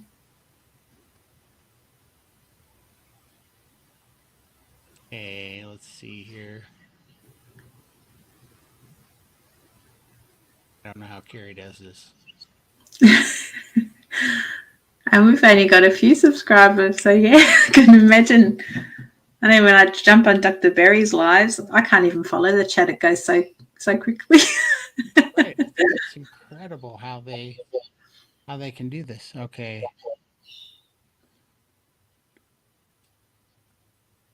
Okay. I'm sorry. I'm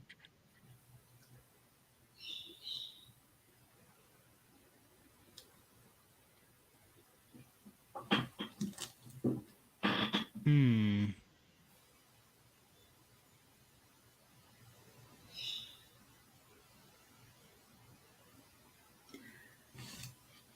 I'm not sure where you're up to in this chat. I can see my daughter's very active.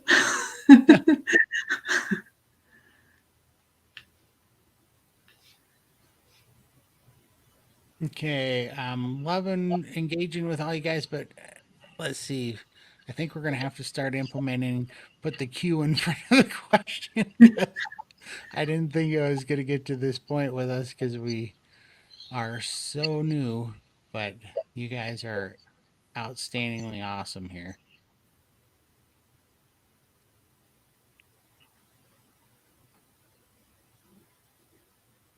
Yeah, the chat. So if you're in my channel or Lindy's channel, you won't see the chat from the other channel because we're using StreamYard to bring the two channels together. So depending on if you're on my channel, in Carnivore Cure chat or in Limitless Lindy chat, you'll only see half of them.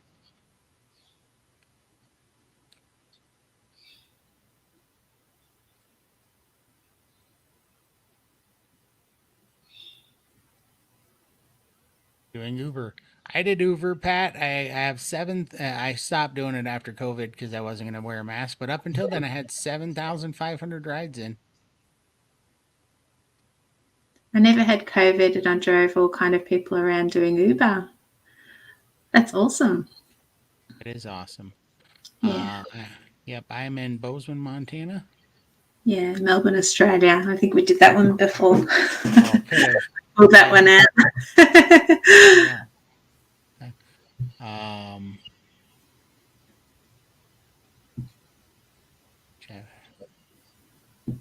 definitely getting glasses. Make an appointment on Monday. Not doing this anymore.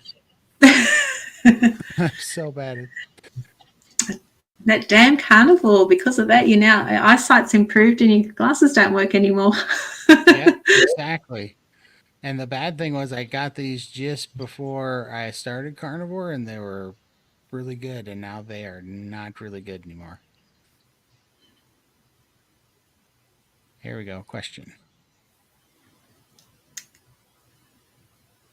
I think I did that one earlier. Oh, did you? Okay. Yeah, are you writing down all your non-scale victories so you can remember? Okay, perfect. I didn't even read it. I just saw a question and popped it up there because I'm trying to rifle through these. Um, okay, let's see.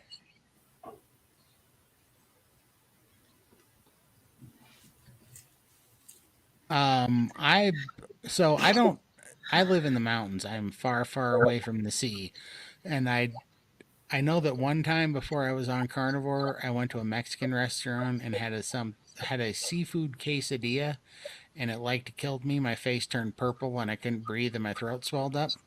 So I have some sort of seafood allergy. I don't know what it was because there's a plethora of different sea creatures in that quesadilla. So, but one of them made me swell up, and so now the only thing I mess with is salmon. Salmon's the only thing I eat, so I don't do much fish at all. But I do lamb, and my favorites are lamb, raw salmon, beef. Um, yeah, that's really it. Every once in a while, I'll do I don't know. By every once in a while, once or twice a month, I'll do pork as well. That's my daughter, by the way. The Oh, Willow Branch. Yeah. hi, I didn't even know that. So, I guess you want to tell your daughter what you eat? She knows what I eat. So, yeah, lots Yeah, of beef. Yeah, that's I what I do have a figured. bit of salmon as well, but I found after eating salmon, I get a bit bloated. Yeah, so I don't think it's agreeing with me too much at the moment.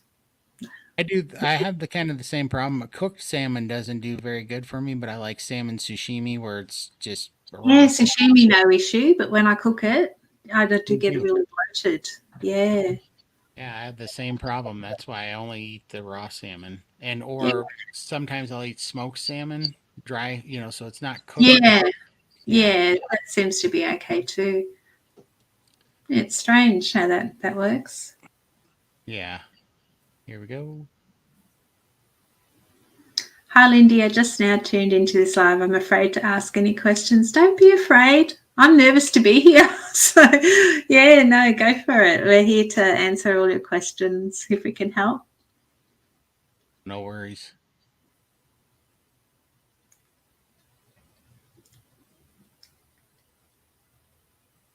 Do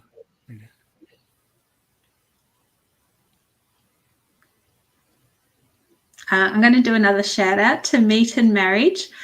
She's my beautiful friend Annalise and her husband Tom. They've got a nice channel. So, Annalise, can you pop your YouTube channel in our chat? Yeah, she's been a wonderful helping me deal with some struggles, and yeah, she's been really good. So yeah, and say hello to my daughter, the Willow Branch, as well, because I've told her all about you as well. Sandra, I just went to visit my friend with pulmonary edema in hospital and have come out flabbergasted. The heart specialist is a carnivore and asked him to become carnivore. Feel vindicated and happy. Wow. It wasn't Dr. Avadia, was it? A that is carnivore. amazing. Heart specialist is a carnivore. Wow. I know a Yeah, couple of people who are struggling with heart conditions, and yeah, they're just horrified that I even suggest carnivore. So I just zip it up, unfortunately. They just don't want to listen, which really makes me sad. But I've given Dr. Avadia's, link and just do some research. all right, I'm gonna try to power through these because Michael I just got to a post Michael put up and he goes, they're like an hour behind on all the chats. Oh no. I think he's actually left too. He's left now, Michael. All right, I'm gonna go turbo speed here.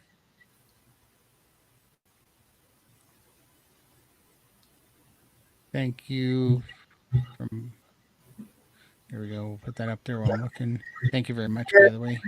You're doing so great, Lindy and Todd. Thank you for all the teaching because I'm kind of stuck up this week and think about priming sometime and joining Steak and Butter Gang. Great live chat. Oh, thank you.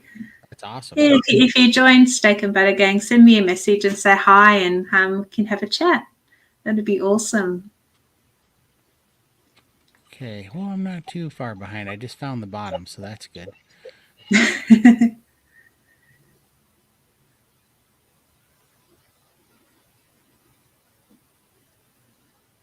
Here you go. Got to throw that one out there. I'm not carnivore like my awesome mum, but I focus on protein and I like carb, green, veg. Yes, she's doing so well, and I love it. She sends me photos of a steak. So like, hi, mum, I'm eating a steak, and I'm like, oh, that's so cool. So yeah, I'm very proud of you, darling. It's awesome.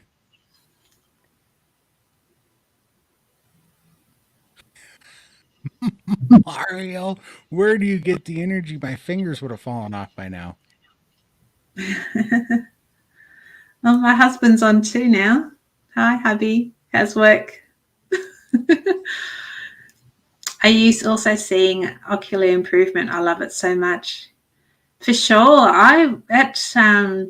Before I started carnivore, I could barely see anything. I couldn't read the TV. I could not read my iPhone. It just looked like foreign language to me. All the letters are blurred. I couldn't make out any letters on there at all. And now, like I'm reading off the computer screen. I do have glasses that I can wear when I'm doing a lot of work. That helps me just a little bit, just because it's a little bit fuzzy. But otherwise, I can read fine now. So definitely improved for me. How about you, Todd? You Yeah, can barely the see. yeah, I can barely see right now because my eyes I think have improved. I don't know that for sure to be honest with you, but I know with this that when I take my glasses off, I see better than I did before without my glasses off, which is why I still see better with my glasses on, but marginally. They're both equally ferocious right now. Um, but so I think that happened because I have astigmatism and I have a really bad stigmatism. I have a what was it, a 6.75 in one eye and a 5.75 in the other eye, which is like legally blind. It's bad enough that they can't even make contacts for it or whatever. So I'm going to be really excited to go get them looked at because I can't have eyes LASIK surgery and I can't get contacts. I would love them just to get good enough that I could get like contacts would make me really happy. So Yeah, I'm very encouraged right now because something is clearly going on because I'm sitting here. That's why I'm like all the way up here because I'm trying to see my screen. My face is like a 6 inches from my screen so I could see these. yeah. I look Oh, forward to getting your results. yeah, it's going to be awesome. I love how Well, carnivore has made us all naturally intuitive eaters, so much more in tune with our bodies. Absolutely. yeah, I absolutely. love the freedom. Yeah. I'd be chewing my arm off right now if I had been, you know. I'm just breezing through. I'm Yeah, doing so it's well. so Yeah. effortless now, you know? Mm. It's just effortless. Yeah, thank you very much. I think it probably is shellfish too. Have you found that foods that originally work for you no longer do, or vice versa? I don't know. I've never had any real food issues. I just eat and I don't know. I don't eat bacon much because I find I get indigestion with that. But I used to love it before starting carnivore, but I loved it with bread and butter, which is even worse. Yeah. So Yeah, I don't know what you mean by works, but what I found is first of all, when before I went carnivore, like I liked meat okay, but I wasn't like a steak eater. I really didn't enjoy steak that much. It wasn't really my favorite food. Like I like steak if it was in a burrito, you know, like a steak burrito was good, but I like things like pizza. I liked meat on pasta. I like meat in tacos. You know, Mexican food was my favorite thing, but I really just didn't eat steak or whatever. I wasn't even the biggest hamburger fan unless it was like covered in cheese and mushrooms and stuff and sauces, you know. I just wasn't a meat eater. Now I get ravenous about steak, so I know for sure that my taste buds have changed and my cravings have totally completely changed for things. Like one of the things, and I'm thinking about even going back on this because the only kind of craving I remotely have now has nothing to do with carbohydrates. It has to do with vinegar. I crave vinegar. And what I found out early on when I was on keto was that if I ate meat and I took like a shot of apple cider vinegar, it helped my gut break down the fat and emulsify the fat quicker. And then I got more energy out of it. And I think I'd done that so long, my gut is asking for the vinegar to help digest the protein and the fat, you know? So the only craving I ever have is for pickled jalapenos because I love pickled jalapenos. They're still one of my favorite things ever. But I think the only reason why I'm craving them, I don't think it has any because I have a plethora of carbohydrates I could crave. So why am I craving the pickled jalapenos? And I think it really is actually for the vinegar. When I was in the hospital, I was getting all this terrible meat because I made them give me meat while I was in the hospital, uh, getting the fluid off. So they're giving me these terrible dry burger patties.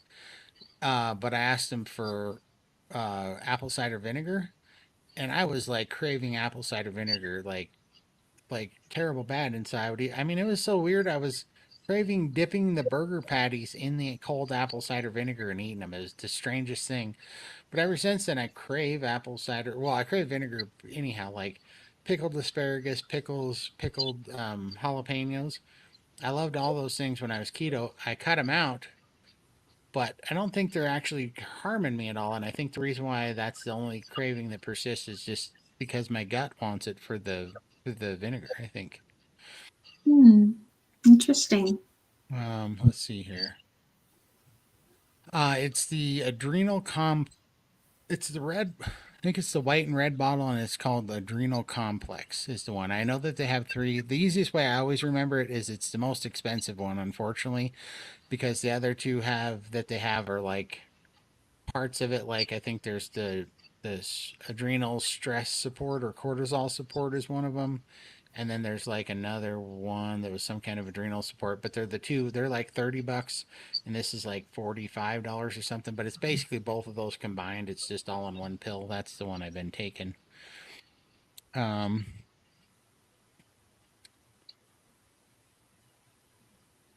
okay, Michael, you are the man. I sure appreciate you, man. Um, God, I love that puppy. I, yeah, it's Every cute. time I see it, it just melts my heart.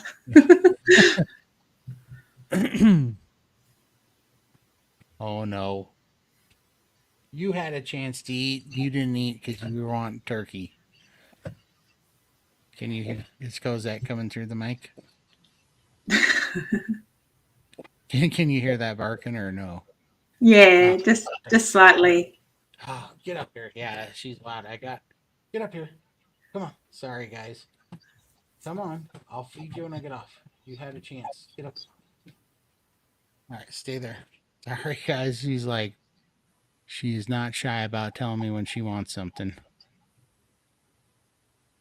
Oh, okay. Let's see here.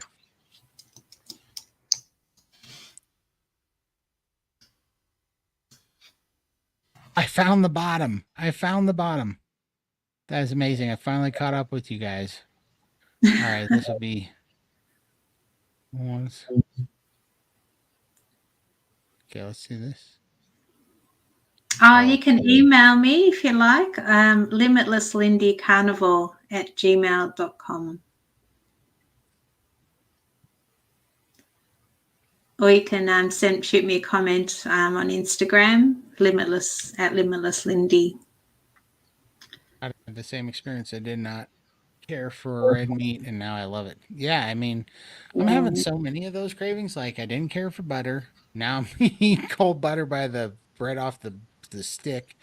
Um, Meat was okay, but I didn't eat it much because it would make me bloated. And now I crave it, and it digests the best out of anything I eat is red meat. But I used to eat a lot of chicken, and now chicken makes me not feel great.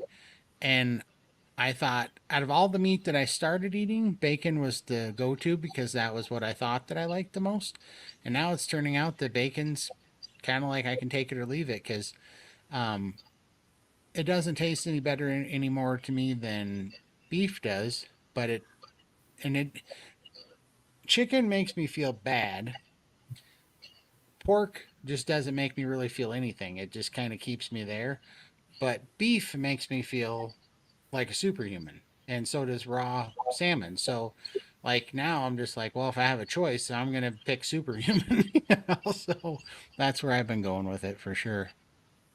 It took me a while to fall in love with steak as well, and that's because I wasn't cooking it properly. I've never really cooked steak before, but now with the air fryer, I know how many minutes to put it in, and if it's frozen, I put it in for so many minutes, and when it's raw, it's just a few minutes there. And I like it really pink now. I find it so easy to eat, and it makes me feel better. When it's overcooked, I don't like it. And I used to overcook it. I was like your mum. If it's got a bit of pink in it, it would freak me out. But now the pinker the better. Yeah, So I have become a steak snob for sure, which is yeah. funny because yeah, I've cooked so many steaks now that I know exactly how I like it. I mean, from I know how many minutes I'm going to cook it from just the thickness of it, Like I can tell just when the thickness is changing, how long I'm going to keep it in there. I like know exactly how long I'm going to rest it, exactly what way I'm going to cut it. I mean, it's stupid. I never thought I could get to this spot, Yeah. you know. And if you go out, like I always order a steak now when I go out, and I think I could have just done better when I got home. I I know, honestly right? am so disappointed, and I spend so much money on a stupid steak that they overcook. Even if you ask for rare, it comes out overcooked, and I Yeah, just think, or yeah, yeah, and I mean, even if yeah, because they can't get a rare one right anyhow, and yeah, then if you do ask for it rare, then it's actually like raw, right? It's blue, you know? If they finally get it, they miss and it's blue. And it's like, I mean, it actually comes out sometimes and it's cold to the touch. The steak is cold. Like, how did that happen? And then if it's not that, well, then it's like they tried to turn it into shoe leather and beef jerky. It's like, well, that's terrible. Good yeah. job on that thing. I mean, you can smack it on the table and it'll go thump, thump, thump. It sounds like you're hitting your shoe on the table. Yeah. It's We did terrible. for my daughter's birthday, we went to a Korean restaurant, a Korean barbecue restaurant, and they have a hot plate in the middle of the table. So you order from the menu and they bring you out raw everything. So raw steaks, brisket, fish, chicken, whatever, and you cook it on the hot plate. So you can cook it to however, if you want it raw or rare, you just cook it rare, or if you want it more overcooked. So we all cooked our own food on the table. That was so good. So you have to try a Korean barbecue. Yeah, I'm definitely going to. We have a place called Mongolian barbecue where you don't cook it on your own table, but the guy has like this big grill that so you pick out what you want from it and you put it on there, and then he'll cook it in front of you and ask you like, tell me when to take it off, and so you can do it that way. That would be awesome. But I think we do have a hibachi type grill now where he can cook it in front of you, or you can cook it yourself on the sidebar. So that would be Mm. amazing. I So bet do that they would. add sauces with that, or is it all just plain the meat? They can add sauces if you ask them, but you don't have to. So you pick out. They have a buffet and it's got all the meats and they're just meat. And then when you take it to them, if you want them to, they have like a sweet spicy sauce or a soy sauce and they'll squirt it on it as they're cooking it. But you can just tell them no sauce. I haven't Yeah, been there in a while, but that's pretty good. But I'm right there with you. I just don't eat out anymore because I get so mad because it's so expensive and it's garbage. yeah, yeah, Yeah. And I sit there and first of all, they screwed up and it's way worse cuts of beef. Like they use cheaper cuts of beef. So there's some naughty, nasty cartilage joint in the middle of your steak yeah. or something that you're chewing on.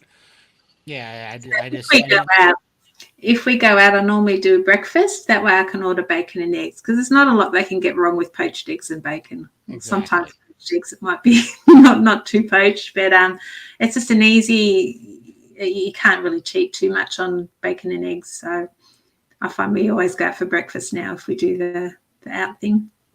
Pat, this gives me hope, man, because my brother is white as father time and he's only 50 and his hair is silver white. So I was hoping not to have that problem. 'Cause I really don't want to be covered in gray. So that's So many awesome. people say their hair's change, all the greys are falling out and the new hair's coming through coloured. So yeah, I've been dyeing mine, so I don't know what's going on under there at the moment. Do you get impatient with your progress? Any tricks or redirects that work for you? I look right at the start. I wanted results straight away, and it used to get me down quite a bit because I had such a long journey ahead of me. So I did get very frustrated. But now 20 months has gone, and I have made such a big, a big change, and I still struggle to believe it. Yeah, but um, now I just think I was crazy for wanting to fast forward things, and I'm just slowed right down now, and I'm just enjoying the rest of the trip. Like I'm definitely decided I'm not going back to how I was. I'm really strong with this. I know it's the right thing for me, and I'm just taking it day at a time. So I still have a long way to go on my journey, but I'll get there. Like there's no rush. I'm just gonna enjoy my life with my family, with my beautiful girls, and I don't care about loose skin. Well, that's everyone's like about the loose skin and all that. Like I just don't care anymore. I've got my life back, and I just feel amazing. So yeah, Yeah, yeah, same here. Um, Worrying about how long it was going to take kept me from. It was just another one of those things that I worried about that kept me breaking because it always just seemed like you're so far from your goal. But what I was silly about is the goal. Like I don't. In your head, you think, "Oh, the goal is to be super skinny and all these things," but that's such a silly goal because what is skinny even to you? How I don't even know how skinny I'm going to get. But are we done at that? Like, what happens when you get to that? You look a certain way in your head that maybe you want to look. Well, what happens then? Do we quit? Are we there? Did we arrive? We really didn't because we still have to eat the next day after we get there. So we can either start going. It's like we're not going to relax at that point because we can't risk going back to where we were.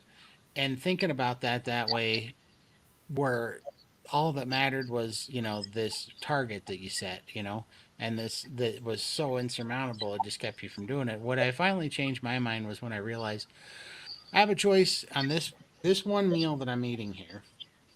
I can choose to sacrifice and do what I think is going to make a difference, and then the rest of my day will probably be better, or I can fall into it, give up, and not, give into a craving, eat this one meal right now, and then I can beat myself up for the next 2 days over it and probably just make myself a little bit sicker. And so at first, you just got to take it a meal at a time and go, look, I've given into this craving a million times. And just all sorts of revelations come to you because I think about all the times that I did give in, they were never as good as the craving said it was going to be, right? Like it was, sure, it tasted good, whatever, it relieved some stress. But like in your head, it was just going to taste like this rainbow, like it's this magical thing. And then what it actually tasted like was cheap, oversweet sugar crap, that was you've had a million times. And is it really worth, continuing to be so sick and getting worse and worse over that thing? And so those things just one meal at a time. And then because it's carnivore, you start feeling so good, you don't even have to worry about that now because now you're just feeding off of that success and that health and that energy. So that's what made the difference for me, anyways. and at the start, my focus was entirely just on losing weight because obviously I needed to. But now my focus is more on the healing side of it. I find the healing benefits I've got, this carnivore confidence I've got all of a sudden. Like I used to be the shyest person. I'd be the one blending in with the wall, just didn't want to be center of attention. And now here I am sharing my story with the world. I've opened up a lot, and just, yeah, my overall I'm a new person, and that far outweighs the weight loss. The weight loss to me now is just the cherry on top. And I think for us to say that, for me anyway, to say that was just the cherry on top is a big thing. So definitely the healing benefits far outweigh the Yeah. weight loss. The weight Yeah. loss is just a reward at the end of it, and I'm not going to say no to it, but the other stuff is No. pretty. And I mean, I'm not, it's still going to be a big deal for me because I want to win this battle. I feel like it's a battle I've been losing for 27 years. And I do feel like I don't have a particular idea or weight that I need to be, but I know that I'll know it when I'm there, that I'm at a healthy weight. And then I finally, I got there. And it's going to be when I get this skin off for sure, too. So that is a goal. But that was my primary goal because that was the thing that was killing me. But now I just got really easier not to completely be consumed by it anymore because I realized all the diets that I was doing before, they were just going after the symptom of being fat, and the weight. And now I realize that that was the symptom, and now we're healing the disease and the catalyst, and our body, we're just making our bodies healthy so that it's going to put it the natural way our body was meant to be and that we're designed to be, and it's just going to become that body. And Mm. whatever maybe problems that I caused by having all this weight that might not be perfect or whatever, well, why even worry about that? Let's see. We don't know how good it might get, and maybe there's something, but it'll sure be a heck of a lot better off than where we were. You know what I mean? Yeah, I'm never going to look like Barbie, but I accept that, and I'm just going to be happy with how I end up. So, yeah. Yeah, for sure. Yeah, I hear you, Michael. Everybody was like, when I was on that weightlifter diet, I was eating turkey sausage and dry chicken breast until I wanted to eat a lead sandwich. It was crazy. Um,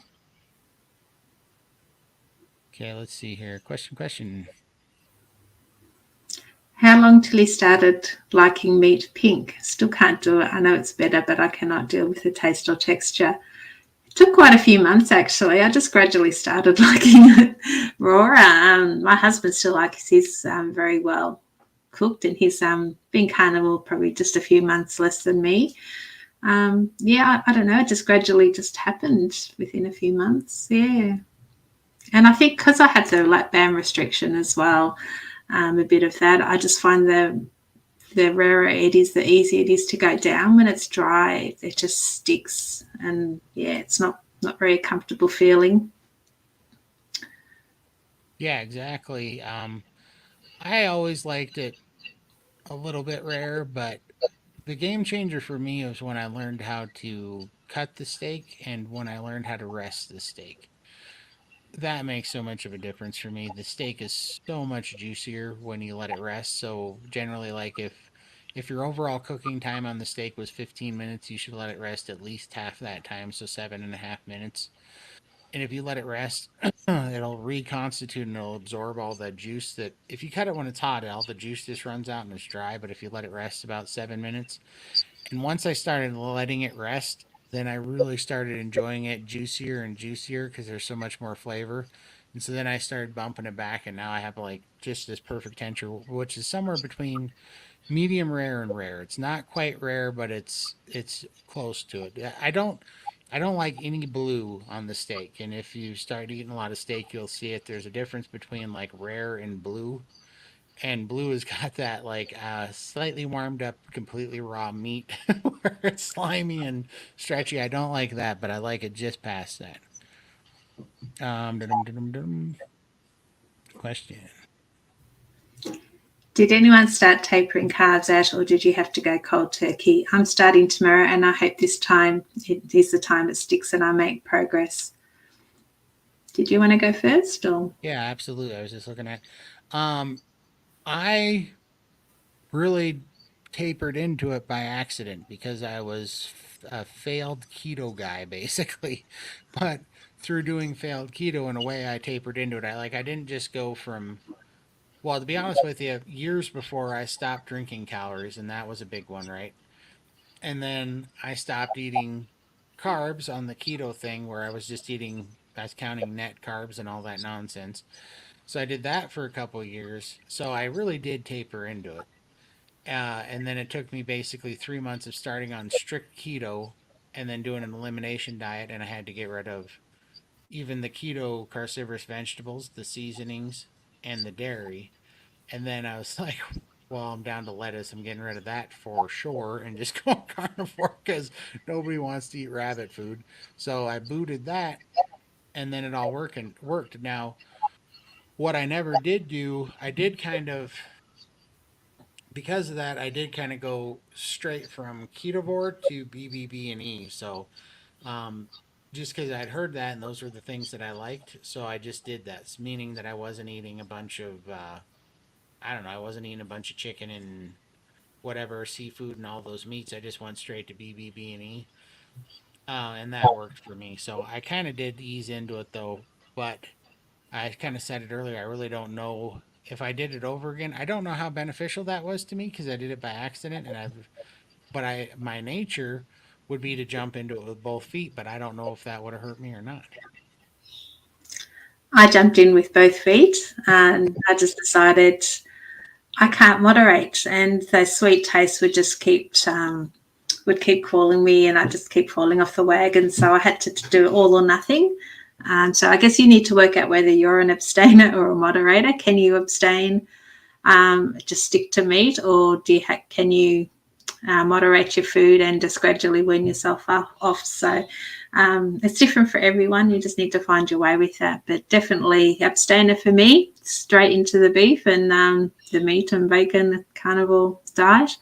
And I loved it, but it worked for me. So Yeah, I'm definitely I must be an abstainer because my throttle is either 100% brake or 100% throttle. I don't really have any in yeah, between. I just love the simplicity, just keeping everything simple. When there's too many choices, I break easily. So yeah. I went cold turkey and suffered for about 3 to 4 weeks from not having carbs while my body switched. Exactly, that's 3 or 4 weeks out of your life. Whereas if you're slowly, gradually sort of weaning yourself off, it extends that time, doesn't it? So yeah. Right.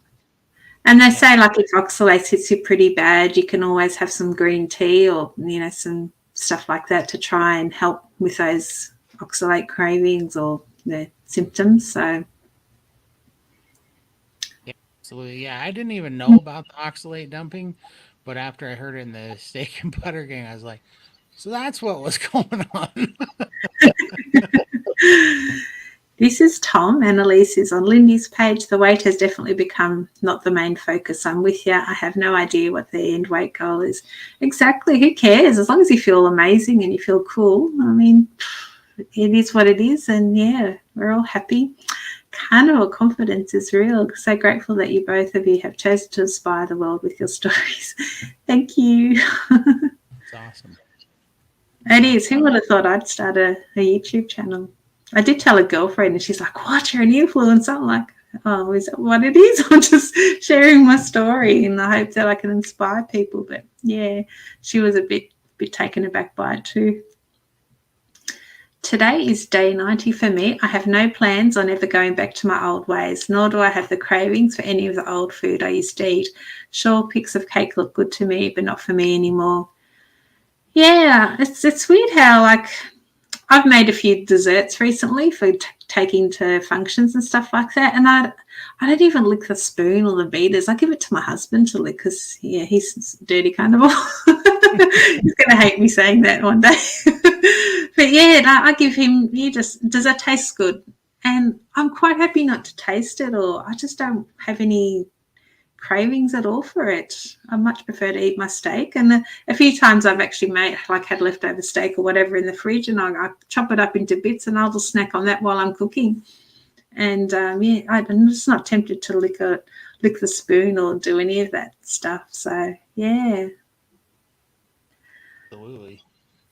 Uh, yep, absolutely. I'm definitely think I'm in that boat because I think it would have been a lot better. I think this would have happened quicker if I hadn't got off track on the keto stuff. Mm. I think I'm definitely abstainer. It's the only thing that worked for booze, so I should probably take the same approach. Yeah, well, carbs is another addiction, isn't it? And they say Oh, it's even worse than the drugs and to come off carbs. And the thing is, food, you need it to survive. Whereas the drugs and smoking and drinking, that's just a fun addiction, I guess, if you call it that. But you don't need that to survive. Food, you do. So it's very hard to change. absolutely. Hey, guess what? We made it to the bottom of the chat. That was it. We hit the bottom. You Oh guys yeah. are incredible. I want to I'll put this. Let's see. Throw that up there while I finish my thought. If you guys have any YouTube channels, if you could put them in the chat here. But I think seeing how we caught up and it's been 5 hours and 5 minutes, which is incredible. You guys are amazing. I think this might be a good point to wrap it up. And so, if you guys could put kind of last chance for any of your YouTube links, that would be awesome.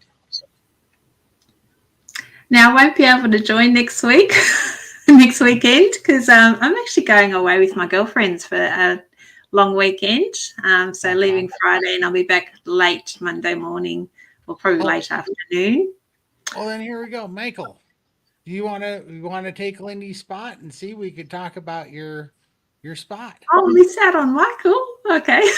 He'll come back. I'll be really, really nice to him, and I'm super charming, so he'll come back. Either that, I'm gonna ask Bill that too. Maybe. Well, you don't want to miss out on any of them, but no worries. I can't talk to myself. How am I gonna read these chats in, Sam? Oh, I could do my Monday night, or we could do Tuesday.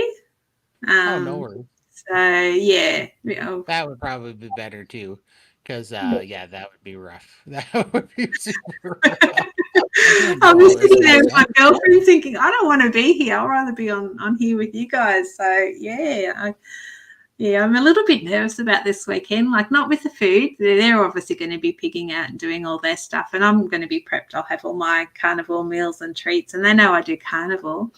But they're the type of people that might tease me, and like eat in front of me, like, oh, that's so good. And I am not the quiet little Lindy anymore. And I think they're going to be shocked. If they do that to me, I'm probably going to snap at them and just say, the line's going to come out at me. So, yeah, it's going to be a very interesting weekend. So, yeah.